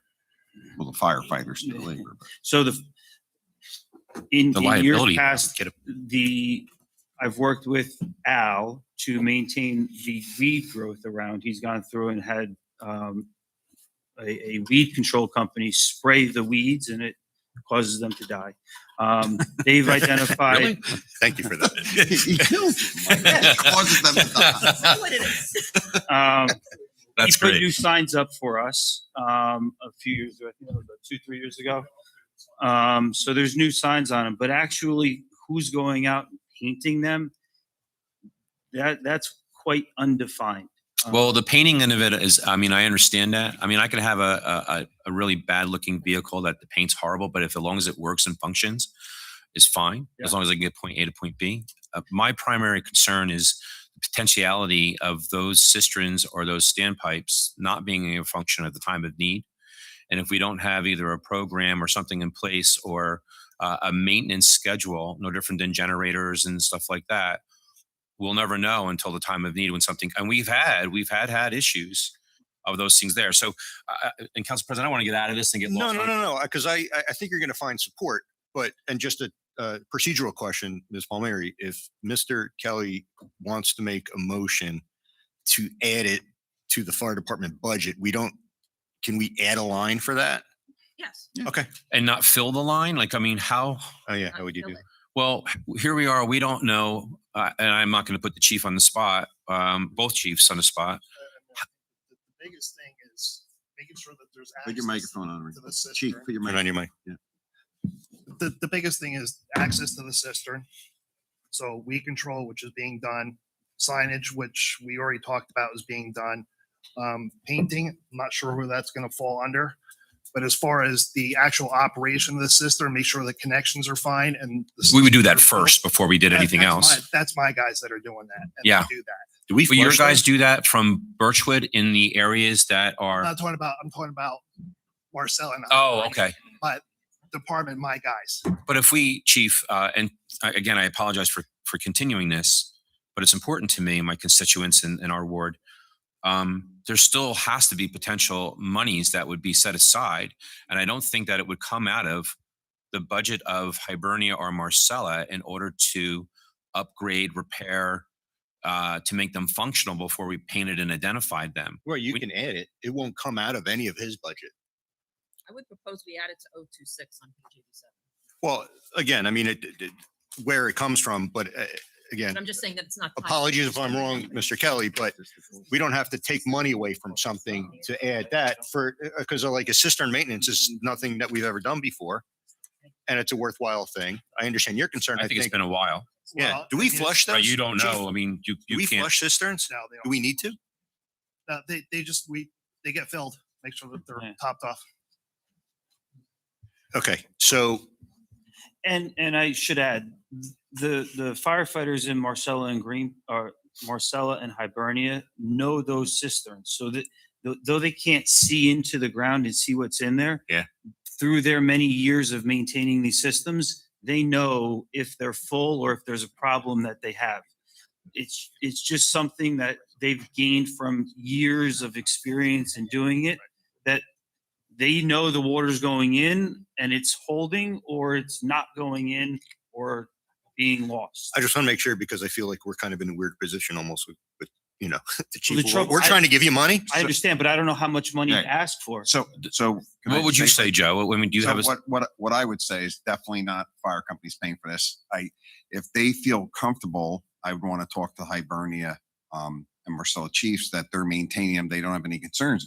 If something happened to one of them, we could have an emergency council meeting and propose a resolution. Yeah, but we don't want to wait until something happens. Yeah, That's there's the point. nothing- Yes, yeah, thank but you. Yeah, but from talking, it's a tank in the ground. There's not anything to maintain. That's a cistern. That's not a standpipe. So standpipes are probably not going to be permitted anymore. Yeah. DEP is most likely not going to let you excavate in the area of a waterway to maintain that. So they kind of just fall away. If they fail, you're not going to get DEP support to repair that. Cisterns are a different. Do we get story. permits now to repair them or address them? Is there a permit requirement from DEP? Oh, absolutely. Okay. Wow, I kind of like, you just took a little wind out of my sail to what we're trying to do, because it would be Yeah. throwing good money Cisterns at are a bad. different story. Cisterns are just holes in the ground along Yeah, the but road. I would support you too. So, I mean, can we just together come up with the number? It doesn't mean we have to spend it. But again, I'd rather have it and not need it. I Yeah, don't even and know you what a know, logical And number. I'm just gonna, can I just throw the Yeah, football just behind you for a second? This is Ferrante in developers agreements. Is there a lifelong obligation from a developer or an HOA where cisterns were mandatory based on the approval from the planning board or board of adjustments or your department to be installed? Is there an obligation for them to maintain them rather than the fire departments? Traditionally, there has not, to my knowledge, been lifelong. At the time development is turned over, there are tank tightness and sign offs at the handover. So there is, it's being handed over in a functional manner. To who? To us? To the township. Okay. For operation. We have spoken with fire prevention and trying to maybe capture that with future developments. I think having a line item for maintenance is a very good practice, and maybe potentially putting them out. How much? Yeah. How What do you much? think, chief? But aren't you saying we can't maintain it? How much? How much? I know, that's what I'm saying. They're $250?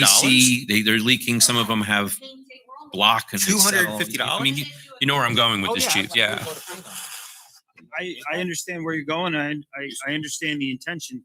I just don't know how much could be. There's 20 cisterns. Council President, if we were to, though we had this great conversation and thanks for everybody's their input, and we close this tab, we still have an opportunity to open the tab once we find this information out before we adopt the budget. So I asked that, no, actually, I checked that question while we were out.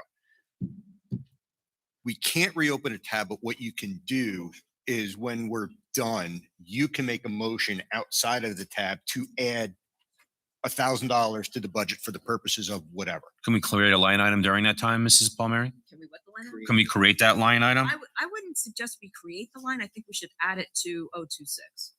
Okay. No, but if we close the tab, we can't add it. I asked that question specifically Right. because another council member asked me that. Adding a line item is the same thing as adding it. Well, let's take out the adding the line. Not a- I take that back. I mean, following your advice of 026.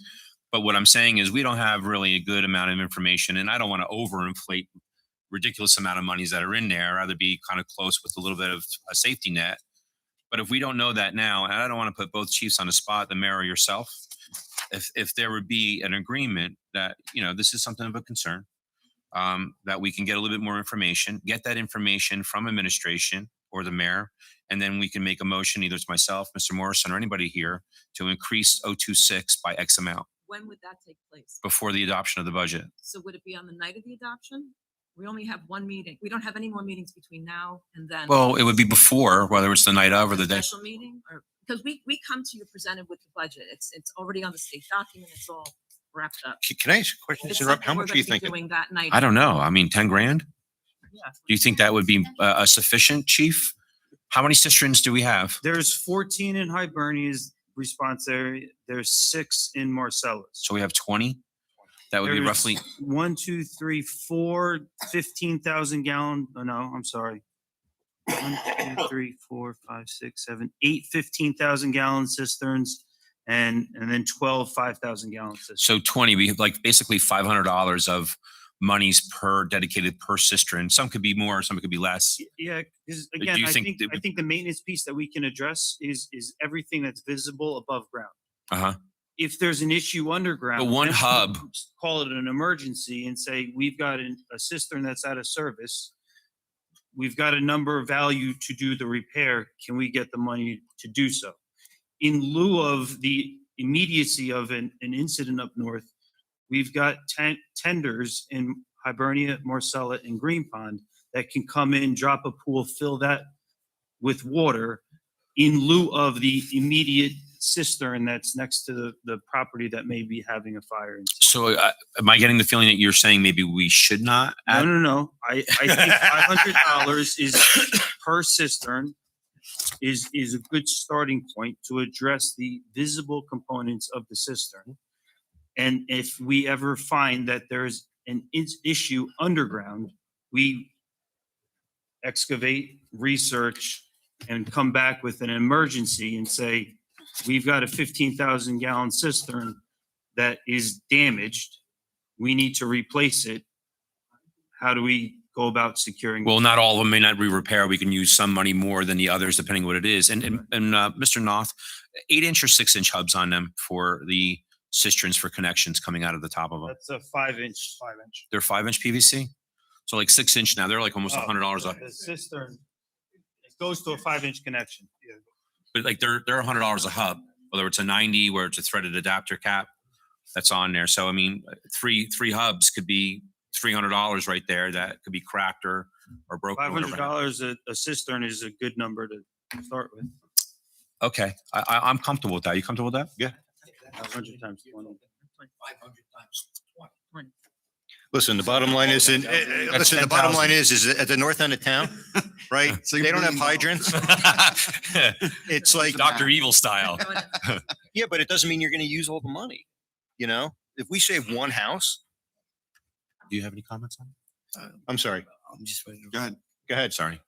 I would just make a motion as indicated from Mrs. Palmieri in line 026. Which page? 847, 87? 87. Okay. Thank you, Mrs. Palmieri. To increase that line item for public safety, 026. 026. Which one did you say? Equipment maintenance. Yep. From 37.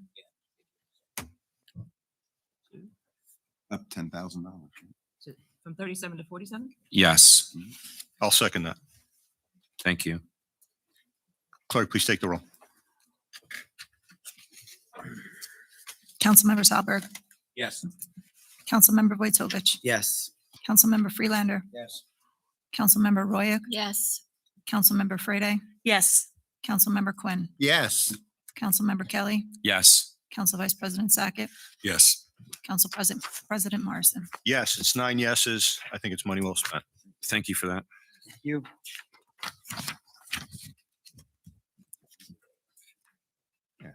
Make a motion to approve the tap.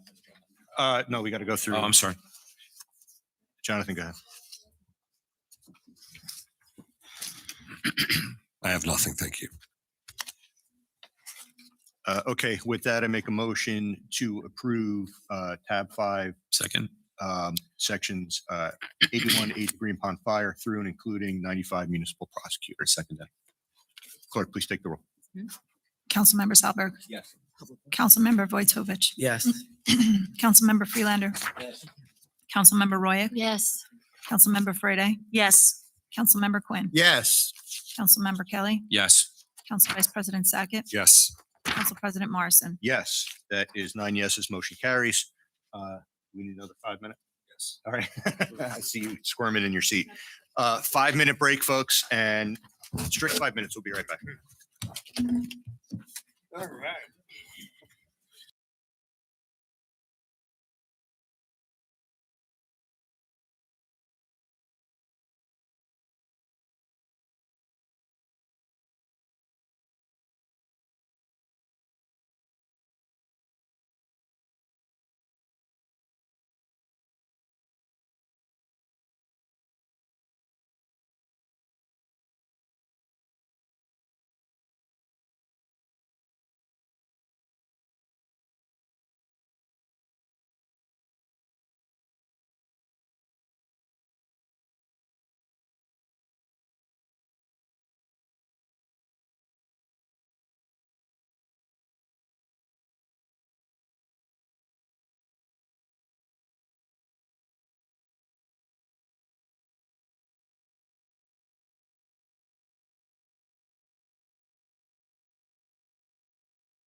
on the fire hydrant issue. I appreciate it. Absolutely. Okay, we are going to go to recreation.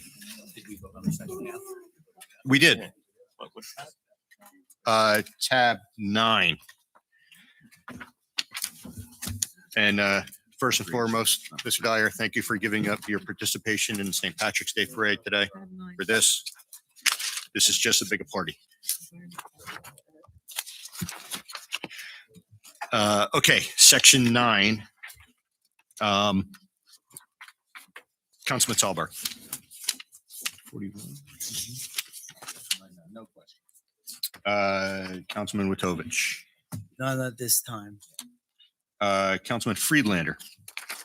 It's only $100, so I'll just leave it in the environmental since we have no environmental. Councilwoman Royak. Yeah, I'm confused because there is no environmental committee, so why is there $100 there? And shouldn't there be an environmental committee? But that's another story. But Which page and line?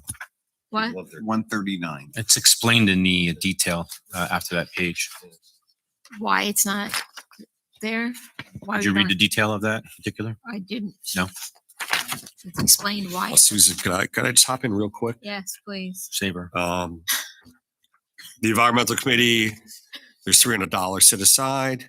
There's currently no environmental committee. I'd like to make the motion to bring the environmental committee back to use that $300 going forward.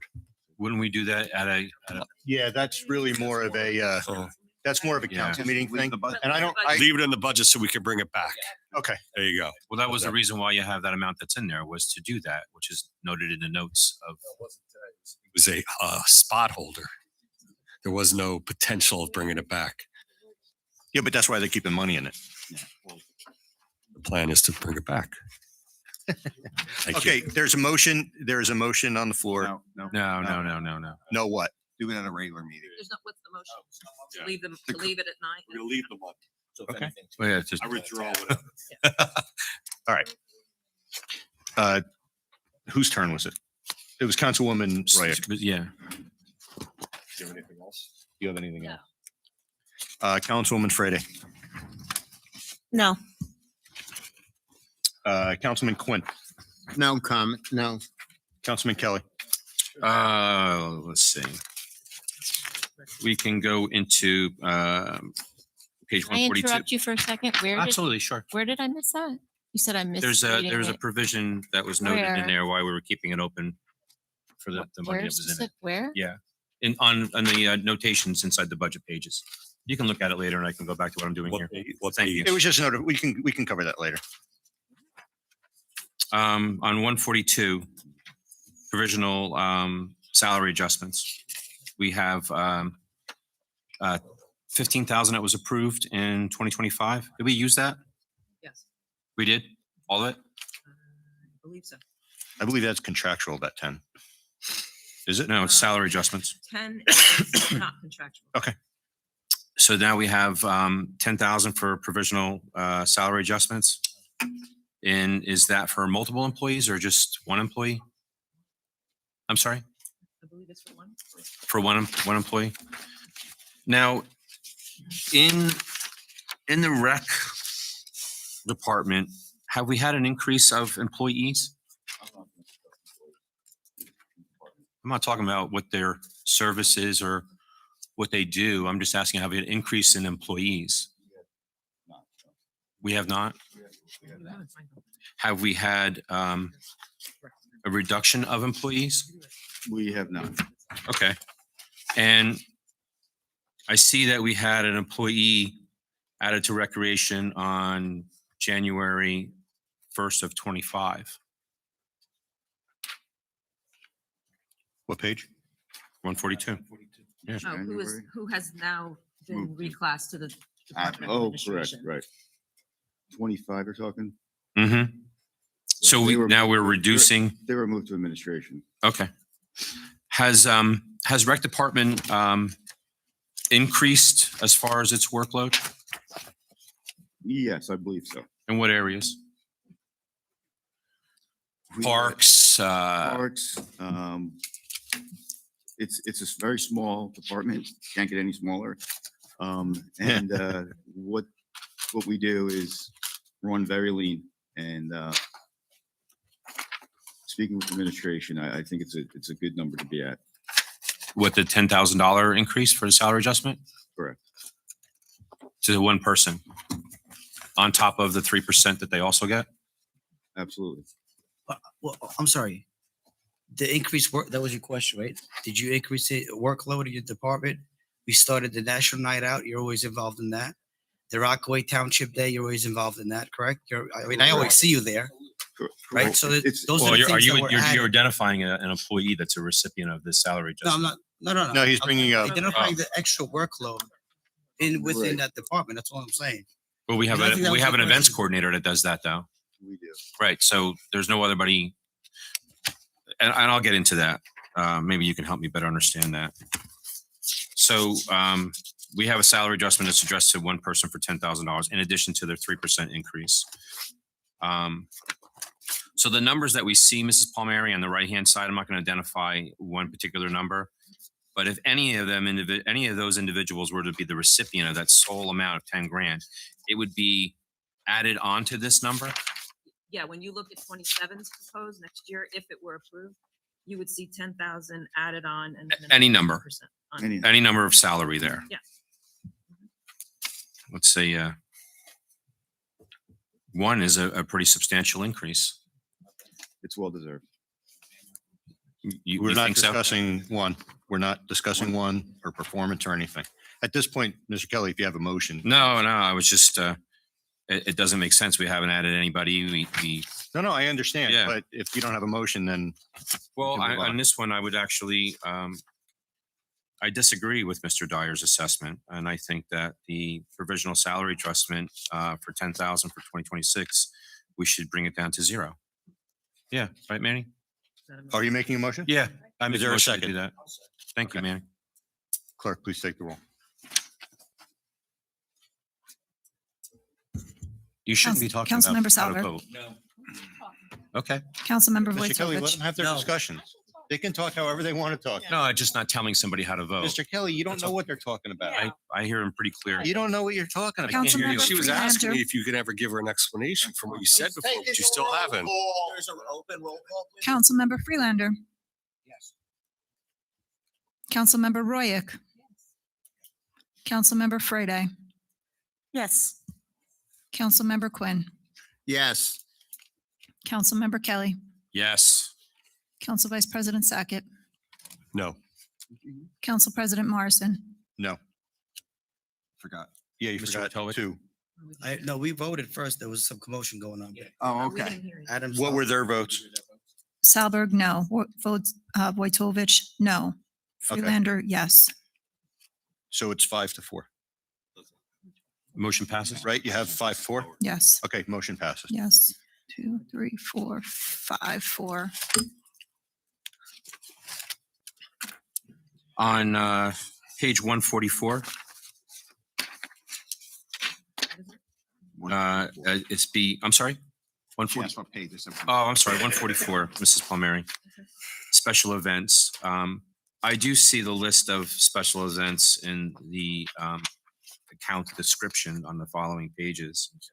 A lot of these that we have from previous years, maybe, Mr. Mayor, if you could just, which ones are new? And they're listed on 146. Yep. So not that they're new, but there's different things we're doing. So the Spring Festival, the Trunk or Treat, we're adding things to that. We're doing the National Night Out is new, starting 2 years ago. Can we stop right there on a national night out? $9,700. What is that for? So the goal is to have it be cost neutral to residents. So we have vendors come and provide services that we pay for so that they come. And the vendors, are they money-driven, trucks. profitable vendors that would make money? Yes. So why do we pay them then if they're making money on Well, us? well, I'm sorry. The vendors is it? Yeah. Yeah. The vendors are We have obviously free food, free popcorn, free drinks. We have rides. It's family friendly, obviously supporting our police department. Do any of the vendors charge a fee for any of their services? Correct. They're with the bouncy house, things of that nature, correct. They do charge a fee? Yes, sure. That's not fair. Well, no, we're paying them to come in and give out popcorn and give out stuff, right? Yeah. No. It's free to residents. Put on the event. No, They're my charging thing. us to give stuff away. Yeah, no, but we're paying them to be there, right? Out of this $9,700, we're paying a vendor to be there. Correct. So what is the? So not that's collecting like money. the games and stuff. But they don't make a the food profit. Trucks. There's no fees that are associated that they can. To get the No. rides are free, the axe throwing's free, everything's Yeah. free. Everything's unlimited for anybody with no cost to Exactly. Vendors getting obviously paid for their time to be there. from this $9,700. Correct. But a participant does Should not not- give them $5 to go onto the bouncy Go to house. that event and never go into your pocket. Okay, that was my only concern on Sorry. that. Yep. I'm sorry, Mary. You No, stopped no, there. go ahead. Yeah, obviously Hanukkah, Christmas tree is the same. Prom to the seniors, 6,000. Mhm. Where does So- the cost be driven for that? So we. Which is a great idea, we Mrs. do that Horowitz. Yeah, we do it at the clubhouse. We provide food. We have a DJ, things of that nature. We give out prizes. Is there a rental that we have to pay for the prom? I mean, this came from an idea from, I thought, the POA. Nah, from one of the members, I guess. Okay. It's a resident of White Meadow Lake, I believe. Yeah. So this is all rental, food, and everything else. Yeah. that Mm-hmm. collectively. Mm-hmm. Okay. I can't speak to the scavenger hunt. I'm not exactly sure what those funds are for. I know it got canceled this year. Obviously, we're looking to do a movie night at Picatinny. That'd be something new. Celebrate Lakes Day is something new. And then I would need Shannon here to talk about the next three because she would have all the details. So I'm sorry, she's not. When we have seasonal banners, do we reuse those banners or do we discard those banners after we use them? I can't speak to it. Mr. I'm not sure what the seasonal banners are. I can only guess it's for advertisements and things of that nature. Okay. And the Rockaway Day Fall Festival? Getting bigger and better every year. It is, but there's also vendors that charge, or that's going to be, Correct. That's different than National Night Out. that's why I'm asking this question then. Fireworks.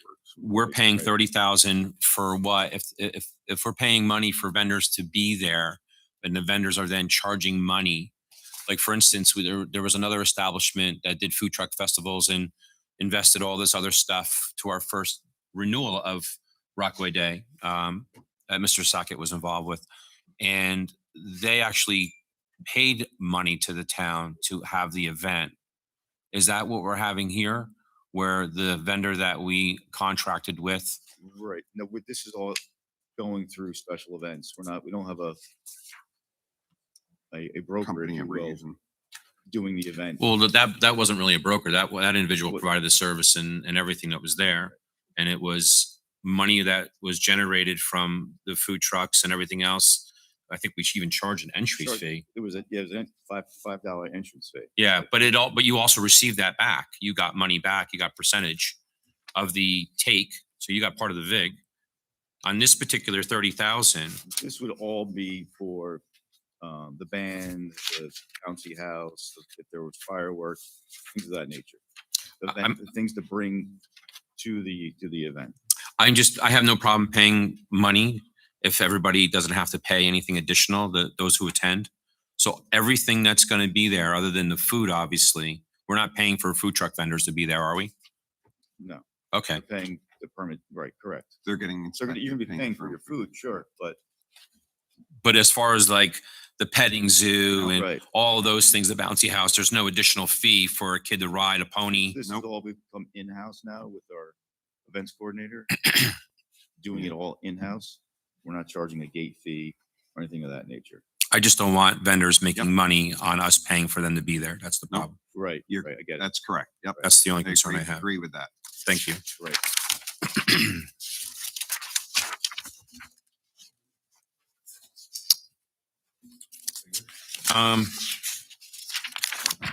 The one position that we have with the event coordinator, Mr. Dyer, prior to that position being created, a lot of these things were always consistent. to take place through efforts of our rec department. Is there a reason why we are now paying an employee to cover that when we were actually absorbing that amongst I all think the we're members? going down a slippery slope here. Like we approved the events coordinator last year or the year before. You're approved in tab 1 too. It's No, just- I know it's that. been a year. But No. we're going down a slope there, like, because we're talking about a particular employee and Did salary. did the rec department do it on their own? We prior to can't, this? Mr. Dyer, it's not that's an appropriate. It's not appropriate to answer. We're not talking about the coordinator anymore. No, but we kind of are, so it's not appropriate to answer. No, we're not. I'm not talking about, I appreciate it, Council Morrison, Council President. But the duties of the rec department without this prior to, in 2024, did we put together events?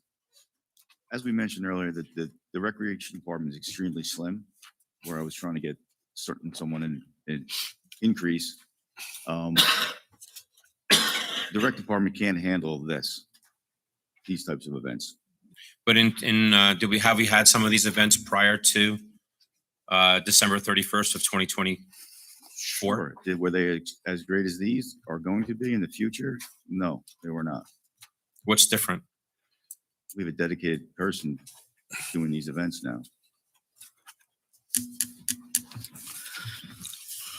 I think the events have grown year after year after I year. mean, That's I don't the know. difference. There's a lot more manpower quality and needed quantity. for that. Well, he's not doing it anymore. They passed it over to one person where we had a staff of 5 or 6. Yeah, but doing it. again, I think we're going down a road. No, I know. We're not identifying names, though, Council President. That's the key for the Rice violation. But we're talking about a position that's Talking only about occupied by one departments. person. Yeah. Cell phones, page 149. Oh, I'm sorry. This is going into Mr. Noth. I'm sorry.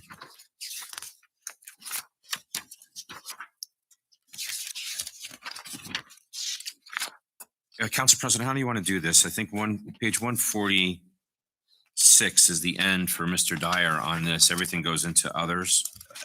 You know what? Yeah, because after 146, it's still Parks and Rec, but it's actually under Mr. Noth. Over Parks and continue on because seniors is under Mr. Dyer. I get it. It's still all tab 9. So for now, Mr. Noth, if you could also take the hot seat. So should I make a motion in regards to these provisions here, or you want to wait till again we come close to the tab? what do you mean? Other things that we? spoke Yeah, about? I mean, we just talked about some stuff. No, if you don't need any more information, then yes, go ahead and make your motion. Well, under 144-250 with special events, we are canceling out one of the events that's taking place, which accumulates to $2,500. So I would make a motion to. I mean, we didn't even spend the 65 that we spent. Please make your motion. So I would make a motion to reduce the line 250 from 85 to 80. Is there a second? Motion fails.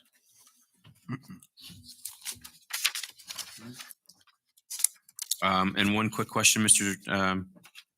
Dyer, under 145, under recreational equipment sub-account 065 on 144, or I'm sorry, 143. Yeah, 143. Yeah, under sub-account 065. Got it. As far as the recreational equipment, we have cleaning and maintenance of concession stand. And includes the portable restrooms and lifeguard equipment and purchase of beach tags. Is that a service from somebody? Cleaning concession stand, yes. The badges, yes. What was the third one? Porta Johns, yeah, of course. So we subcontract a company to come and clean the concession stand? Twice a year, correct. And do you know what that costs for that contract for that company? Not off the top of my head, no. I mean, if it's twice a year, it's 2 days out of 365 days. Right, when the seasons turn over, let's say when football's done with it, we'll get it cleaned out. And that includes the portable restrooms. So that's a service that comes in like Zytema or something like that for porta potties?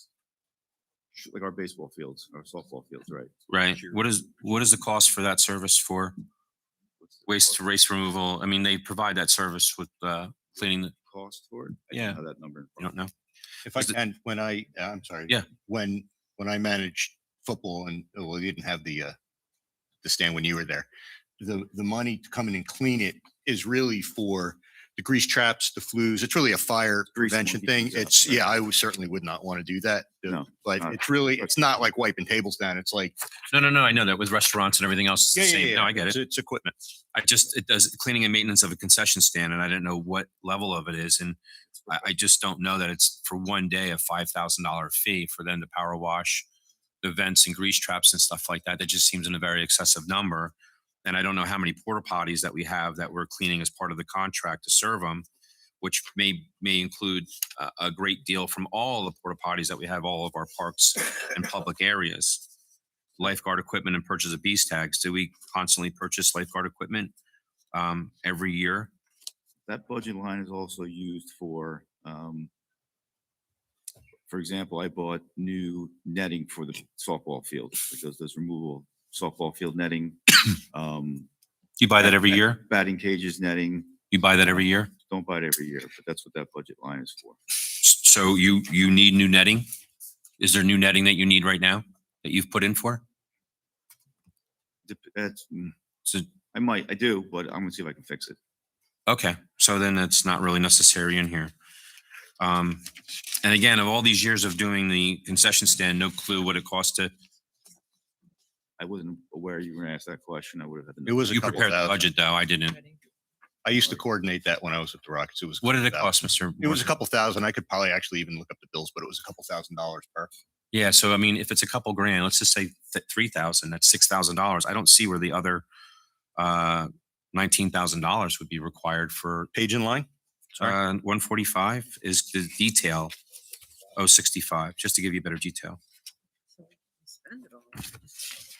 Oh, that's not just a concession stand though. That's like all the restaurant. Yeah, facilities, that's what like we're our- talking about. Okay. All right. I'm sorry. Go ahead.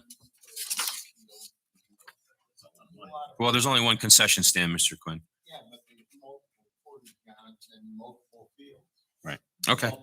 So guys, it's just, we understand. If there's a motion, let's make a motion. No, that was, again, that was just the difference of not having that one event anymore. I'm good on that. Councilman Sackett. Page 142. I'd like to make a motion for provision for Department of Promotion salary adjustment to raise it from $0 to $5,000. You can't. Yes, I can. He can do that. Second. Clerk, please take the roll. I'm sorry, who made the second? Councilman Witovich. Thank you. Councilmember Salberg, Done saying that we can't go. Councilmember Please let him, Vojtovich, let him vote. Councilmember Vojtovich. Yes. I'm sorry. What was the first? Yes. Yes and yes. Okay. Go ahead. Sorry. Councilmember Freelander, Yes. Councilmember Royak, Yes. Councilmember Freyday, Yes. Councilmember Quinn, Yes. Councilmember Kelly, Absolutely not. Council Vice President Sackett, Yes. Stop. Council President Morrison. Yes, it's 7 yeses, 2 noes. Motion carries. You have anything else? I have nothing else. Council President? I just have This is a one no. question. Yeah, go ahead. I'm sorry. What's I your only question? had one. No. I was going to wait. I'll wait for your question. I only had one no there. Who else was a no? Right. You said two no's. 8-1. Oh, you said two no's. Did I? It's okay. I'm sorry. I I meant just want to make sure we're on the same page. 8-1. 8-1. Got it. So what happens now, Council President? Do we make a motion to take away the $10,000? You Do we- made a do we- motion to take away 10. But what we just had before, Right. if we recall, and Mr. Wojtovich, I think you were pretty much somebody that kind of pushed that. The constant going back and forth, whether it was a passing of a resolution to rescind another resolution, or in this case, we had the support to take away the $10,000. And for whatever reason, or electronic communications among some of these council members behind the scenes, now we have changed our mind to then reinstate the $10,000. Regardless of it, we all voted 0 on it originally to actually have it. No, see, so the point there is, and at least for me, is when you make a motion when you make a motion, there's no room for like negotiation, right? So while somebody might have voted no because they don't want to take away 10, they might have given you 5. You know what I'm saying? So your specific resolution was to eliminate 10. Which passed. Right. Right. So how do you But then there's go no- to 0? How do you vote in favor? Just I'll tell you Good- what we'll good do. I dialogue. understand your point. So I'll tell you what we'll do. We have the 2. Let's table it. We'll get an official legal decision. And if it's determined that we can't undo it, then Councilman Kelly's will stand. But it was full. Because we haven't finished the section, we cannot do it. I No, believe you- we can, but this is leaving the door You open. can't rescind a motion when it was taken He's not place rescinding until it. the next meeting. He's not rescinding it. He's amending it. Well, you're not amending it. You're making another motion to But go there was a against. reason, all right, but then there was a reason why 4 people who voted in your favor earlier now voted in But Mr. Sackett's you favor. can't have 2 contradicting motions on the books. You have one that says no, which passed. Right. It's going to be in the minutes. And now you have another one that increased it, which passed. Right. So you It can't wasn't have the it same both. amount. It's not undoing it. It's a different amount. It is undoing it because it contradicts from the 0 to now the 5,000. So my answer to you is I understand your point. Yeah. They're both in there. We will get a legal opinion. And if the legal opinion is that it was not proper, then we'll revert to Mr. Kelly's. I think that's a good middle ground. I just want to add, I voted obviously no to cut it by 10,000 because I think that was drastic and Yeah. a motion just increased your 0 No, to no, no. 5,000. You can't look at it I don't that see way. anything wrong with that. It's a valid motion. Mr. that's Mr. right there. I'll tell you what, listen, we know what we're going to do. This is a simple point. Mr. Watowick, it's already increased by 13,000. So now you're going to increase it an additional 5,000 now. So now you're And that's his you're prerogative. giving that person That's his prerogative. $18,000 with a 3% increase. Mr. Kelly, You already we're got off a the subject. raise. Mr. Kelly, we're off the subject. I understand everybody's Imagine how point. that feels to the other Mr. rec Kelly, people. Mr. employees. Kelly, please. We're off the subject. All right. I have one question. Page 146, again, under special events. We approved $10,000 earlier for the police departments for the police academy, and I see another $10,000 here for another police academy. That's Why for the- juniors, isn't it? Why the duplication? This is for the junior academy, the young kids. And Chief, this is not what you had? It's split, so depending on board of education, we might have to pay for or bringing. Clothing. For example, we went down with a charter bus, what gets to the Statue of Liberty, spent the day down there, different things going on. And we're looking for, that was the initial, so now we're looking for much. I want to say we had 32 individuals, and we're looking for that program to grow dramatically after that first. So it's kind of shared between. So his is really 10,000 for program facilitation and yours is for like support. Okay. What page is that, Mr. Morrison? 146, second to the last under special events. Oh, yeah. Okay, I make a motion to approve the entirety of tab 6 with the exception of condo reimbursement, which was already done, inclusive of all the changes noted. Can I have a second? So moved. Clerk, please take the roll. Councilmember Salberg, We're voting for the whole 6? Sorry, No. Tab, sorry, We still got Mr. Noth, right? sorry. You didn't say anything. You were ready to take it. Yeah. I'm sorry, tab 9 in its entirety.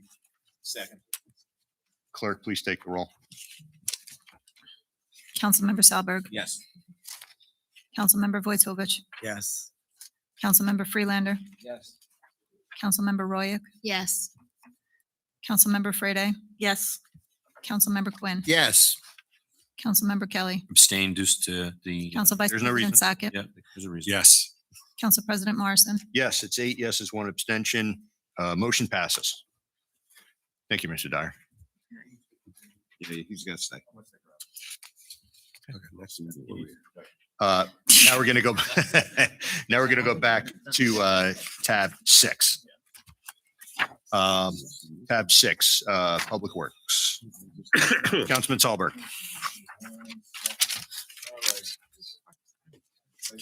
We aren't finishing 9? Save a little bit of time later on. This is one of the questions that I did ask and didn't get an answer, and I'm gonna go ahead and read the answer that I received. Again, I'm just hoping that this is the right information. When it comes to page 97, again, under provisional promotion salary adjustments, the jump from 5,000 to 40,640. I have here that there was a resignation of one employee and there is a recommendation for an internal promotion to this position. And that ultimately between those two things happening, the whole salary budget is only going up by approximately $1,000. Is that correct? No. Thank you. Okay. That's all I have. Councilman Lutovich, I have nothing. Councilman Freelander. Councilwoman Royak, Councilwoman Frede, No questions. Councilman Quinn, No question. Councilman Kelly, Page 99, sub-account 028. 028. Yeah.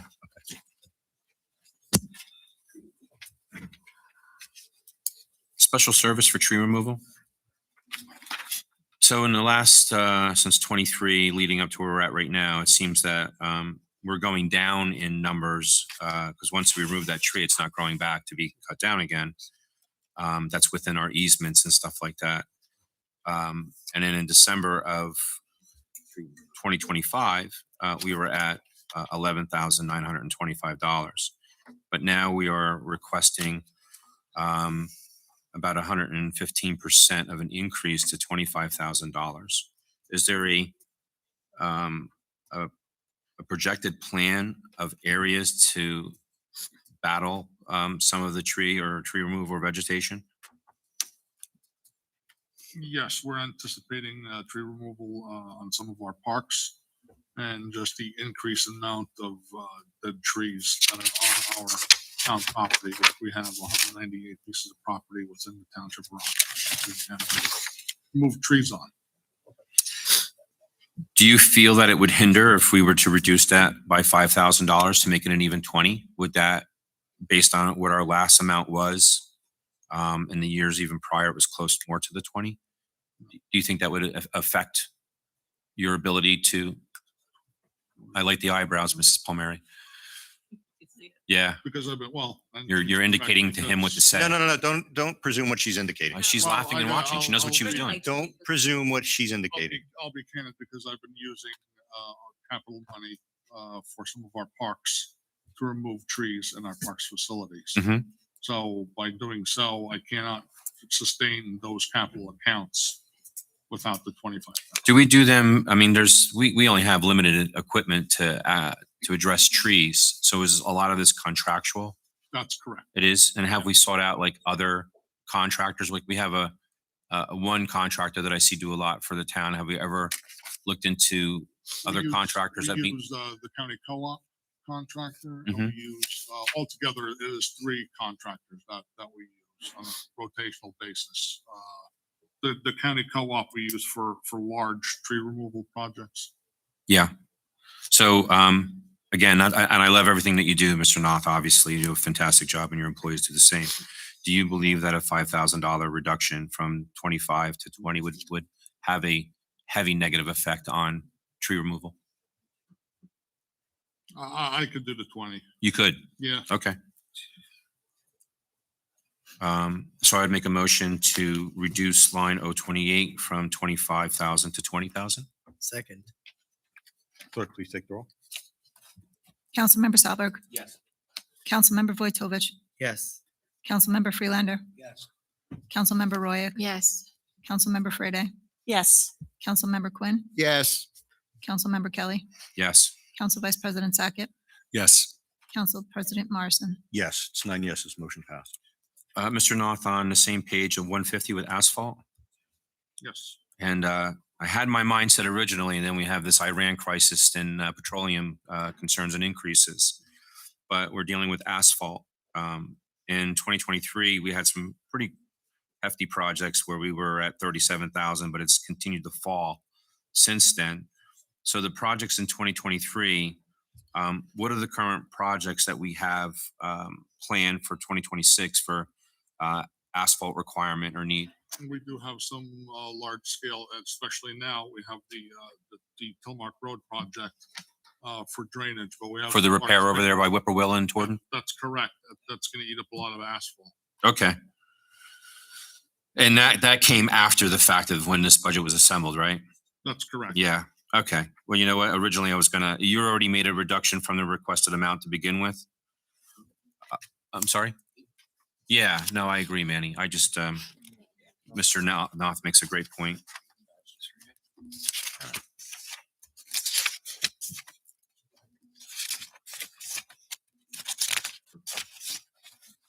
And Mr. Noth, on page 103, account 06, the salt and calcium and the sand and grit and stuff like that.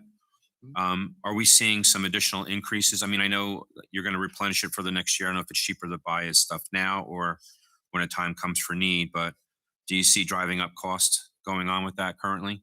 Generally, in years past, when it's been a heavy winter, the price of salt the following year has gone up. But in purchasing our reserves, I'll make a kind of a joke about it. It's cheaper to buy a jet ski in the winter than it is in the summer. And that's what we're doing currently right now. Okay.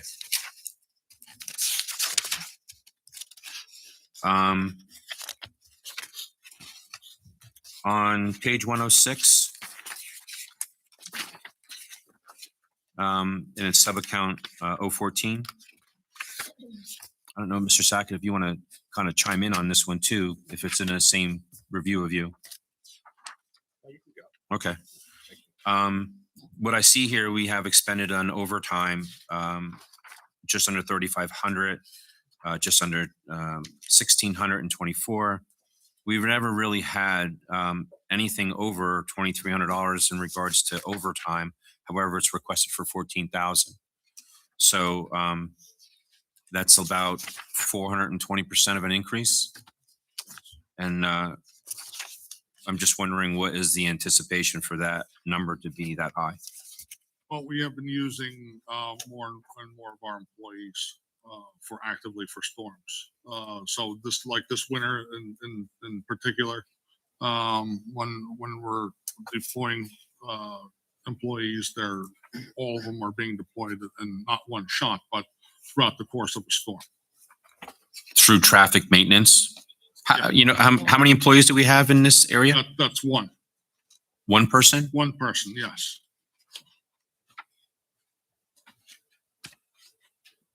And with the storms that we had now in regards to overtime, I mean, we had some snowfalls, but I think the late January and middle February large dump. Do you think that one person? I mean, 14,000 is a lot for one. Well, it's not only just the winter. I'm only using that as an example for any kind of large scale call out or summertime when we get that 1 foot of rain within a half hour. Right. He would be deployed with our trailer to go set up all of our barricades and everything like that. Of Okay. course, with other DPW employees, but that's what the anticipation is. We've noticed that kind of uptick. And we'll be using that employee more and more regularly for that. And I always try to ask too, I mean, the 14,000, would a $10,000 amount for that overtime be something comfortable to where we would still facilitate the potential of that one employee for overtime?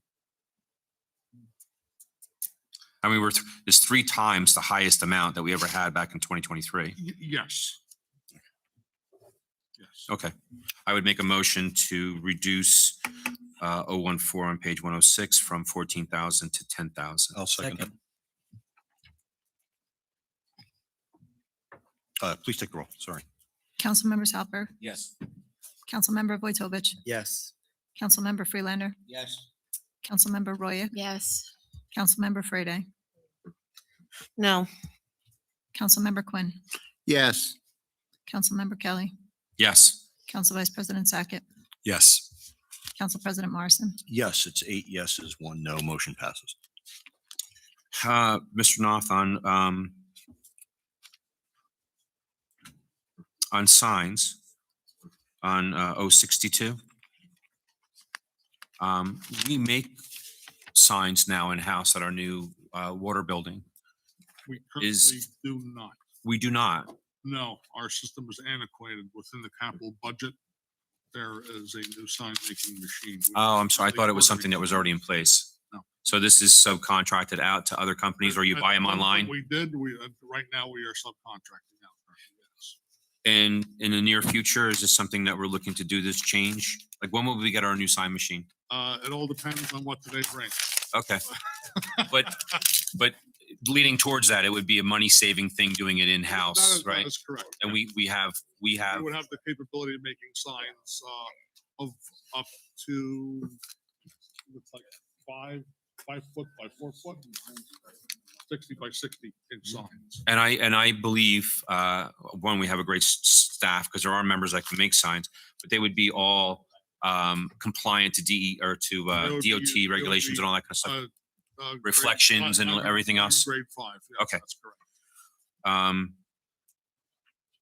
So the next question I have is on 166 of that sub-account, line striping.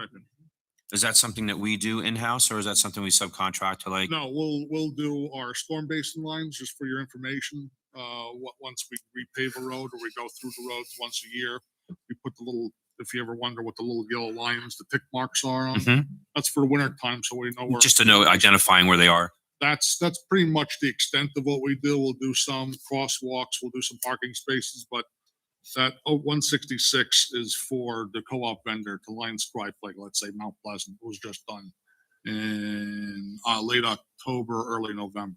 Do we have a projected, I mean, again, we had a big hit in 2023 of 26,500, but it seems to be on the lower end of these numbers that have been adopted, especially in 2025. We used not even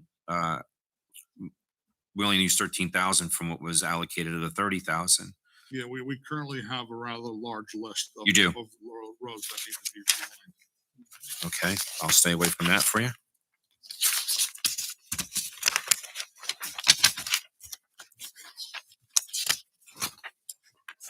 Do we go into buildings and grounds then, and that's for Mr. Dyer? He's up there. You can ask him. I can ask him. on Yeah, this right now? that's why they're together. Okay. We're doing the whole tab. On page 110, Mr. Dyer?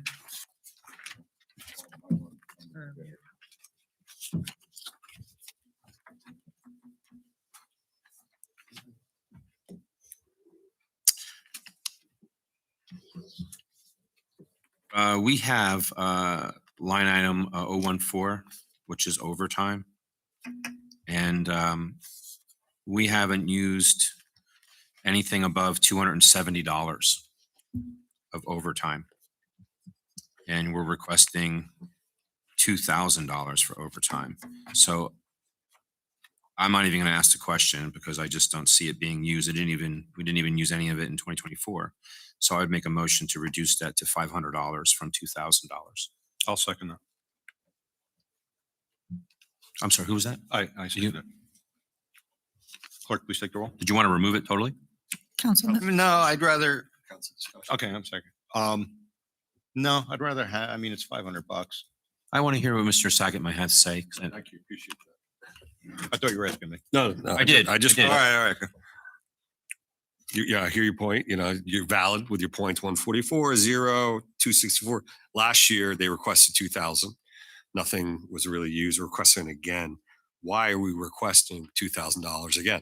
If we didn't even come close to, like I said, he's asking for 5. To push to go to 0, Mr. Saget? No, just to the 5 that you said. Oh, well, then 500. I just Yeah, want to but that know. motion- I don't even care. The motion's Yeah. on there then. If you're, Yeah, if you're good with motion's the on there. 5, if you want more, I'll No, we're rescind. just wondering why they're requesting 2,000.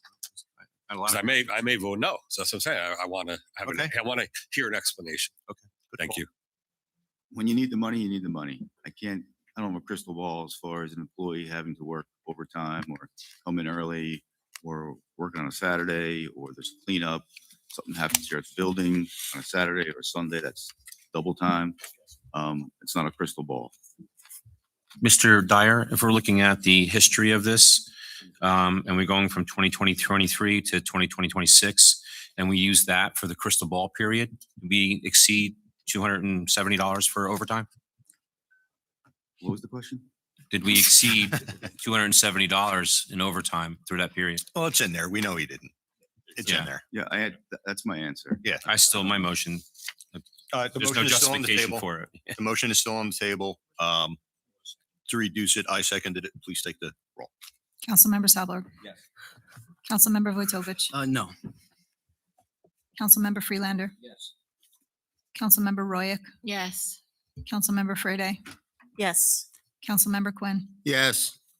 Councilmember Kelly. Yes. Council Vice President Sackett.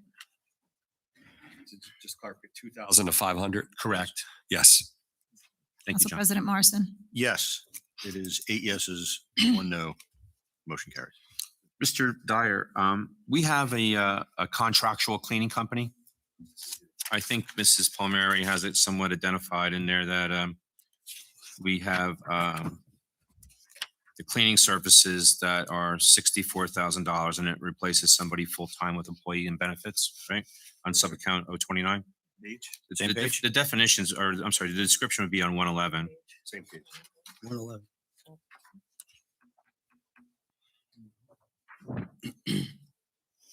And you have in your description here, what does this cleaning service do and what buildings does it do?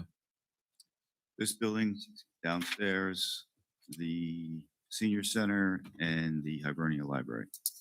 Mopping, cleaning, bathrooms, things of that nature, housekeeping And how often do they come? every day. Every day. So they vacuum, they use their own products, or do we have to provide them with janitorial products? We provide the products in the garbage bags. things of that- They use our stuff that we buy? Correct. Is there another rate of a contract if they use their own? Another rate. Yeah. Do they offer to use their own cleaning supplies? And This is like if I had a cleaning service, they don't come into underneath my sink and then use co-op. my materials. Right, the co-op that we're going through, the contract that we have, they use our product. Uh-huh. Now, did we used to have 2 janitors at one time, or was it just one and we replaced it with, We had 1, then we had 2, correct. was the second one part-time, full-time? I'm sorry, Second one was part-time. part-time? So what, this cleaning service replaced what, the full-time or part-time? Part-time? I would say part-time, yeah. Okay, so your description is incorrect then. You make it sound that it says cleaning services replaces full-time employee with benefits, which is not true, because if it was part-time, they wouldn't be able to receive benefits, right? Yeah, but it still replaces it. Yeah. Yeah, no, I think it's part-time, it's going back beyond the scope that of was this. back- I'd have to that go back. was- and Well, look. you wrote this down. Somebody I included this in Probably there. was accurate at the time, so Yeah, it might be outdated. we did have 2 full-time guys. Or could there have been a mistake? Well, we can look at, Yeah. I mean, we're looking at from all the way back to 2022. I don't see any additional people that would be noted on there to, I'm just guessing because for $5,000. I'm not trying to guess. We're talking $65,000. Right? I'd have to go back and look. I don't. And when we have our part-timer that we don't have anymore, they would do vacuuming and cleaning and stuff like that as well of the buildings? Mr. Dyer? Yes. So if we have a cleaning service that does all this, why do we also have a janitor then? There's other tasks assigned to them. Like, I'm do not they gonna do discuss- construction? I'm not going to discuss individuals. I'm not asking about the person. I'm just asking about the position. He does other tasks, Any construction, painting? other tasks. Do we subcontract painting out?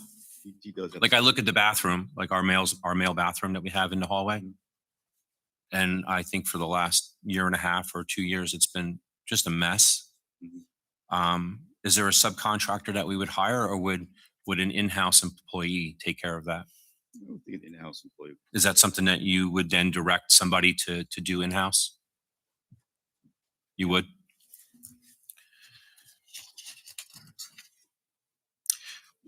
Would it be better to, this contract that we have with this company for the 65,000, is there an offering that they do more through, like, do they offer that in co-op? Could they do like repairs in the bathrooms, or Sure, they're à la carte. You could add to their contract. is there any reason why we don't eliminate a position and just have the contractor with no benefits at all and getting it done rather than,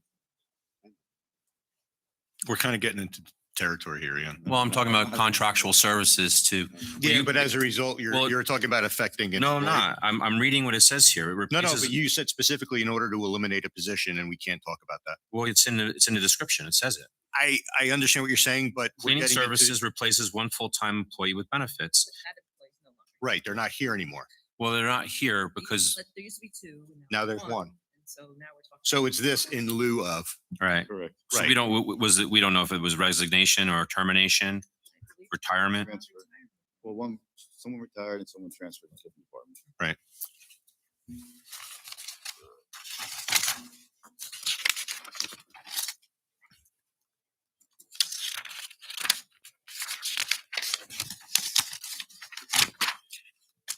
Are you good? I'm just finalizing right before I get to shade tree.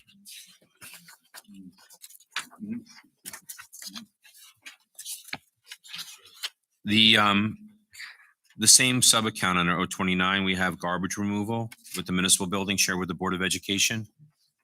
Correct. The contract is going up. That's why you see the contractual fees have gone up. What was it originally? I don't have that number in front of me. But you requested 15,000. Was there an estimate that came into, we don't know what it was prior. So I mean, we see 15,000. Is that an increase from what it was last year? Where do you see 15? I'm just. 15. Still the same sub account. Yeah, on page 111 with the description. Right, but the overall budget is not going up 15. I understand. I see it. 15,000 is 15,000. Yeah, but what was it before? Like in 2025, there was a number there because you're requesting something more, but it's not broken down in 029 on the Excel form on page 110. All I can tell you contractually, the garbage contract is going up with our shared service with the Board of Education. I understand that, but you don't have any information for what it's going up to, right? Yeah, it wasn't. Well, actually, Mr. And with all due respect, this is a perfect example of why we ask for questions ahead of time so he can prepare and have everything. So No, instead of trying to There's make no it- gotcha moment here, No, no, Mr. Morrison. Kelly, I but instead of, I understand what you're saying, but instead of making Mr. Dyer look like he's unprepared, he could have been a lot. Well, more he is prepared. unprepared, one. Well, no, when you're getting down to minutia like You this, are. but right? you could have, You don't know the answers to any of the questions of a budget that you put together. Mr. that Kelly, you he doesn't knew know the enough time to specifics. come to here. He sent my boss an email. She comes to my Right. office and said. She would have "Councilman had has a every question. piece of information you Can I asked ask this for. Question in the budget meeting. Can you please? Mr. Dyer, you were very limited on any information at all as to some of these increases in the Let's needs. not attack our associates, please. Well, you Let's know not what? attack our associates. Interesting. I asked other members and they had no problem Mr. Kelly, identifying if if these you have a increases. motion, please make it and Generator maintenance on the same thing, 029. We have a 10,500 request and recommended. What was it before? Don't know. On high-speed internet at Peterson Field and security cameras and high resolutions, did we have cameras before? Before what? Before this budget, are we going to install cameras or do we have cameras now? We have cameras. Okay, so what was the need for the $3,000 that's there? Was there an increase in contractual fees or I did not increase. do you know what the number was before? If you would have asked me a week ago. I Just, would have given you don't know now. No, no. The pest control and municipal building and Hibernia Center and library, 500 a quarter. Did that go up? Do you know? That is not done. No. That has not gone up. And the dial-a-ride radios and GPS monitoring, could you describe what that is? We're hoping to roll out GPS and monitoring of all our town vehicles. Just to see where they are, I guess? That's going to be, I'm projecting that's November, December's cost. So next year, that'll be a 12-month cost. Okay, so this is a quote, I guess, that you're, the number is based on a quote, Correct. and we don't have this before. This is new. This is new and hopefully it's launching in November. And on the garbage removal, is that shared? Like, is it 15,000 with the Board of Ed and 15,000 for us? It's a shared service. I don't have the contract in front of me. So you don't know what the library, I Please mean, stop. And, he doesn't, he could have had all this information for you. no, that doesn't, because the public don't see that backdoor conversation taking It's place not a with Mr. backdoor Dyer. conversation. It's standard procedure. You know And again, what? if you wanted to tell the public, Mr. Morrison, and I appreciate that. You just went and gave somebody an additional $5,000 to a $13,000 increase because they know their job.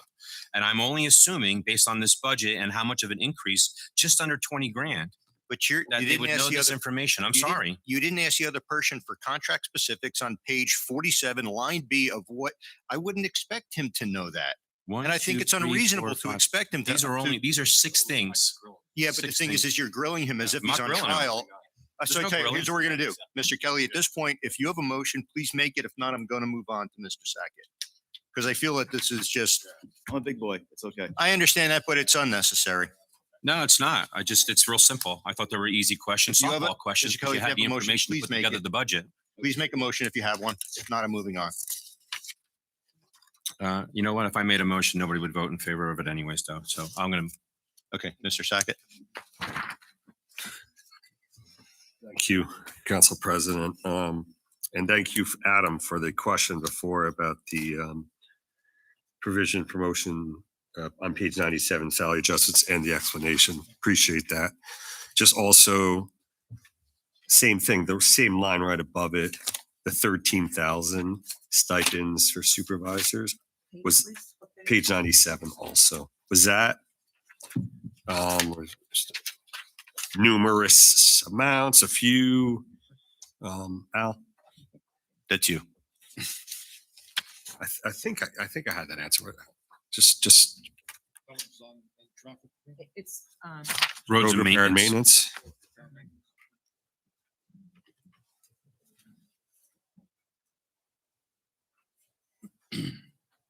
Yeah, that is, Numerous employees in the road repair stipends. that's throughout the entire. That's not contractual or anything like that? Okay. part of it is, It's- part of it is tanker maintenance and CDL license. Oh, yes, I'm sorry, yes, correct. Part of it is. That is all I had. Thank you. I just have one question, Mr. Knopf, page 99, just back to asphalt, something near and dear to my heart. You know, does that include the chip seal or whatever it was called? Are we going to be, what is it? Micro. No, that's just that's our potholes. That's asphalt. Are we continuing that program? Yes, we are this year. Where is that? You know where that is in here? Okay. All right. You know, I like that. Can we ask Mr. Noth, is the chip repair beneficial for the township and the taxpayers, saving money and still providing the service and maintaining the roads integrity? He convinced me. Aesthetically, it doesn't look good in the beginning. Well, the first one, however, what you're doing is, if this was your own driveway at home, you want the Home Depot or your data company to come in and they spray your current driveway. What you're doing is you're projecting the life of your roadway in X amount of years. So when we do the micro surfacing, we're extending the life of a roadway another 8 to 10 years. I know. Projected life of a Rockaway Township road is anywhere between 10 to 18 years. So if we can add another 10 years on top of that, that pushes us out that much further. In order to mill and pave. Yeah. You convinced me on that last time. Yes. Told me to wait the winter and I waited. I was convinced. Yeah, and it's a slow process. And it does settle down. It does. I agree. Okay, I am going to make a motion to pass tab 6 in its entirety with the exception of page 119, which was already approved. Do I have a second? Second. Council President, real quick, is it, when you say tab 6, are we including all of the recreation too, with what we were just talking about with the whole thing? Can we separate that? Well, we already did recreation. Recreation was done. That was under tab 9. Mr. Knopf bled over. No, but we were just talking about some other, we were just addressing with Mr. Dyer on some of those. Yeah. That's part of tab 6. Yeah, Which I would one do say. you want to remove? Just Can we just remove that which section? page? which one? The Because buildings and grounds? I don't want to. No, I understand. Yeah, obviously Page know that 10 I'm not in consent of all of that. Page 108. Hold on, so we're on the same page here. Buildings and grounds goes from 108 to to 113 to 112. So it's pages 108 to 112 is considered buildings and grounds. Yeah, if we can just do Okay. that separately, just Yeah. So, all right. So I rescind my first motion. I make a motion to approve tab 6 in its entirety with the exception of the buildings and grounds section, which we will still vote on, and condo reimbursement, which was already approved. Do I have a second? Second. Clerk, please take the roll. This is eliminating this page, right? Councilmember Salberg. Right? It's eliminating this. Yeah. Councilmember Vojtovich. Yes. Councilmember Freelander. Yes. Councilmember Royak. Yes. Councilmember Frede. Yes. Councilmember Quinn. Yes. Councilmember Kelly. Yes. Council Vice President Sackett. Yes. Council President Morrison. You know I support you, but due to personal reasons, I have to abstain. Oh, yeah. If I didn't have to abstain, I would vote yes. 8 yeses, 1 abstention, motion passes. Okay. 108. 108. So I'll make the motion for section 108 buildings and grounds separately. Do I have a second? I'll second. Clerk, please take the roll. I'm sorry, who was the second? Thank you. Second. Councilmember Salberg. Yes. Councilmember Vojtovich. Yes. Councilmember Freelander. Yes. Councilmember Royak. Yes. Councilmember Frede. Yes. Councilmember Quinn. Yes. Councilmember Kelly. No. Council Vice President Sackett. Yes. Council President Morrison. Yes, it's 8 yeses, 1 no, motion passes. Gentlemen, thank you. I think you both do a great job and hats off to you. For that tab. What are you ready? Is Mr. Knopf still staying though? What's that? No, we have more tabs to do. I'm talking about Mr. Dyer. Happy early St. Patrick's Day. All right, we are going to move on to tab 12, electricity, lighting, telephone, natural gas, heating, fuel, and motor vehicle fuel. Once again, we will start with Councilman Salberg. Councilman Witovich. No questions. Councilman Freelander. Councilwoman Roy. No questions. Councilwoman Frede. No questions. Councilman Quinn. No question. Councilman Kelly. Mrs. Palmieri, on page 166, 291. These are just general increases because of the service that we get from Verizon. Correct. And does the cell tower that we have, is Verizon part of that cell tower over by the McVeigh property? They put it in. Believe it is. And does any of that offset any of this? No. No. The revenue that we get or the contractor services from? It doesn't offset this. Yes, we get revenue that goes to the general fund, but it's a revenue line, not what we call an appropriation credit, which would be if we were to say overpay a bill, company reimburses us for that overpayment, then it goes back in the budget. But a revenue line is separate from the appropriations. Okay. And then on line 292, computer lines, you just have Verizon Business Fios, average monthly cost 3.25. But it looks like we really haven't had anything expend over $2,300. So Just check up to date, because what happens is these bills come in for December, they come in January. no, I understand that. So I mean, obviously 2023 and 2024 would reflect those January bills at that time of only $2,200 or $2,300. And it seems that we're expended through December 31st of 2025. If we go by your analysis of $325 per month, it still puts us under $2,500, It is under, right? it is. Yeah, so you have $3,900 that were here.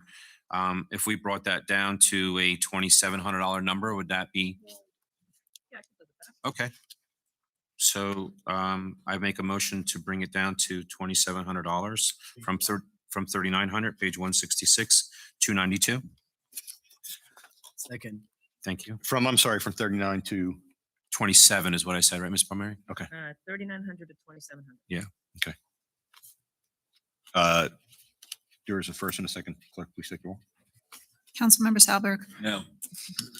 Councilmember Vojtovich, Yes. Councilmember Freelander, Councilmember Royak, Yes. Councilmember Frede, No. Councilmember Quinn, Yes. Councilmember Kelly, Yes. Council Vice President Sackett, No. Council President Marson. No, that is 5 yeses, 4 nos, motion carries.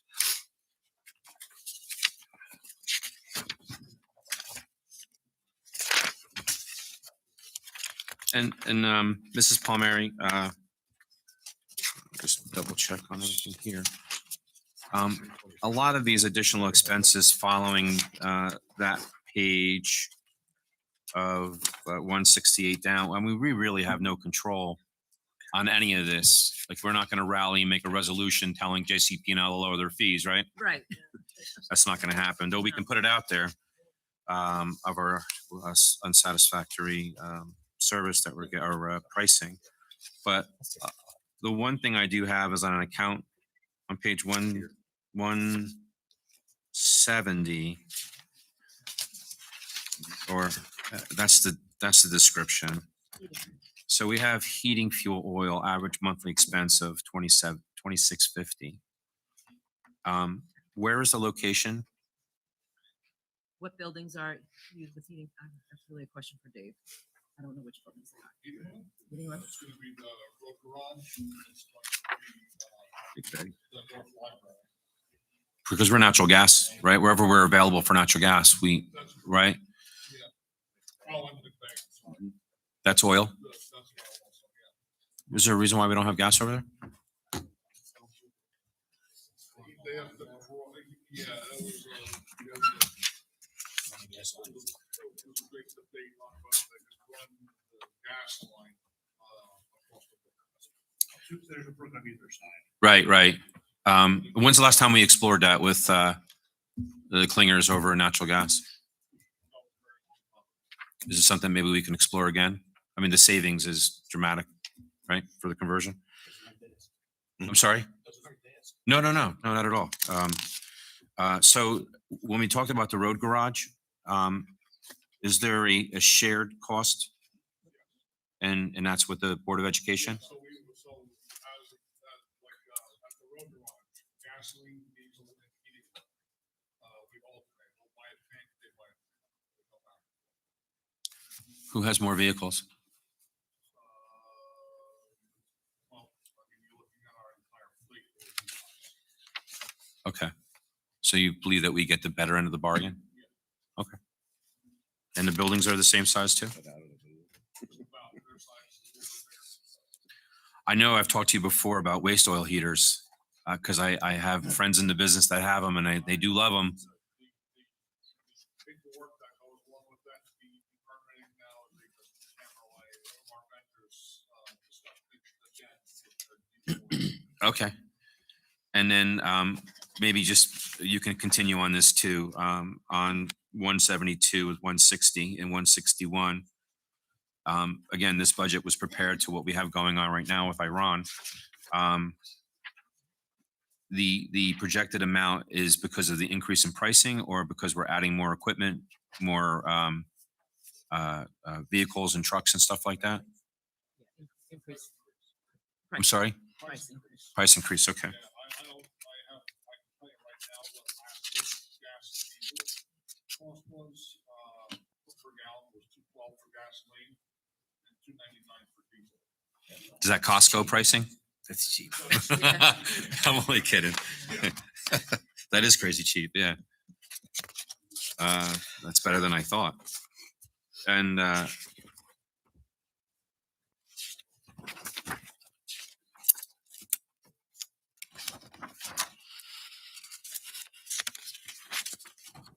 Very good. yeah, I think that's it.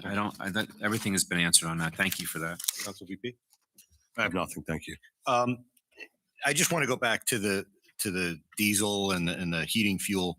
What page? 170, 172. Are we confident that who knows how high is high right now with everything that's going on. We spent we spent 154,000 in 2024, right? When prices were lower. No, And now Biden, it was higher. right now we're only asking for 130,000. Are we confident that we're asking for enough? So what happens if we go over the 130,000? What happens? So if we go over 130 and I still have the money within the utilities budget, which is tab 12, Mhm. I can use it from other sources. If Right. it's not enough, then I need to put a transfer resolution before you to adopt, to take it from some other line within the budget. Okay. If it's like, if it's not astronomical, if it's, Right. if it's, let's just say it's $20,000, I would probably have to pull it from a few lines and transfer it in with your approval. So again, if we go up to 20, even 20, 30%, I mean, you're talking, $25,000, $30,000. It's not going to put us in a really bad position. It's not going to put us where we need to pass an emergency resolution, which is. what Understood. Ray was talking Okay. about. That was We my still only have question. 9 million in reserves, right? It would be a transfer resolution. Sure. Okay. I make a motion to pass section 12 in its entirety. Can I have a second? Second. Clerk, please take the roll. Councilmember Salberg, Yes. Councilmember Vojtovich, Yes. Councilmember Freelander, Yes. Councilmember Royak, Yes. Councilmember Frede, Yes. Councilmember Quinn, Yes. Councilmember Kelly, Yes. Council Vice President Sackett, Yes. Council President Morrison. Yes, it's 9 yeses. Motion carries. Okay. Tab 21, water utility.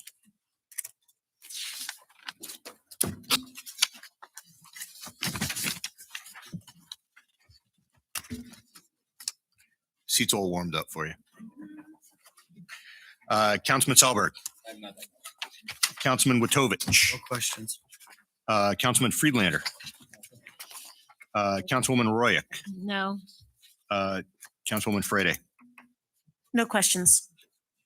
Councilman Quinn, No question. Thank you. Councilman Kelly. 218, we have salary adjustments and promotions. I don't know, Mr. Sackett, if that's something you wanted to jump on and I would pass. Your time. No. Under that, that line that we have there, is that dedicated for multiple employees or just one? I would assume it's going to be for multiple because we got people that are just finishing up their licensing that they're required to have, not only for CBLs, but for. And their licensing based on it was a requirement for the position? Correct. So to be a licensed backup operator to what I am, he's got to match what I have licensed. And that was a requirement for the position? When we first got here. So we're bringing the salary then up to what was advertised? It sounds like what I'm saying is that do we hire individuals that don't have the requirements of the job? He had the requirements at the lower level. Okay. Which he could fill in for me if something, God forbid, happened to me. Mhm. But he's taking the initiative and steps to get the licenses to be equal with me. So it also works in line with, how do you say it? Not Line of succession. succession plan. So when I get ready to leave, he'll be well seasoned and Just the transition going right into that. Now, does that also assist Rockaway Borough? Does that, currently under the contract, we are renegotiating, yes. so we would be getting funds back through a potential shared service agreement to maybe offset those costs of an increase? Right? Is that kind of accurate, Mr. Mayor? Yes. Yeah, okay. So then it's justifiable. Yeah, Also covering that is, like I said, we have a couple guys in my department who are also finishing up in passing their CDL tests.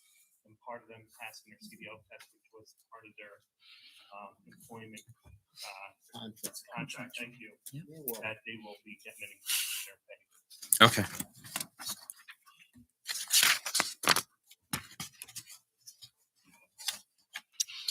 You good? No, I'm just going through.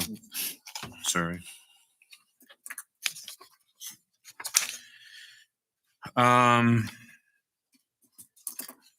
022. Which page? On page 220, I believe. Yeah, 220. It's just copied a little different. So I know in 23, we're only at $12,082. It's gone up throughout the year. We are under a ACO from the state of New Jersey due to our Fox Hill treatment plant. We are required to send out quarterly notices to everyone in the service area of the water. Because of the well concerns that we have? Yeah, until that is satisfied and we're back up and running and the state is satisfied, we will have to continue sending those notices out. And we increased it this year because the common theme is the postal service increased their fees. Mrs. Palmieri, what would you assume based on the numbers, a monthly cost for postage in 2025?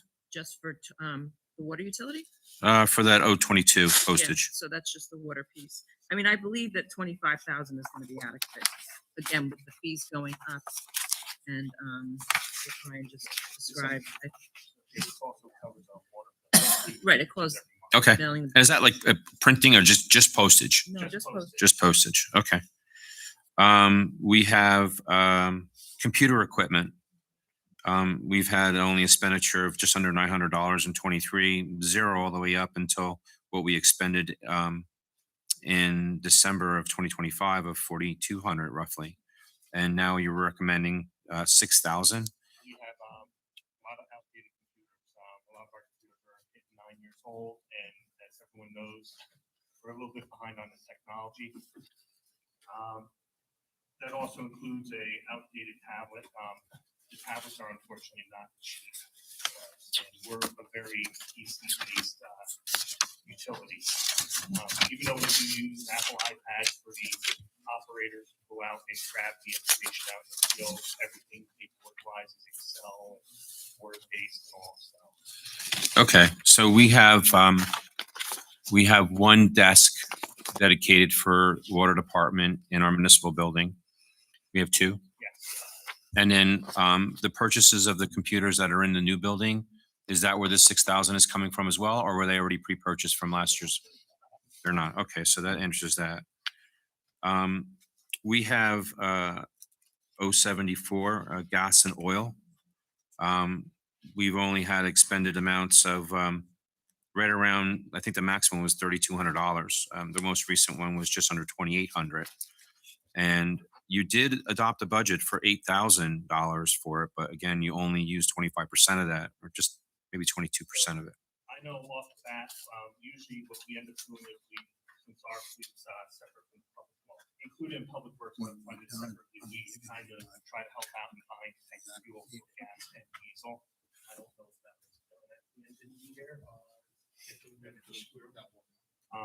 Also, thank God we haven't had any major power outages. This also fuels our generators. Our generators are only equipped with the 24 hours fuel in them. Mhm. So if we have an extended like Sandy issue, this is our go-to for purchasing fuel to keep those generators going. So we don't use fuel that we've already purchased through the co-op, that we have the two containers, one over by the senior building and one at the, Yeah, it's one generator is almost 700 gallons. so how do you fill them? We keep them full, maintaining them usually with our 100-gallon onboard truck. But if we're really burning fuel, we're calling it a company tanker. How long have we had those standby generators? Yeah. Okay.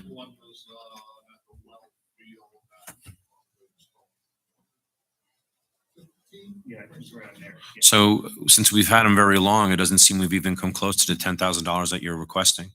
Nope, but like I said, in the water business, I can't foresee what's gonna happen with our power. And, It's gonna happen. It's happening this yeah, year. we're Yeah, being exactly. being regulated by the DEP. I'd rather keep that there instead of one day sitting there coming to Lisa and saying, I'm in trouble. Well, in 2025, you were comfortable with $8,000. Would you be comfortable again with $8,000 to reduce it from down 2,000? Since you didn't even use anything close to that, you would still have a decent reserve of. Yeah, I can go down. Okay, I make a motion to move gas and oil on line 074, page 220, and reducing it from 10,000 to 8,000. Is there a second? Second. Clerk, please take the roll. Councilmember Salberg, Yes. Councilmember Vojtovich, Yes. Councilmember Freelander, Yes. Councilmember Roya, Yes. Councilmember Frede, Yes. Councilmember Quinn, Yes. Councilmember Kelly, Yes. Council Vice President Sackett, Yes. Council President Morrison. Yes, it's 9 yeses, motion carries. 076 back to telephones. We have here roughly 2,500 of an average 2,700. You're requesting 33 and then recommended the same amount. The what would be entailed on 076? What you have kind of in the detailed here. Just added in our new utility building. I'm sorry. We just added in our new utility building, so we're gonna see a little cost increase there. For cell phones? Oh, this isn't that This is telephone, not cell telephones. phones, no. Oh, okay. Yeah. Okay. Yeah. So Oh, you're looking at 77. I'm you know what? Because it's the last thing on that page and it was phones. I thought that it was cell phones. Then I understand that. And then getting back to 077 on page 221. So, the reason why that's at, first year, we actually, improved and upgraded all our data control system, which is a computer system that controls all our wells and tank levels and everything. We switched over to cell modes at every site. We get more accurately up to date information. I can tell you each site is $20 a month. It adds up with all the sites we have. This is our first year going through it. And this cell phones also includes the supervisor, the superintendent's, and the duty man cell phone is included in this cost, along with our tablets that the guys have to go out and do their GIS, their markouts, their gathering of information and everything. So this includes all our data that we use cellular. It's just not for cell phones. Okay. Great. Thank you for the explanation. That's not something that I would touch then based on your description. And then Mrs. Palmieri, maybe you can help me because I don't think some of my colleagues are understanding on the issue that I'm going to address, what we've talked about before. And it's the page 221, 078 facility rental. Oh, okay. Right? Yep. So when we have a self-providing funding department, whether it's the construction department through permits or we have a water department through customer bases, they generate and they're self-funding and they do pay rent to us for the space that they use. And there hasn't been an increase in rent in quite some time, going across the last 4 years, probably maybe even 5 or 6. We dealt with this in 2018 all the way up into 21 was something that this council worked in conjunction with because of what it is. Is it a bad thing to do that? It is not a bad thing. So it's basically we're paying ourselves, and it's true. We haven't raised that 9,000 since at least 2023, probably longer. And with inflation and so on, rents go up. I feel like we probably should increase that to at least maybe 10,000. But I'm open for suggestions. But we're paying ourselves, so that money would come out of. It would be an expense against this line item, but then the money would come in as a revenue within the water utility. At a component, we're actually landlords in these two departments because they're using our office space the taxpayers own, and they should be charged rent for utilizing that to make their money. That's what it comes down to. But the one thing that I don't see in here, maybe you can answer, I don't see the new building, the water building in here. We're basing this on just the office building that we have over here. Because the water building we bought and paid for out of capital money. So there's nothing that we can do as far as a rental end of it, even though it was, Because it's like the utility owns its own building. okay. So, I'm sorry, go ahead. It just, the facility rental we just spoke about. If you want to increase the rental fee, right? That means the taxes for every resident are going to go up. It would affect. But the then it water comes rates, back. Not the taxes. I'm sorry? It doesn't affect taxes at all. It's a separate utility. This The water is rate. Water rates. All right. It could- But we had a facility rental in a previous tab, right? So I'm I guess that's what you referenced earlier, that It's always going up. somebody doesn't understand it. But it comes out of our budget and it comes back to their budget here, back to, right? Yes. So it's And is wash, it a like good you thing? said. Yeah, no, It's, just, yeah, it's like a wash, and it's just showing it's an expense offset by a revenue. Okay. so, I mean, as far as, the way rents are going up right now, I think you're being a very lenient I landlord. think I am being. Yeah, so you would be comfortable if we went to 10,000 from 9,000. Then I would make a motion to increase the rental for the water department usage in the municipal building from 9,000 to 10,000. I'll second. in Berkeley, if you're reducing that, you're raising the rent, the water. So the water department could raise the water rates to the homeowner. But their rates are already going up, Manny, so it's not going to have any effect. In theory, yes. Doesn't mean that it has to happen. $1,000 isn't gonna make the rates go up. Okay. Yeah. There's a motion and second. There's a motion and a second. Clerk, please take the roll. Council members, excuse me, Councilmember Salberg, Yes. Councilmember Vojtovich, No. Councilmember Freelander, Yes. Councilmember Royak, Yes. Councilmember Frede, Yes. Councilmember Quinn, Yes. Councilmember Kelly, Yes. Council Vice President Sackett, Yes. Council President Morrison. No. 7 yeses, 2 nos, motion carries. And Mr. Morrison, I just have a quick question. Go ahead. I kind of know the answer to this, but I'm just going to put it out there. Since now the council has a better understanding in that our administrator has provided approval of increase in rents, do we want to go back and open a tab for the rental facility for the construction department that hasn't been increased in the same amount of time? No, we didn't. We did not increase the rental.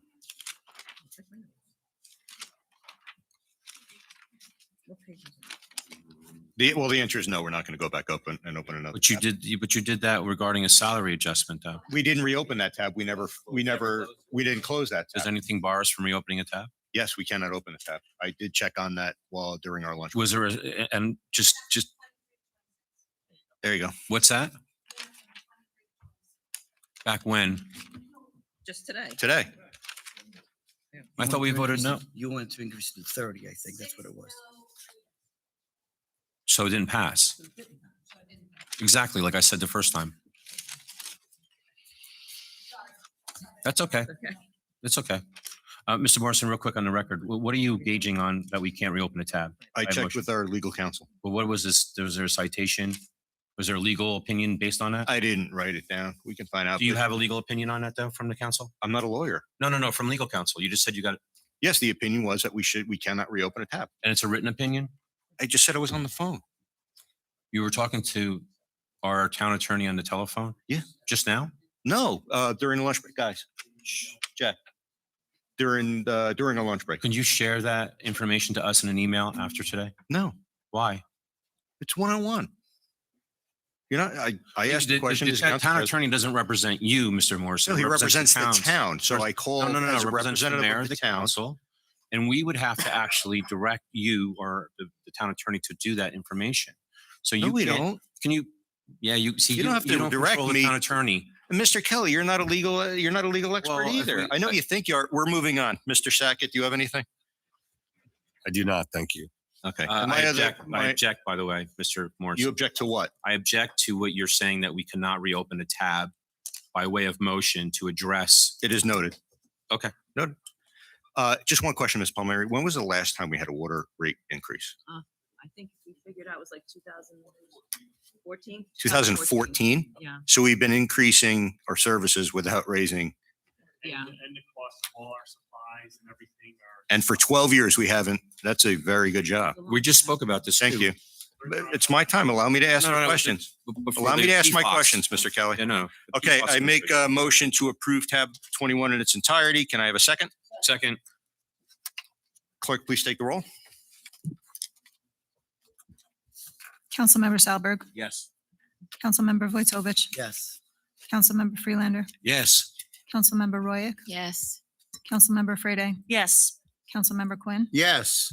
Councilmember Kelly, Yes.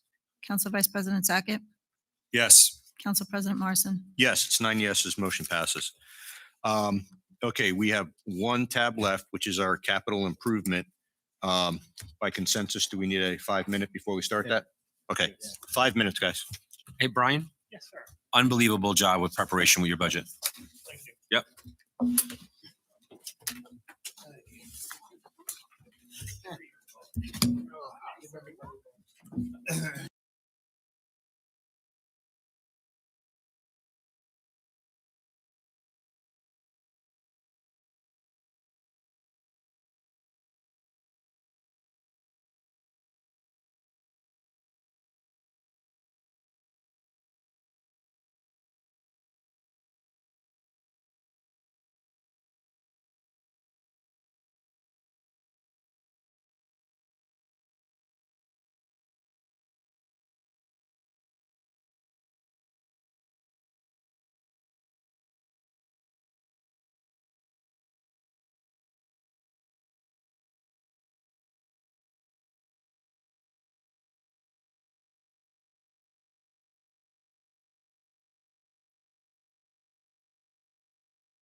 Council and staff and the public, I appreciate everybody spending the day with us.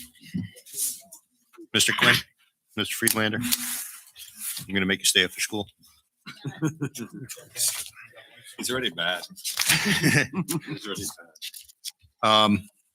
Okay, we are going to go to tab 23, which is our capital improvement program. And we are going to start with Mr. Solberg. All right, thank you. Page 227, really, it's kind of across the board.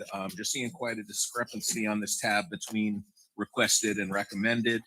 But just a couple specifically, it looks like big difference in opinion on equipment for the fire department and the assistance to the firefighters grant. So, ooh, hello, what's going on?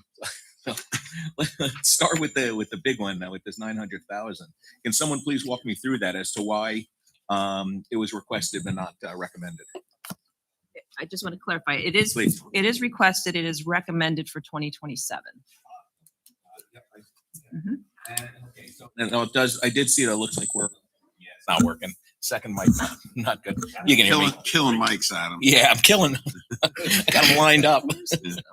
So really, it just looks like we're going to be staggering everything out over the next few years. Right? Yeah. This is what we're going to take Try on to this. spread it out Yep. over the. All right. Beyond that, I think we're good. Let me just take a look. Nope, I'm good. Nothing else. Thank you. Councilman Witovich. I have no questions. Councilman Friedlander. Councilwoman Royak. Councilwoman Frede. They've been answered. Thank you. Councilman Quinn. All good. Thank you. Councilman Kelly. 228. That's a page That's the page. 228. Yeah. And we're going to start with Public Works first and then we'll go down. You don't have pace. Public Works, I can do that. Do you got it or You're going to talk about Public Works. I found it. you got it? Okay. And it says right up there, Public Works, and then below Yep, that is yep, Parks got it. Rec and all that. Okay. And maybe Mr. Noth or Mrs. Palmieri. Road garage improvements replacements, recommended 50,000. What are we doing with that, Mr. Noth? So what I've been doing is putting away money as I did with the underground storage tanks for our fuel island, putting money away every year for the rehab of the road garage. So that would be a new roof and new sheet metal insulation for the road. Is there any participation with the Board of Education to offset those costs? Mr. Palmieri and I have spoke with Board of Education. That was mid fall in regards to that. Any response? We'll be speaking again this spring with them. That was the plan, yes. Okay. Anything that we can get from them. Unfortunately, they raised their taxes in order to pay that to share the costs with it. But I just don't think that if they're using it, they should contribute, obviously, for that. We have just below that, road garage paving for the 157. And I'm sure that you're going to give me the same example of putting money aside to build enough that's there to the 315. Yeah. And this is something that we're looking to do in 2027 of next year. That's correct. That's the paving of the entire facility. Is that going to be shared again with the Board of Education? That is all on us. How so? We haven't negotiated that with Board of Education as of yet. Is there The asphalt that's there right now is 1976 vintage. yeah, and I appreciate that. And I think, bless you. My concern is that down by where the buses park too would be? That's going to include the two drive entrance exit of the road facility, the entrance of the salt dome, where the fuel island tank where the buses are. Right. The driveway in front of the building, the two parking lots, and the surrounding, I guess, access ways around the road garage facility itself. So when we say parking lots, we have the frontal parking lot where they just did the fuel improvements. We have the parking lot to the far left between the residential property and the school. Yeah. I still have a concern because a lot of that area I don't know what it is percentage wise, but we have all the buses that are lined up all the way across that park there. We also have faculty for the school that utilizes the parking space to the left. I think there's a large amount of usage that the Board of Education would be taking advantage of and should have some type of responsibility to cover the cost for that. So my question again is how do we address that, or how do we attack that to have them pay their fair share? Have the square footage broken down to areas within that facility. So I could break it out and come up with a number. Is there a rent at all that the Board of Ed pays for our building? No.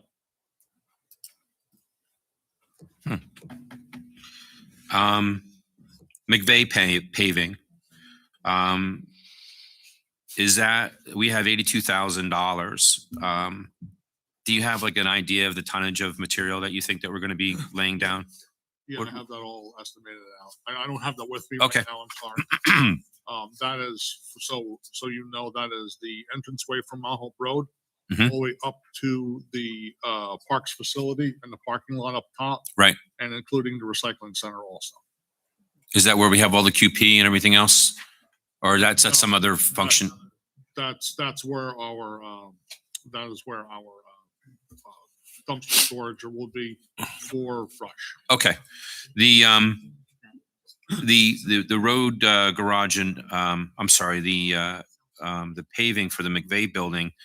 I mean, it was a little over 40,000 to do Telemark Park with 110 ton of material.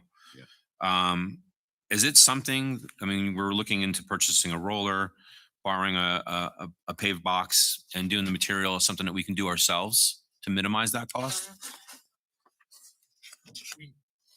We have to, I don't have anyone that is trained to run a paver. Some of those that retired were previous pavers That and is stuff like that. Yeah. Okay. Various parks, we have paving for 40,000. That's recommended. What would that entail? Walkways? That would be in home field, the parking lot in a home field. Okay.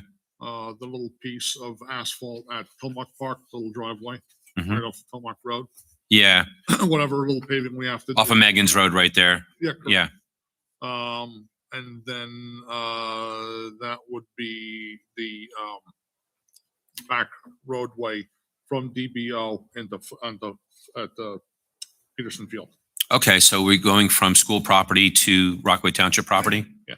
Is the Board of Education sharing any of those costs? No, we have negotiated that all the time. Yeah. The small parking lot over at Telemark Park on Megan's side, I mean, that's a very, very, I mean, it's almost half the size of the actual roller rink itself, maybe 50 ton of material. Is that something that maybe we can, 48 ton, I believe. Okay. The number is in my head. I'm just looking at size wise, trying to figure it out. That's something we would do in-house. We would, so that would be a savings of that. Any chance? That's the price of the material. Okay. Then going down to, traffic message board. So currently we have traffic message boards with the police department and the health department, I believe. Yeah. Is that accurate? Yes. Is there a reason why we can't use one of their boards when it's This not in? message board, we have a new truck that's being outfitted right now. This message board actually fits in the tongue of the trailer hitch of that truck. So if we're like, let's say doing basin repair on Mount Pleasant, the truck could sit there with the message board attached to it, directing traffic.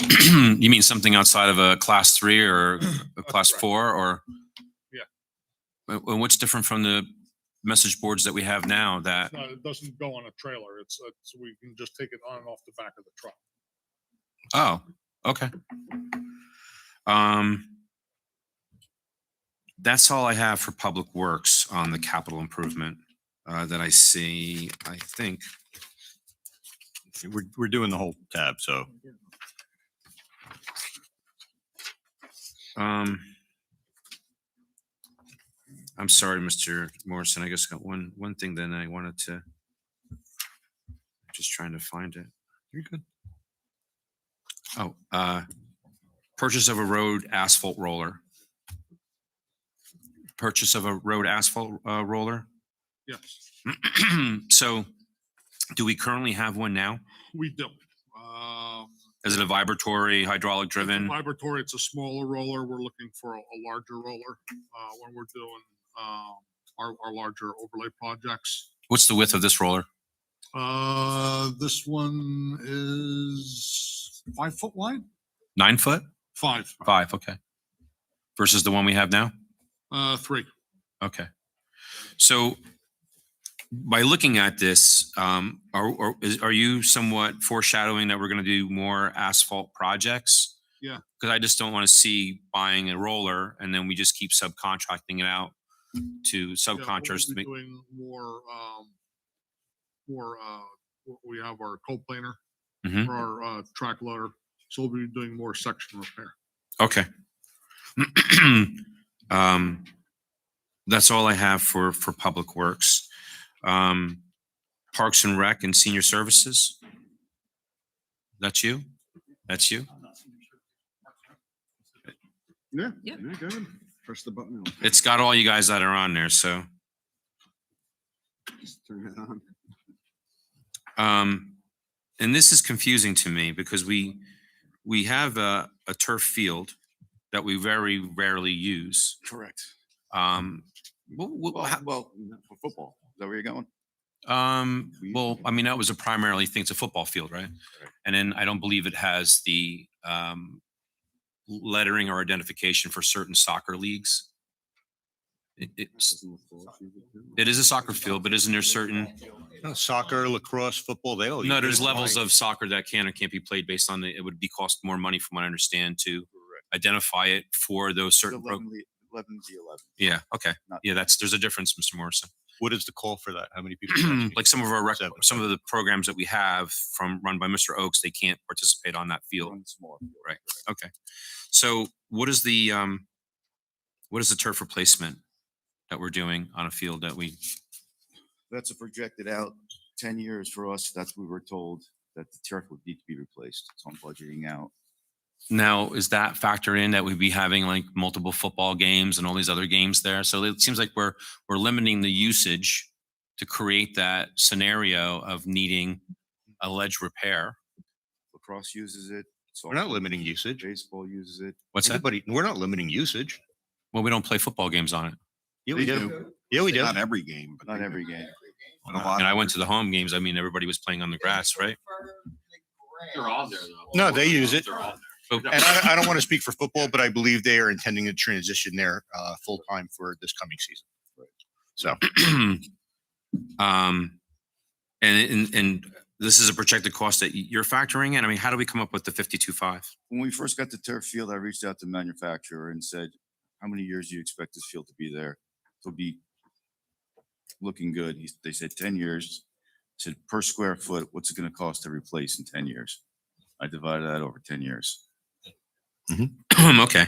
And the formula was based on the amount of usage that we were having, or it was just, do you give them like again, it's less he answered usage. your question. No, we didn't. He did answer the question. He said, how long is it going to last based on how long is it going to last? I said 10 years. Well, if there's a projected amount of use because of what it was intended for, but it's not being used for the full intention. But it is being used. I disagree with you, Council President, because And you're I'm certainly allowed to. I'm at the games, you know. So am I. They're packed. Soccer, baseball. I see a large football. program not using it, Mr. Quinn. And you're not looking at That's the what right maybe I time. should re-correct myself. And I see a large portion of it not being used for a program. Municipal building, various improvements. Can you identify some of those improvements for the 65,000? Right. Does that include the bathroom? No, we're going to replace all of these fire smoke detectors you see right there. Mhm. That's one project. Are they in violation now? They're not in violation, but fire wants them replaced. Okay. It's a good suggestion then, Chief. Thank you. Lobby doors were in when you come into the main building, you hit that handicap button, it opens automatically. Mhm. I want one of those in the second set of doors as well. We have to upgrade our electric, where our desks are. Those old fashioned walls that are in between everyone's desks, those need to be gone and taken out. And there's various windows that are just stuck open, broke, cracked. That's how you get to your 65. You got estimates and cost evaluation on those projects? They're all, yep. You have them hard copy? Like you actually have tangible contracts or estimates? 6 months ago, yeah. But you still have them though, right? Sure. Okay. Is that something you can provide to me? Sure. The other question I have is the Dial a Ride minivan. I know Mr. Quinn's probably going to jump on that for your passion. The handicap van, is that ADA compliant? The handicap van. Yeah. Which one's that? The one that's in the budget here, the Dial a No, this would just be a minivan, a Dodge minivan. So how many passenger would that minivan be? 1, 2, 3, 4, 5, 6. It's a minivan. 6. Would they make them so many different sizes, 8 passenger, 6 passenger? This is your typical soccer mom minivan. And it doesn't have a wheelchair lift, so This is a typical Dodge minivan. I'm going to ask again, does it have a wheelchair lift in it? He just answered you. I just answered you, sir. I don't know what a Dodge. typical one is. You don't know what a minivan is? I do, but He answered your question. It seems like you're purposely antagonizing him. No, I don't It's a think so. minivan. I believe He that you're- said no. he said, I didn't hear the no. That's why I asked again. Just so I'm on the right page. It does not have a wheel lift, right? It's a minivan. Mr. Morrison, does it have a wheel lift? Can you ask me 3 more times? No, it does not. Okay. I don't know why Mr. Dyer couldn't answer that I question. answered the He first time. did. I told you it's a minivan. No, there's no wheel lift. Is there a reason why? So it's limited its use of people with disabilities. We currently have 3 large vans that have wheelchair lifts in them. And if those 3 large vans are out and somebody called that needed services and the only thing that was available was that We have van, a 2-week schedule for our trips. people have to schedule 2 weeks in 2 weeks advance? in advance. Is there a way we can change that? No. Is it an unwillingness to change it? Or is there a provision like by We're law? flexible with, you get a broken tooth, something happens. Yes, we're not ogres, and we're flexible. It's not an Uber. It's not an Uber. All right. I just think we can do a little bit better for our seniors on that one. I think it's a great program. Yeah, no. I don't doubt that great it's program. great. I just think that, 2 weeks is I a get large zero- way I don't out, get right? Too many complaints. Really? No. I remember a council meeting with people loaded with complaints. Oh, yeah. Yeah, right? Yeah. Fake That news. wasn't that long ago. And they were addressed. Good No, job. they weren't. You would answer the questions. No. We have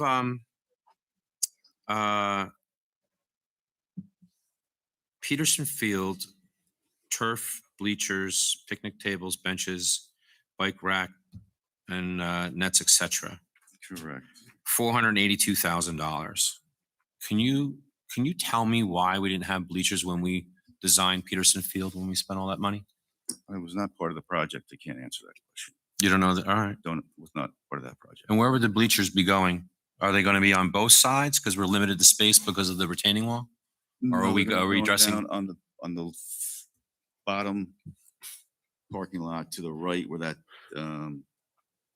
cement pad is, to the right. So if I had my back towards the sheds along where Correct. all that is, the bleachers will be located in the parking area or on the, That cement pad. and it's not taking away any parking? Correct. Okay. So the current bleachers that are there are going to be replaced with these new These bleachers? are high end, similar to Morris Knolls or Morris Hills. Large stadium bleachers. Do they have a press box? The press box in the middle. Full football's moving over. This is what we needed when we built the complex. Yeah. And what do we do with the other bleachers? We can move them around. Those are tiny little bleachers.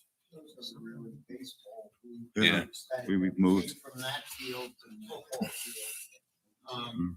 We could figure out. They're gonna have speakers also. Right. Yep. Speakers will be over.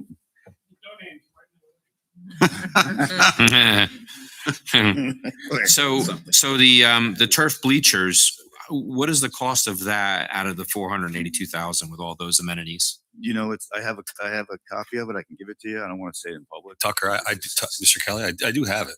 Yeah, how much is it? I don't know if you want to, it's still open. Lisa did Well, send me a. Yeah, but it's still open it's still open for bid and things like that. I mean, Yeah, we had approximate. Yeah, she had, yeah, because I did ask the Budgeted, yeah. question. Okay. And you were given the answer? Yeah, you had saw you had And seen you the saw it too. email. You'd seen the email. You were on the email. Everybody got the email. The turf field bleachers were approximate budget for $370,000.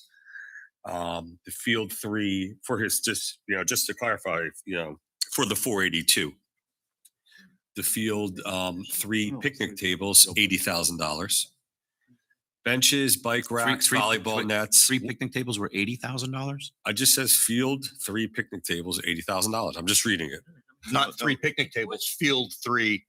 Field number 3. Dash. Field 3 picnic Dash tables, picnic table. $80,000. Okay. How many picnic tables would that be? Do you know? Approximately 1,000 each. 80 picnic tables? 80 picnic tables, 800 to 1,000 each. Wow. Benches, bike racks, volleyball nets, water fountain, bocce ball equipment, trash receptacles, $32,000. So we're adding 2 sports? This is for phase 3. This is Right, but so we're adding volleyball, we're adding bocce? Oh, right. Okay, cool. Well, shoulda, woulda, coulda. We're doing it now.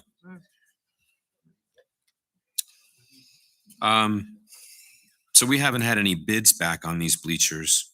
I have a quote You have a quote for that? under co-op. And with that being said, the current press box and stuff that the football program had assembled and donated, is that not going to be used anymore? That's the plan. Dave, isn't that the one that stays by the grass field? Yeah, it's moved already. Yep. Yeah, but it goes back for football when they have football on the grass. Well, But you were just football's talking going to about the using the turf. turf field for football, though. No, they're going to move straight to turf. They're going to turf. But I'm sure they could donate it to Football's baseball. buy-in. Football has buy-in that if I get them bleachers, they'll go to the turf. So the whole restraint of playing on the football field is because of the bleachers? Correct. Really? Okay. That's crazy. And the other thing that's interesting is that for the $482,000 for bleachers and some of the benches and tables, we had an opportunity to buy Norway Field for roughly between $400,000 and $500,000. That was fully. 900. No, because we had first refusal where they only were asking 5 before it would go on the And market. We're going to buy it then. Yeah, And then the other soccer club came in and offered 9. but that was after it was actually the listing. We had opportunity. We did offer 500,000 to buy the field, and they came in before anything was signed and offered 9. So we tried and they said no. I don't remember that happening that way, but I just thought that when the 90-day notice was based on a contract that was expiring in 2026, we had first refusal before it even went into real estate end of it. Yeah. They only are asking $500,000. Mr. Kelly, he gave you your No, answer. I'm giving you my summation of what I reviewed. You're from working entitled with to your Norm. summation, but his And- is fact. But it's not fact. It's not. All right, if you have any motions, Mr. No, Kelly, can we please go? It's not that, Mr. Sackett. The problem I had was for what we were paying for bleachers that should have been actually done originally from for planning when that field came in play and all those improvements. We could have bought a soccer field. We could not have. The mayor just made that very clear. Mr. Morrison, unfortunately, you have not reviewed the documentation to support what I'm saying. So you want me to listen to you instead of our No, administration and I'm our not saying elected that. mayor? I'm not calling Joe a liar. I'm just saying. You are calling him a No, I'm liar. not. I had different conversations and reviewed different material that shows something that contradicts what he's saying. And I believe actually the transaction was 800,000, not 900,000. We were told it was at 900. You can see. Can we move on? You can see It's irrelevant at this point. Yeah. So we have Park Lakes, Edwards Lake walking path to complete project for 104. Is that for all the way around Edward Lakes? Yeah. Yes, so currently there has been some talk with Rockaway Borough in repaving of Parks Lake. He's talking about No, I'm sorry, Egbert's Lake. My fault. I got my wrong. I said it incorrect the first time. So Egbert's Lake, yes, we're going to be reestablishing the walking path around the lake. How wide would that path do you think be? 8 foot. So would this new roller be ideal for doing something like that? Absolutely correct. And I mean, 104,000, is that for asphalt? Is it for? That's for the material. So we can't use asphalt on Egbert's Lake because the DEPs are. No, contamination of reuse or So the grinding. plan is to use the chip seal. Oh, okay. All right. So we'll put down QP or another binding material down, roll it, set it in place, and then come in and chip seal over the top for it. That's going to need 2 applications. So the chip seal itself is a discounted material that achieves stability and integrity for a long period of time. But is it because of the dual application that it just seems 104,000 for materials is a lot based on the improvements that we're doing over in the McVeigh building from paving from Mount Hope Road all the way into that, at 80,000. So it just seems that the chip seal process is a cheaper process. Mhm. Right off the bat. I believe the south end of Split Rock Road, if you travel that was just chip sealed in October. I've seen it done, not only here, but other That was places. about 40,000 for 50, I think it was 50,000. So 2 applications. So on 104,000, and this is really just 2 other things. Is there any wiggle room to reduce that capital, or do you think you need that full 104? I'm gonna need that. The full 104? amount, Okay. The park shed at the McVeigh building is the last thing that I have. One thing, the park infield machine, this would be for like the A field and stuff like that, and from some of our other properties. Right. We currently only have 1 infield machine Mm. now. So if it breaks down. And we just got rid of a couple of them too, didn't we? That the one through we got rid of, municipal bid? pushing 20 years, Yeah. that went to auction. We could not get parts for it anymore, and that's the only reason. Okay. But yeah, so basically twofold, it's a spare. So if it breaks down, we can still go to the fields. And secondly, it's designed a little different. It's like a stand-up machine with a grater bar in the middle. So this isn't something that we can refit any of the other stuff on top of it? Okay. I was gonna say, 47,000 for a go-kart is kind of It a, comes with a laser grater on it. It doesn't come with a laser, but it's the grater bar itself can be adapted. to it. okay, great. And then the last thing would just be the park shed at the McVeigh. What is the size of that shed? That is 12 by 16, I believe. It might be a 20. but So there's if 4 we- sheds up there, 3 of them need roofs, and that one is big. They had originally been at Peterson, got moved to make that. Yeah, and it's not a matter of the replacement. If you go on like Home Depot site or Amish Mike that makes all these sheds, I just did some justification of a 12 by 20, and it was $3,800 for a basically stripped down garage door shed. You can go online and look at them too. That again through Home Depot, I see, and that's 12 by 20, by the way. Where will we be purchasing? These we use a co-op, and it's usually through either Morristown Agway or Amish Mike. They're on the co-op. Okay. So the prices are. I thought they were really good because I did shop regular retail, and they were all the ones I looked at were more for the comfortable shed that's there. Is there anything special about the shed? It's a high barn shed. Okay. And you don't, Super specialist. if there was a 2,000 reduction to 5,000, you wouldn't be able to achieve the said shed that you need? Like this is what we put it out. Okay. I would call it smaller, if anything. I'm only going by the 12 by 20, what I looked at, rather than the 12 by 16, but that's fine. I don't have any other questions on that. Thank you, though, both of you. Okay, Mr. Saget. Thank you, Council President. Just going throughout this capital budget program in various sections, I did calculate 14 new vehicles throughout the various departments. The 4, we had one fire truck, 4 police, well, 2 police vehicles, 2 earlier. We had 6 in the public works. We have 2 in park and rec and senior services. And then we have one in water. And I was just wondering too, one in particular, two of the vehicles are the same vehicles. With the Public Works Department, with the Road Division pickup truck and plow and liftgate, and the same one also being purchases in the Park and Rec, both for $75,000. Is there any way for those vehicles to be able to be shared? No. No, I mean, they go in two different directions every day. So, I mean, well, let's send one pickup truck with my basin crew, and then Morgan would be sending them out, going to cut or lines 5 fields. Mhm. So that's pretty much an impossibility. They're being replaced because the vehicles that they are replacing are either one is sitting in the auction line right now, and the other one has got a rotted frame on it. So all 6 vehicles in your department, Public Works, on average, how many vehicles have we purchased? Because normally each department, when we're in that, we're usually approving, I believe, 2 to 4 vehicles per year, or maybe 4.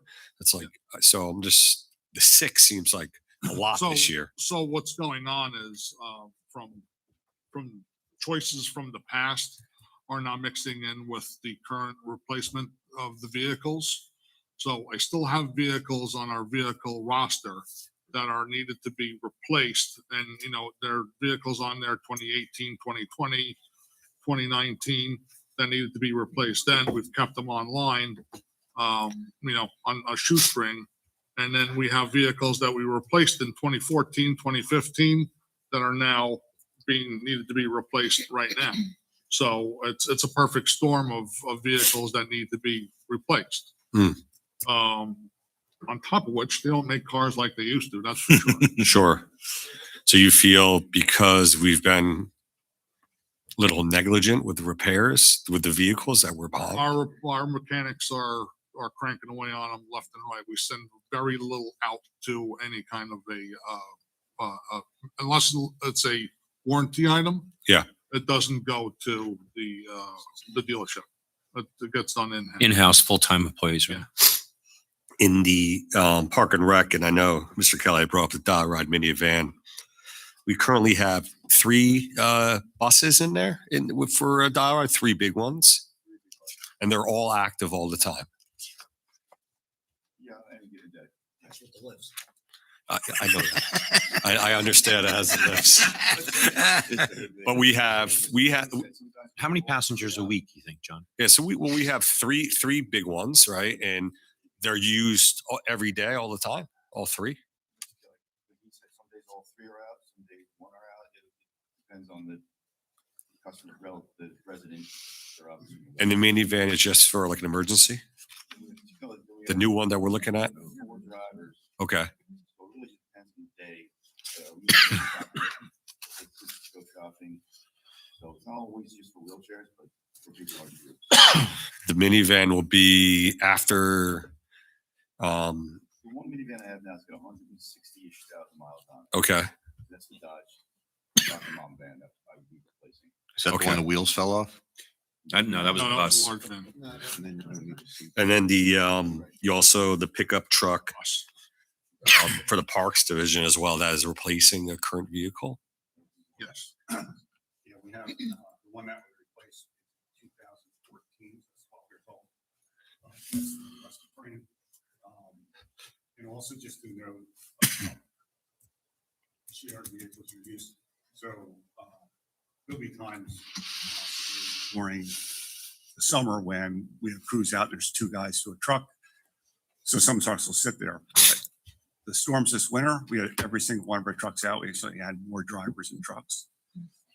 So, when the snow flies, they all get used. No, I got it. We're still kind of behind the 8 ball in some of them storms, trying to keep up. I mean, don't get me wrong. Yeah. There is equipment shared across the board. With Yeah. Public Works. Yeah. So that is. Well, that's the point I'm trying to get at a little bit. That's done. Yeah, like Sharon, there's a lot of vehicles Morgan, here. If Morgan needs to move baseball clay around, he's taken 2 of our Mason dumps or a dump truck and used to move material around all throughout the town. What do we got? 26 fields? Yeah, there's 26 facilities that we maintain throughout from north to south, east to west. So there's a lot of boogieing going around town. Hey, John, can I just tap in just one quick thing? You got a quick One one. for you, bud. You got it. Any of these vehicles create a liability risk? You just tell me rotted frames, Well, broken frames. We try to catch it before it goes to Okay. that. If there's something that is a hazard down the road or be liability, it gets. put Okay, out there. that's all I had, John. Thank you. With the 6 vehicles, Al, if you had to pick one vehicle to wait 1 year, which one would it be? What could be the increase if you waited another year? I'm just trying to see. I did Well, ask I some of mean, these in the advance, next but year's list is going to be that much bigger. well, I don't know. Like, what are you thinking next year? I know a lot of times we're projecting, like you said, we're projecting 27, we're projecting 28. To me, in the past, I know we have seen the vehicles, we knew what was replacing, all this extra information. Where's the vehicle review committee And to give that determination? That's you, right, Jack? And no, we don't have one. You also have to look too, that, some of these vehicles, the purchase of a dump truck, that's being built out over the course of years because the dump truck is now doubled, almost tripled in price. Yeah. Sweeper, I'm looking to put in, because a sweeper is about $600,000. Okay. We can't, when the sweeper breaks, you're not gonna like me when I'm standing in front of you asking I need $600,000 like now. For a sweeper. Because DEP is jumping on my neck telling me I gotta sweep the streets right now. So, and that's a 1.5 year turnaround for And hey, John, 138 miles of road. there's also the opportunity to buy vehicles that are slightly used from other municipalities. Correct. We get first dibs at a Correct. very reasonable rate. Correct. Too. Correct. Well, that's what I'm trying to see if there's. I'm just one. giving you another avenue. Yeah, no, there's always. I know, Al. You look around Yeah, at various towns and various auctions. So I just did that this year with our recycling fleet. Yeah, you got that thing from. I got Is that Denville? 2022 Mack garbage packer from our waste. No, that was Rock. from sanitation equipment. It was a used vehicle, and then I got. You got one from Dover a while back, saved a lot of I money. used one from Roxbury. Have we So taken a all- look to try to do that with some of these vehicles here? Maybe one or two we can try to save a little bit. Out of the 16 years I've been doing this, that was the first time ever, other than a packer from Dover. Wow. So But it's also the inventory of the other that was a municipalities softball too. course. The first one I was grateful for, and then it happened again a couple months later. That was a home run. Yeah. So it comes few and far between. Yeah. And now also don't forget, there's another 500 some odd municipalities that are sitting there doing the same thing that Yeah. I'm doing. Yeah. Yeah. So I'm trying to fight everyone else to the first. Sure. To first get one on that launch. vehicle. Yeah. I know you're a planning guy and you're always planning ahead. Well, let's talk briefly about 27. Are you think you're going to need another 6 vehicles next year, or we're going to be at I 3? don't think another 6 vehicles for next year. No, what you see in front of you right now is a build out of a mason dump, a dump truck. And it all depends on, God forbid something happens. Yeah. Vehicle gets destroyed. Here we are again. Yeah. These vehicles, these 6 vehicles, all the vehicles that they are replacing are over 10 years old. Yeah. So, within my budget plan, I do have a timeline, a life expectancy for vehicles.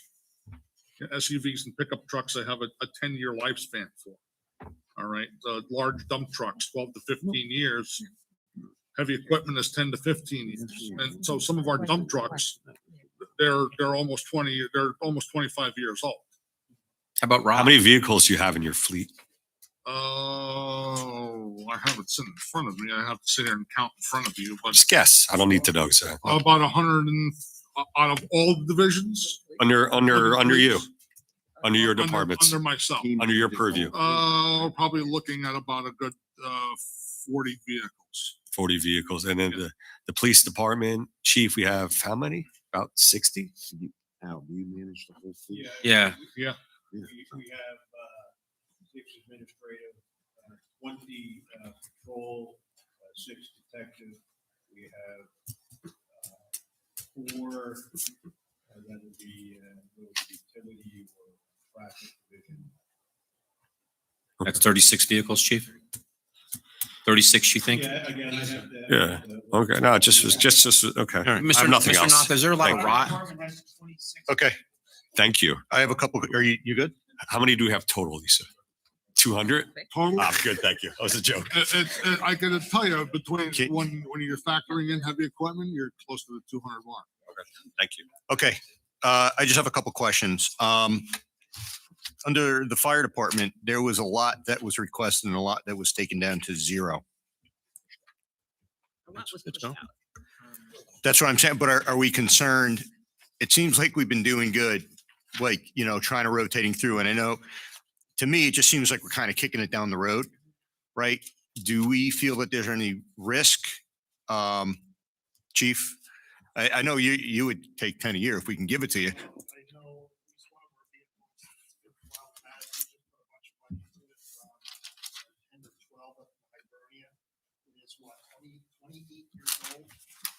Well, that one we're approving. That's it. That's in the budget for this year. I actually asked him, I said, if you had to pick one, what's your favorite? I just want to, for the record, I think we're doing a great job with equipment and refreshing it. We talk about this every year, and I see that there is money allocated down the road. I just don't want to get in a position where we kick it down the road and then all of a sudden prices go up 10%, and then we're just.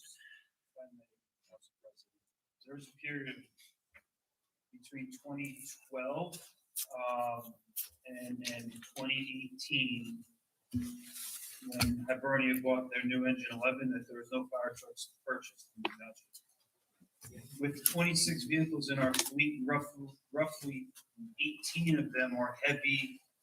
We have big fire trucks that everybody gets excited for. We should be buying a new truck every year. A fire truck is at least $1 million right now, and it's probably a 2 to 3 year bill. When do we get our next one? That's a question that I think you guys have to consider, but in fairness to the other departments that are also asset heavy pieces of equipment, we have to learn to play nice in the sandbox and give the. No, I understand that and I appreciate it, but I'm talking specific fire That's why vehicles. in conversation with Lisa, we decided to maybe give the fire department a little bit of a push out so Yep. that DPW can get what they need to get their fleet up and running. All right. And then hopefully that comes back in dividends to the fire department. So it still fits within your plan. Just not soon enough. Yes. I'm sorry? Well, not for everything. There are some. At some point, there's no more delays to next year. Right. At some point, it's gonna have to come. Right. That's just like my how- concern. I don't, Like, at yeah. some point, it's gonna break and I just don't want to get hammered all in one year. nobody wants to. Right. And unfortunately, the price of everything is through the roof. And it's going to keep going. Through the roof. So I can tell you right now, you look at the capital plan, a mason dump used to be $80,000. Now it's almost close to $120,000. Yeah. I'm trying to break it down a multi-year a little bit every year gets squirreled away. But along with the dump trucks, along with the heavy equipment, it's this is getting to the point of almost a no return kind of deal. Right. Where So you're saying we should be in, you and I should go into business with heavy vehicles exactly instead of this? Exactly. All right. Are you allowed to, sorry, real, can I have 10 seconds? go ahead. When you're looking around for other vehicles, I don't know where, are you allowed to look throughout the whole country? Or are you only allowed to look in New Jersey only? It's a risk. No, he's going out of you. Say maybe, no, like maybe Pennsylvania. Oh, that's not out of the country. No, I mean, in the country, like anywhere, I said anywhere in the country. Oh, Around the country. Municipal. Yeah, I think I said around. Yeah, I did. Around the country. Yeah, I said around. Municipal. All right, guys, the question is out there. It's gotta fit into our New Jersey purchasing laws. Okay. So I've found vehicles like, let's say in Virginia. Okay. It's gonna be a weekend road trip to go get it or whatever. But it's gonna be, how are we gonna pay for it? Got it. How is it gonna fit in New Jersey public purchasing laws? And John, just 5 seconds on that, John. Just Mr. Knopf, it's time. great for you to Mr. Kelly, it's my work time. within neighboring towns. Mr. because you get Kelly, the it's my history and time. stuff Of that as It well. is my time. I've given you a lot of my time too. It's my time. Thank you, Mr. Knopf. One other question. we talked about a sign machine in the other part of the budget, but here we're, Yeah, I made a mistake. I'm sorry. That's in next year's budget, next 2027 budget. okay. Yes. All right. And then the last question I have is, every year I always talk about AEDs. And I know last year we talked about outfitting DPW trucks with AEDs. Yeah. You mentioned also we have 26 facilities in town. I thought we had 17. Do we have Counting the Fields is what. right? Yeah. That's what I'm saying. I thought we had Fields. 17 fields. So it's 17 facilities, right, Morgan?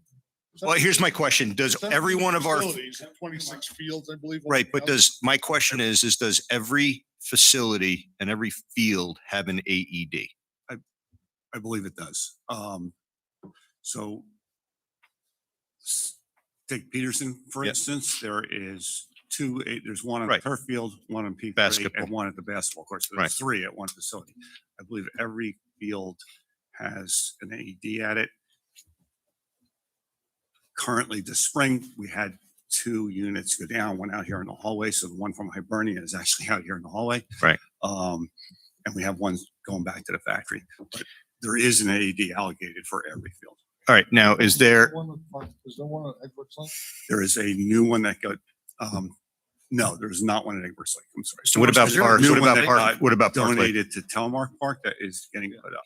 Park Lake Park Lake has them on the borough side. on the borough side. There's none on the gazebo. There's none on the gazebo. Okay. There is So- one at the seniors. All right. So, and I'm sorry, you said, I'm sure not every DPW truck, but we always have at least one out on the road. Supervisor. The supervisor cars. And Ms. Palmieri, if I remember in the past, this is a couple years ago, are we contracting with a company to put these in and maintain them, or is it on us? That was my next. The AEDs. It's on us. And they run, again, back then they ran roughly $1,000, Sounds right. around 1,200. Okay. So I would like to make a motion to add $6,000 to the budget for the purpose of purchasing 5 AEDs specifically for Egbert's, for Park Lake. And we could probably use 2 at Park Lake on different sides. And then the other 2 or 3 to be determined. I don't think we can have enough of those. And I think that $6,000 would be well spent. So Is this a there's cap in a capital? It would be in the capital. Yeah, if you're buying 6 of them, or sorry, 5 of them, we could put it in capital. Yeah. If you put 6, it's something different? No, no, Oh, okay. I think it's the minimum. multiple. Yeah. Yeah. Okay, so there's a motion for $6,000. Second, clerk, please take the roll. Councilmember Salberg, Yes. Councilmember Vojtovich, Yes. Councilmember Freelander, Been a long day, Adam. Councilmember Royak, Yes. Councilmember Frede, Yes. Councilmember Quinn, Yes. Councilmember Kelly, Yes. Council Vice President Sackett, Yes. Council President Morrison. Yes, it's 9 yeses, motion passes. Thank you, council. Dave, you have until next week. Did you want to make a motion to approve? False name. Yeah, they did. Well, Yeah, you did. I think that I'm sorry. Yeah, we're 9-0. Like you looked at me. Okay, I make a motion Oh, to what? you're looking to end this? Yes, Just one quick thing. go for it. I'm looking at these huge expenses and I see other towns, they get grants for some of the large expenses here. Have we explored any grants to get these vehicles or anything else in this capital budget to offset the cost? Because I know last year, obviously, I made a motion to hire a grant writer and I guess we haven't received any grants or applied for any. I don't know. We don't have a writer. I know that CDBG will often entertain for purchase of vehicles, but we used the CDBG this year to remedy the PFAS situation. So we are still applying for grants, but not necessarily for these capital projects. And I'm sorry. Community Development Block Grant. Okay. But we haven't explored any possible grants for anything that's in this capital budget? Well- Or the grant writer? We had a grant writer, right? So, we have a grant writer. We are looking for the grant for the firefighters assistant grant that Mr. Salberg brought up. That's $900,000. And as far as other grants, if you look on I believe it's page 3 of the capital budget. You can see we have a DOT grant for $176,000 on the back for page. Circle Drive and Midway Court. Yep. We have our water quality restoration, $399,400. We have a and that's it. That's it as far as grant. And those grants were applied for by the grant writer or by somebody No, we within actually the secured administration? these on our own. We secured these on our own. So the grant writer that we had, they didn't secure any grants for us? We tried to use them, I think I said this in an email earlier. Yeah. To have them apply for the Trails Grant. Right. In Morris County, but we were successful on our own, so it didn't really pan out. I think it was about a $5,000 cost, but we were successful in obtaining the grant on our own. So is it because the grant writer that we had, I think we talked about this, they're not a They full should be writing service, grants all the time, full right? service grant writer? They are a full service grant writer. We elected to not use them as a full service grant writer because the cost is the tune of $60,000 to $90,000. Okay. And like I said, we've been successful on our own. We wanted to try it as, just as a trial basis because Right. we've never had a grant writer before. And so we opted for let's call it the lesser expensive, less, service. So do you think securing a full service grant writer, so you guys, your administration is not burdened with, I'm sure for grants, you got to do all the research and things like that. You're still The doing grant writer research. does that, They're writing it for you, but you're still providing them with the information. right? You're doing a lot of the legwork. A lot of legwork. Have we ever tried a full service grant writer in Rockaway Township? We have not. So you said a full grant writer will be $60,000 to $90,000, Can you write a grant? We write- Successful. we write them. right? That's what I'm told. Yeah. 50 Okay. grand? So I'd like to make a motion to add $60,000 to this budget to hire a full-time grant writer for this year. Is there a second? All right. Motion fails. Okay, I make a motion to approve section 23 in its entirety, including the changes that were made. Can I have a second? Second. Clerk, please take the roll. Councilmember Salberg, Yes. Councilmember Vojtovich. Yes. Councilmember Freelander, Yes. Councilmember Royak, Yes. Councilmember Frede, Yes. Councilmember Quinn, Yes. Councilmember Kelly, That's yes. Council Vice President Sackett, Yes. Council President Marson. Yes, it's 9 yeses, motion passes. I just want to, So. Sorry, My Ms. plan Palmieri. is to provide you all with a report that's showing a summary of these increases and decreases like I have in the past. And then once that's reviewed, I would be presenting budget for introduction at the next council meeting, March 24th. and then adoption the meeting after that. No, adoption a month later, April 20, whatever Okay. that is. I would just like to say to the council, I think today was fantastic. I think I want to thank everybody from the town, administrators, all support staff. I can't thank you enough for coming and spending a Saturday. And just for the record, the reason we do it on a Saturday is it's hard to plan this during the weekend at night. People's schedules are usually a little bit more open on the weekend. So to the council, thank you for giving your time leading up to this. And as well as here again, I think there was excellent discussion. According to my unofficial math, we reduced the budget by $27,719.96. But even in reducing that, we made some improvements to equipment for the police, AEDs. So we basically returned more value to our taxpayers as while we reduced the budget. And I think it's absolutely fantastic what happened here today. With that being said, meeting adjourned. Thank you. Lisa, Joe, thank you very much for what you assembled with all your staff. Yeah, it was a lot of, I went through it pretty crazy, obviously. Mr. Noth, thank you so much for everything. You did a phenomenal job as well.